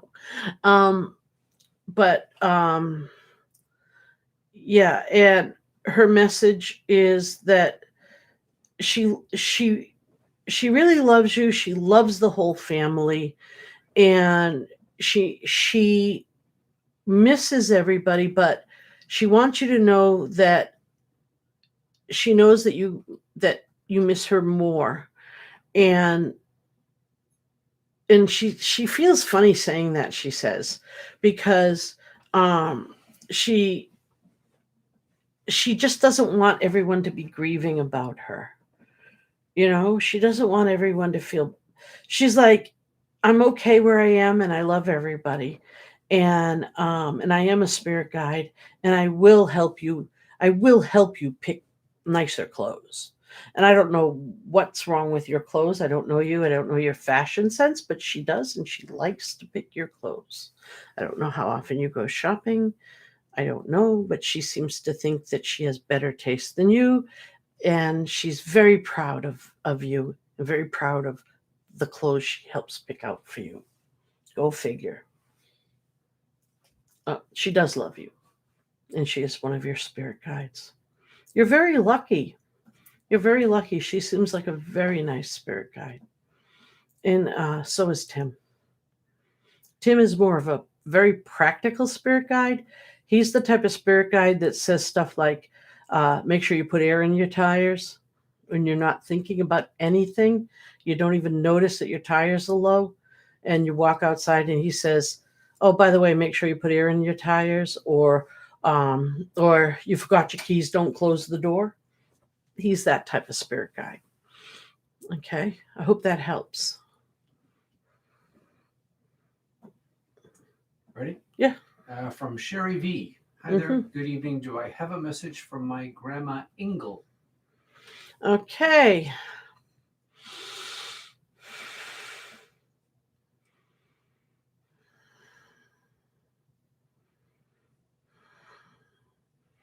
Grandma says you were always so smart, and she thinks you're adorable, and she loves you, and she keeps saying that you were always so smart and adorable. And she's thinking of you as a child. She's like seeing this little girl in her mind. And she does visit you, and she visits you, and once in a while she visits like everybody once in a while, but she visits you. And when I see her, I can see that she likes to see you as this adorable little child. And she knows you're not, but that's how she remembers you. And she loves you, and she just has this beautiful circle of love around you. So that's what I see. I hope that helped. Stand by. I'm going to scroll way up. Large section of chat. Oh, and a lot of times, I don't mention it, but a lot of the relatives see people with halos of light around them, or they put halos of light around them. Um, and sometimes, sometimes I'm talking and I'm trying to get things together, and I don't mention little details like that. Um, you know, and I'm sorry if I skip little details like that. It's because I see this all the time. Sometimes I don't remember to say it. Um, Sorry, scrolling. Sherry V. Hello, Heather Snyder. Hello, my name is Heather. I would just like to know if my grandparents hear me when I talk to them. okay, let me find them.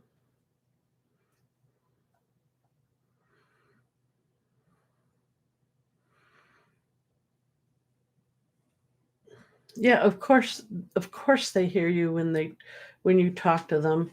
And and sometimes they hear you, like the twittering of birds.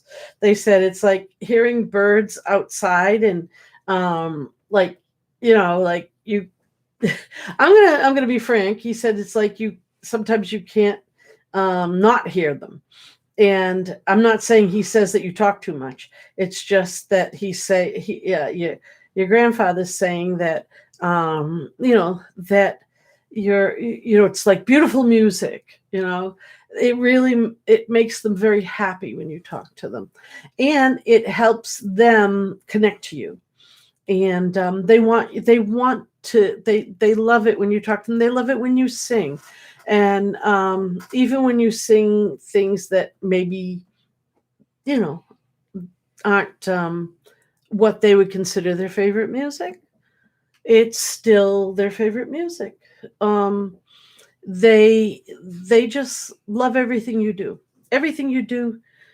They feel like you do it for them sometimes. I mean, like, they're not going to be paying attention to you if you're in the bathroom. I mean, you have privacy and stuff, but when you connect to them, when you're talking to them or connecting to them, or later if you're singing or you're, something like that, they feel like you're welcoming them into part of your life. And they talk back to you, and they feel like sometimes you know it. And they feel welcomed in your world. And I think that's a really, really good thing. They love you, and they know you love them, and they try to help you with life. And I hope that helps. Ready? Yep. From ABBA number 1. Any messages from my dad, Frank, please?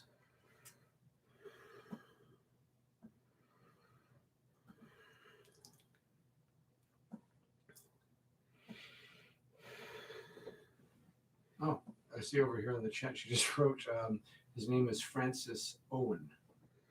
I guess they called him Frank. Mm-hmm.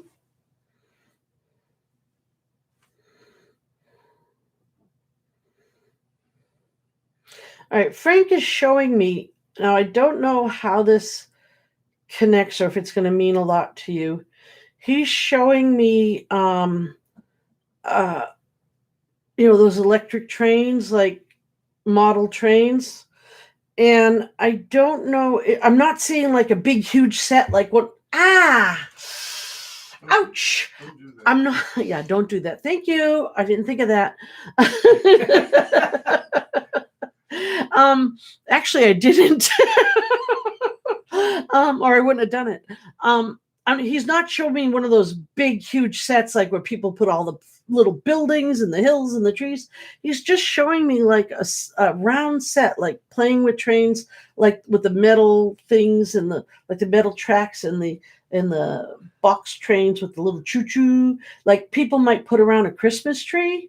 Um, and he's like kneeling down, playing with that, and there's, I don't know, a couple of kids playing around it. Maybe one of them is you. I don't know. But he's showing me that. And I don't know if that has meaning to you. Um, and um, and now he's showing me like home movies. Like, you know, those film cameras, like those Super 8 cameras or whatever they were, you know, like I don't think they had sound, like, you know, like they came like in cartridges and you open them up. They were like little ones. You open them up and you stuck them on a camera and you loaded them in, and this is what he's showing me, and it just went, and you had a little screen and you watched them, and like and it's films of you playing, and he's happy, he's watching these things, and he's telling me I love you, like you, not me, you. He's saying I love you while he's watching the movie, and now he's smiling, and that's all he wants, that's all he's saying. And I hope that means something to you, and I hope that that really helps. So yeah, I hope that means something because it's rather specific, and he's really smiling, and I think he feels that that's going to be meaningful to you. Right. Yep. Next is Renee Gooden. Can you reach out to my mom, Winona?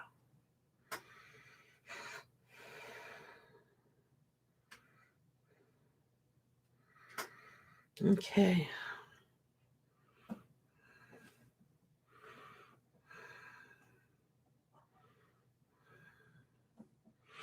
All right. I see Winona. I see her. I'm going to see if I can talk to her. All right. Winona is, she's quiet. I don't know if she's quiet in life, but she's quiet right now. And was she, I don't know if she was in a nursing home before she passed or what happened, because I see her sort of on a chair. I don't know if she's projecting this to me, but she's on like a recliner, and she has like a blanket on her and she's knitting. And now she's smirking at me. I don't know if what's going on there. And now she's um now she's drinking a beer. I don't know, this doesn't make sense. But okay, so now she's now the beer's gone and the blanket's gone. Okay, now would you just please talk to me? Okay, so now the whole living room type setup is gone. All right, so here she is. Now she's standing there. So she's telling me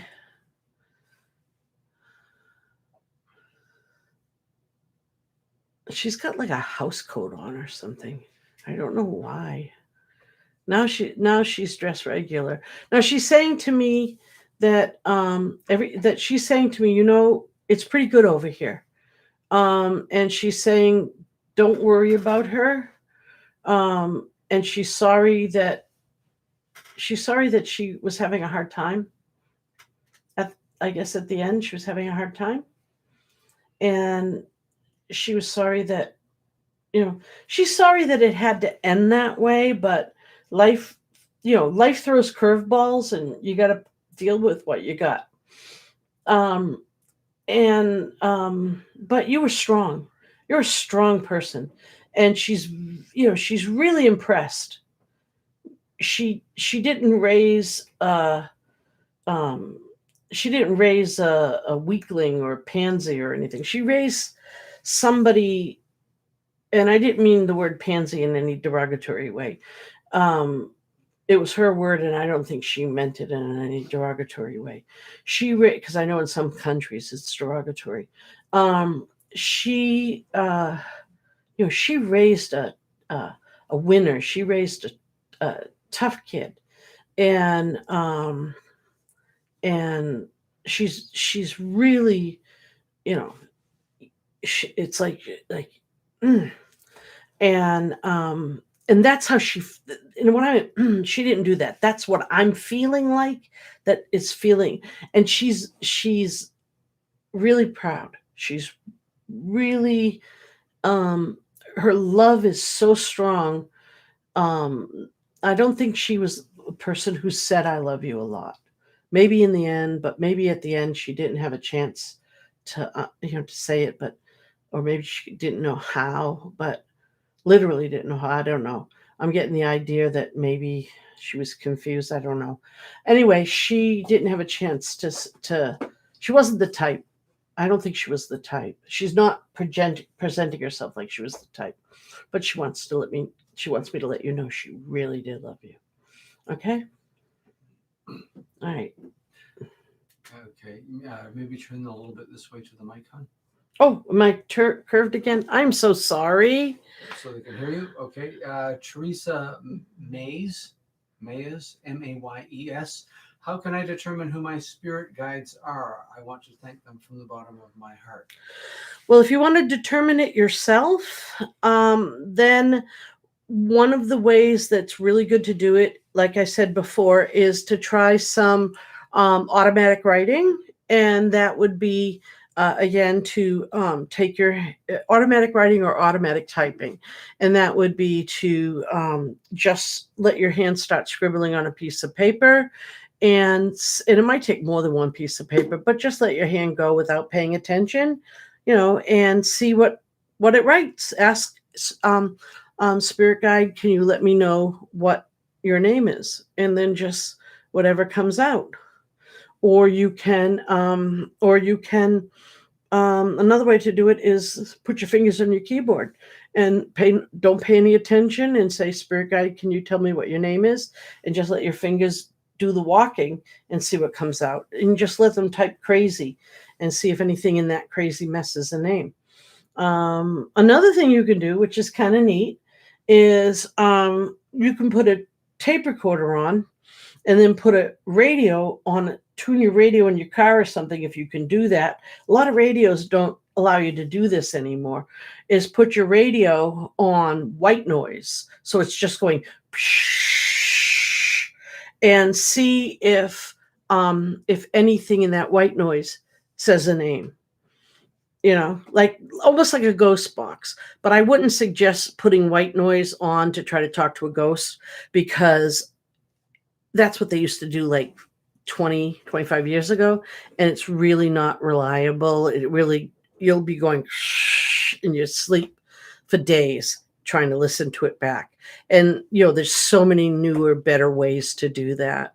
But if you're just doing it for a short period and you don't have, and I wouldn't trust a ghost box for a spirit guide's name. You don't want to, because they can let in darkness. So, try the automatic writing first, or something like that. Otherwise, If I can make another shameless marketing Yeah. statement, we'll be working on a. We do have a meditation that's coming up to meet your spirit guide. And if you go through that meditation, you will learn your spirit guide's name. And that's going to be on Good Footprints. You can find that channel on my homepage. I'll let you guys know when that meditation is up. And when you go through that meditation, you will meet one of your spirit guides, and he will tell you, or she will tell you her name. And it's free. Yeah. Okay, the next one is, thank you. And we would wish that you would subscribe on that channel. Thank you. And the next question is from, because it would be nice to get monetized. Monetization doesn't make a lot of money unless you're one of those really high up people. Like people say, oh, well, you're making tons of money. That's the biggest comment we get, is when we get somebody rude, being really, really rude. They'll say, how could you make money on these poor people? How could you're making thousands of dollars.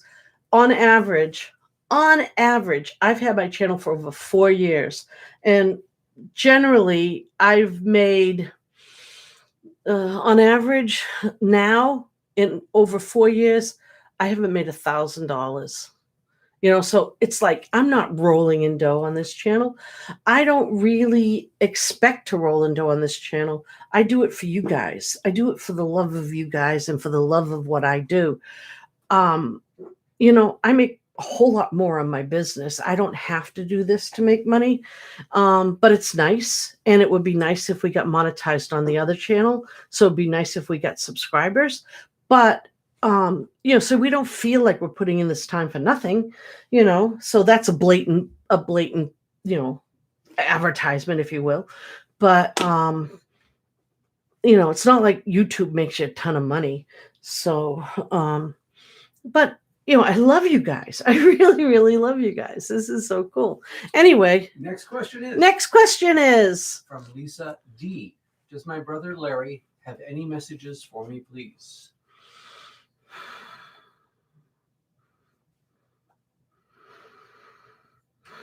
Larry says, okay,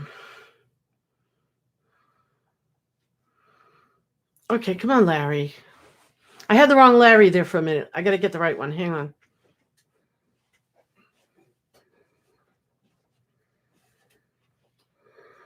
Okay, I got the right one.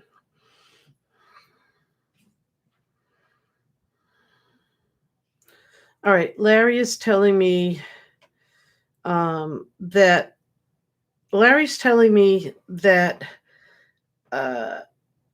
sibling rivalry was a lot of fun. He didn't mean any of it, of course, because that's what siblings do. And that he loves you, and that he, he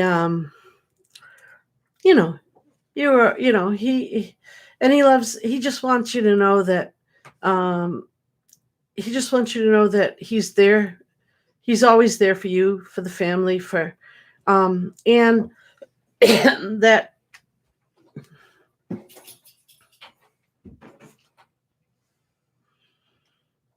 that he's king of the mountain. He says he's still king of the mountain. Ha ha. I hope that makes sense. Anyway, and he's got a big smile on his face, and he's really happy, and he really wants you to be happy. He's going to put happy energy into your life as much as he can, and he wants to do the mothball challenge. So let's see how that works. Ready? Yep. Next one is from Jane Doe, using asking about my children. Derek. A lot of police people know her. Yeah. No, don't say that in this question. Nope. My children, Derek and Maureen, they were so young. Oh, I'm so sorry.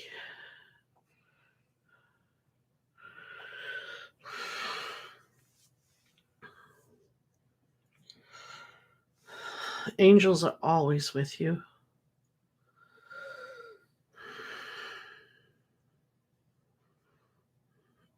Innocents go right up to God. They become instant little angels, and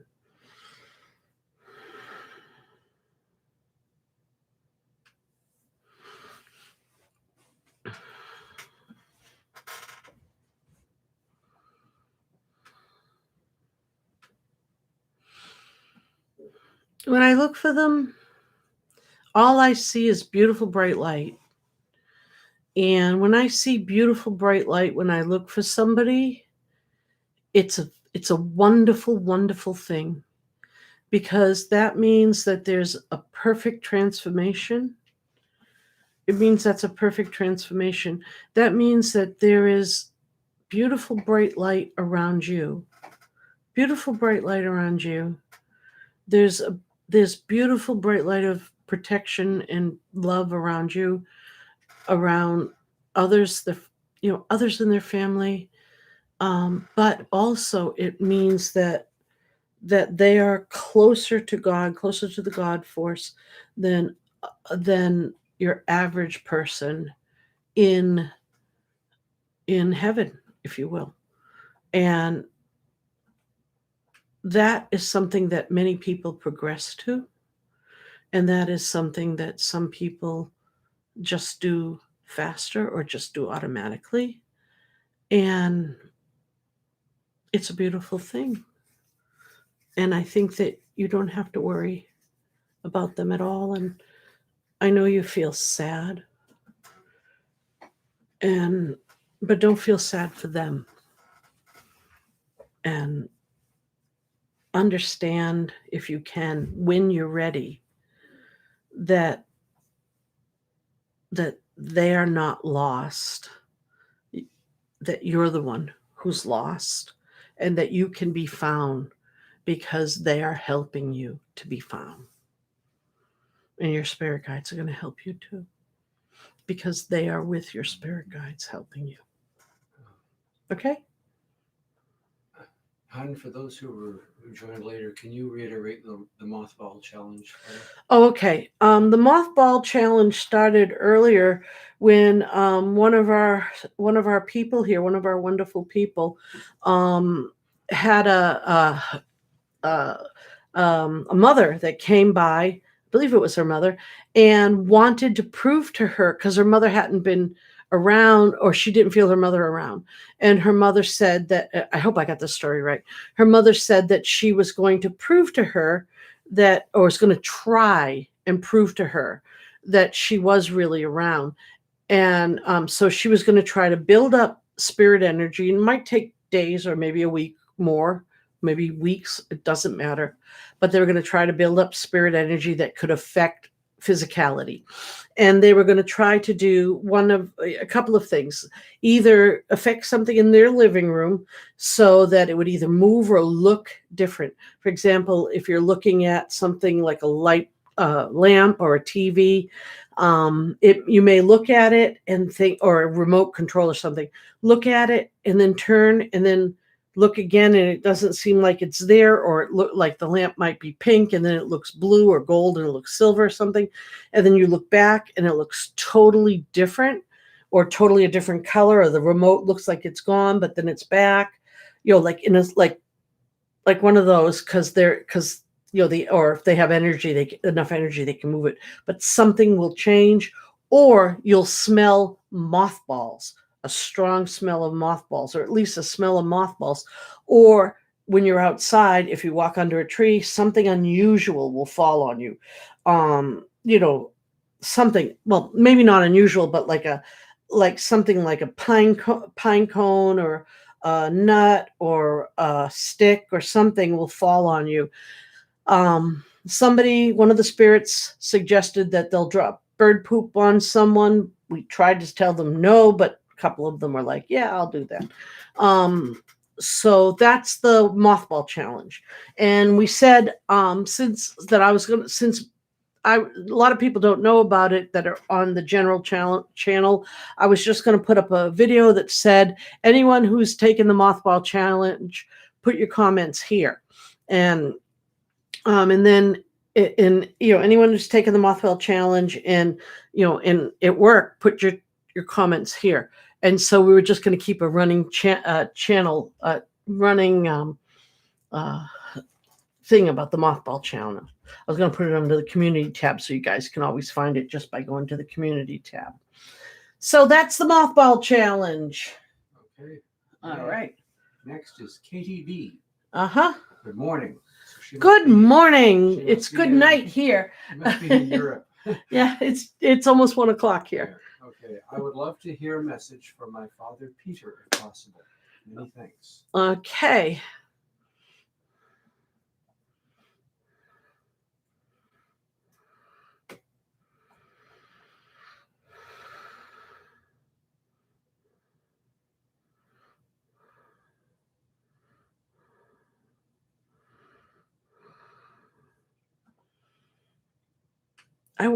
I see a man, I think he's your father, and he's riding a bicycle. I don't know if he did that a lot. but I see him riding a bicycle, and he waved to me, and now he's saying he's saying he's telling me that he's telling me, do you remember when you used to ride bikes? You used to ride the bicycles. You used to go cycling when you were little with him. And he just wants you to remember that so you know it's him. And that he really thinks that you were brilliant. He really thinks you were brilliant. He really happy. You brought joy into his life. And he just wants you to know that. And that he said that he wants you not to be afraid. Death's not scary, he said.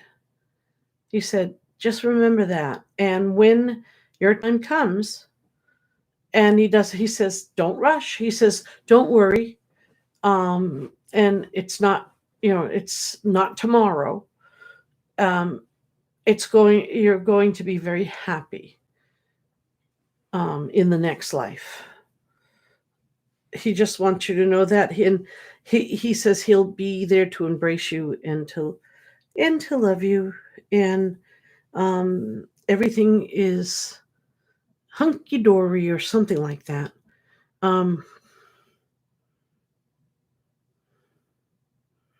He said that there are other things he could say, but he wants to keep everything beautiful, because where he is, he doesn't want to remember anything else. It's very hard.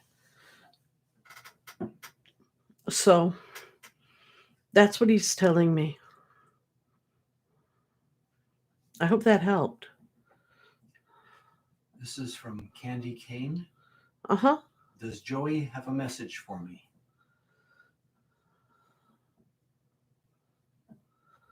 Joey said, keep on keeping on.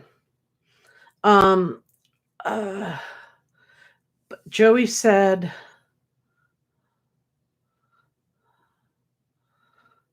yeah, he said that, and now he's saying,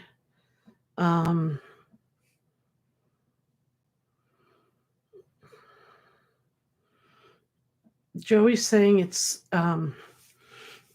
Joey's saying, yeah, it's everything is good. Nothing is bad. He's saying no decisions you can make are bad. Remember that. He wants her to remember that he'll never, no decision she can make are bad. And he wants her to remember that, because sometimes, like I'm sorry, I'm itchy. So after 4 hours, I'm allowed to scratch. Sometimes he's made bad decisions, but he found out that they weren't bad decisions. They were just decisions that were made. If he didn't make those decisions, he would have made other decisions. And life just is life. Life is a series of decisions. And that none of them are really good or bad. They're just what brings you through your life. And he just wants her to know that, so she doesn't feel bad about decisions. Don't feel bad about decisions. All decisions are okay. And that love is behind even decisions you think you made because you were feeling angry, or because even if you knew they were not the best decisions, ultimately you did them because you thought that you had to. And so he's getting very philosophical. And love's the thing. And now he's saying love, love, love. He's like, yeah, so love. And, you could never hurt me. I love you. So, that was a little bit, like I said, philosophical. I guess he's had a lot of time to think. Right? Do we have another one, or we run? Still searching through duplicates. Give me a second here. I was going to say, are we running out yet?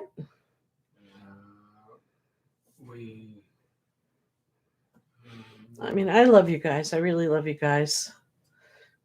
We're going on, what? We're just over 4 hours. We're coming on now. Yeah, we're just over 4 hours. And we had, 60 people? So we might be... we had a total tonight. Yeah, we were up 80 people at one Up to 80 people at one time? Yeah. And now we're down to what? I must be boring. 40. We're in half. People these are the people that win endurance awards, dear. They all deserve gold stars. These are the gold stars.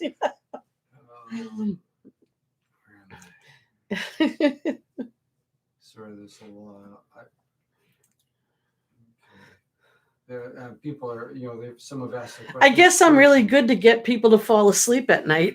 One person did. She apologized and woke up and said, what did I miss? Did I miss my question? Nah, hon, go back to sleep. It's all boring. It will be live again, so you can go through and double check. Well, not live, replayed. Replayed, sorry. Yeah. But, it's okay. Everybody, you know what? Play this again some night. You'll all get a good night's sleep.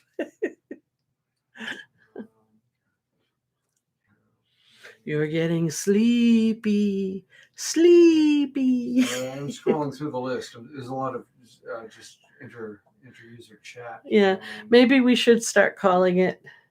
Yeah. Maybe last call. Okay. Yeah, I think that's 1 o'clock. Let me just get down to the very end here. Okay, why don't we just do the very last question on the chat here, because I can't. Yeah, and if people we missed, I'm really sorry. Oh, it's Donna Stokes. We haven't done her yet. Nope. Yeah. Does my father Red have a message for me? Oh, good old Red.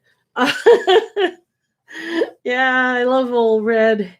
Yeah, Red and I are going to become pen pals pretty soon. Last time we talked to Red, he was barbecuing. Let's see what he's up to now.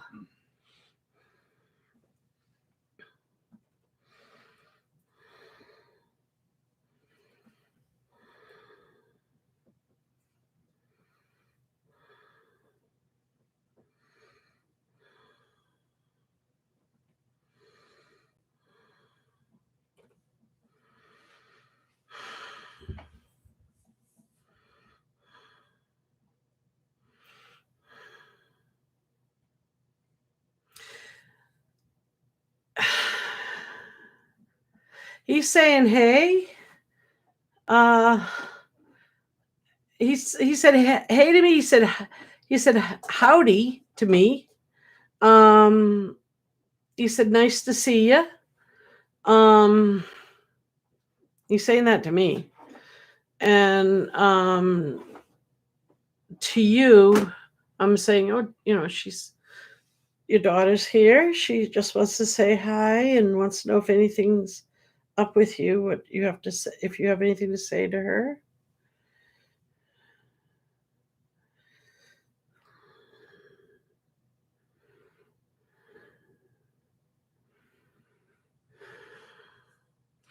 He went like, I just did that because he just did that. Like this. And he says, he's like, it's all, everything's all set.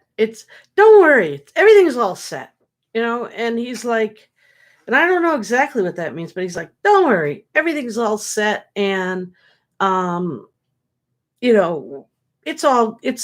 now he's telling me a joke. He says,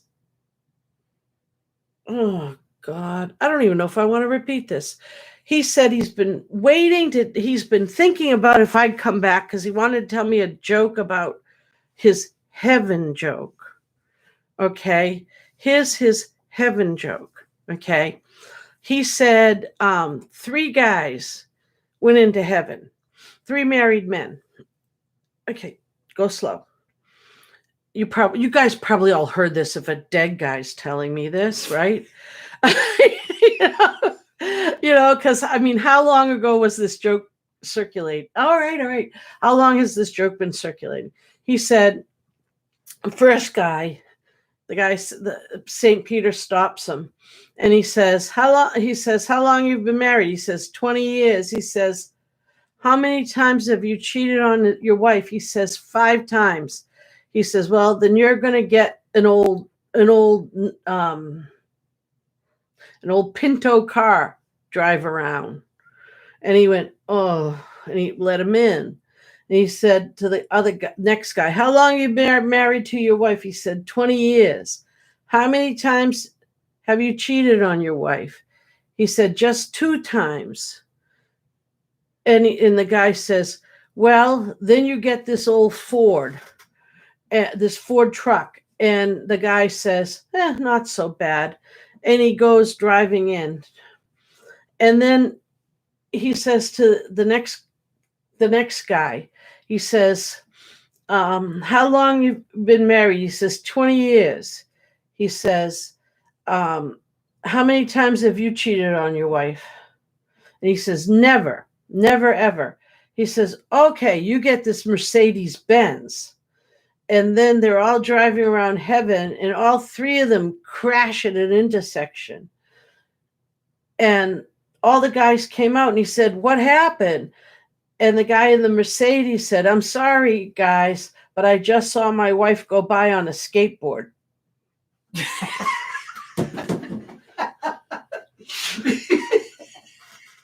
Ken likes it. Red likes it.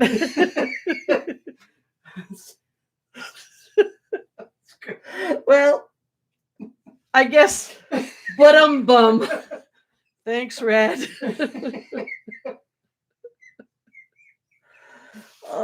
You guys have the greatest parents. We're at 4 hours. We should. Yeah, we're 4 hours now. We should probably start getting going. Let me say goodbye to everybody here. Yeah.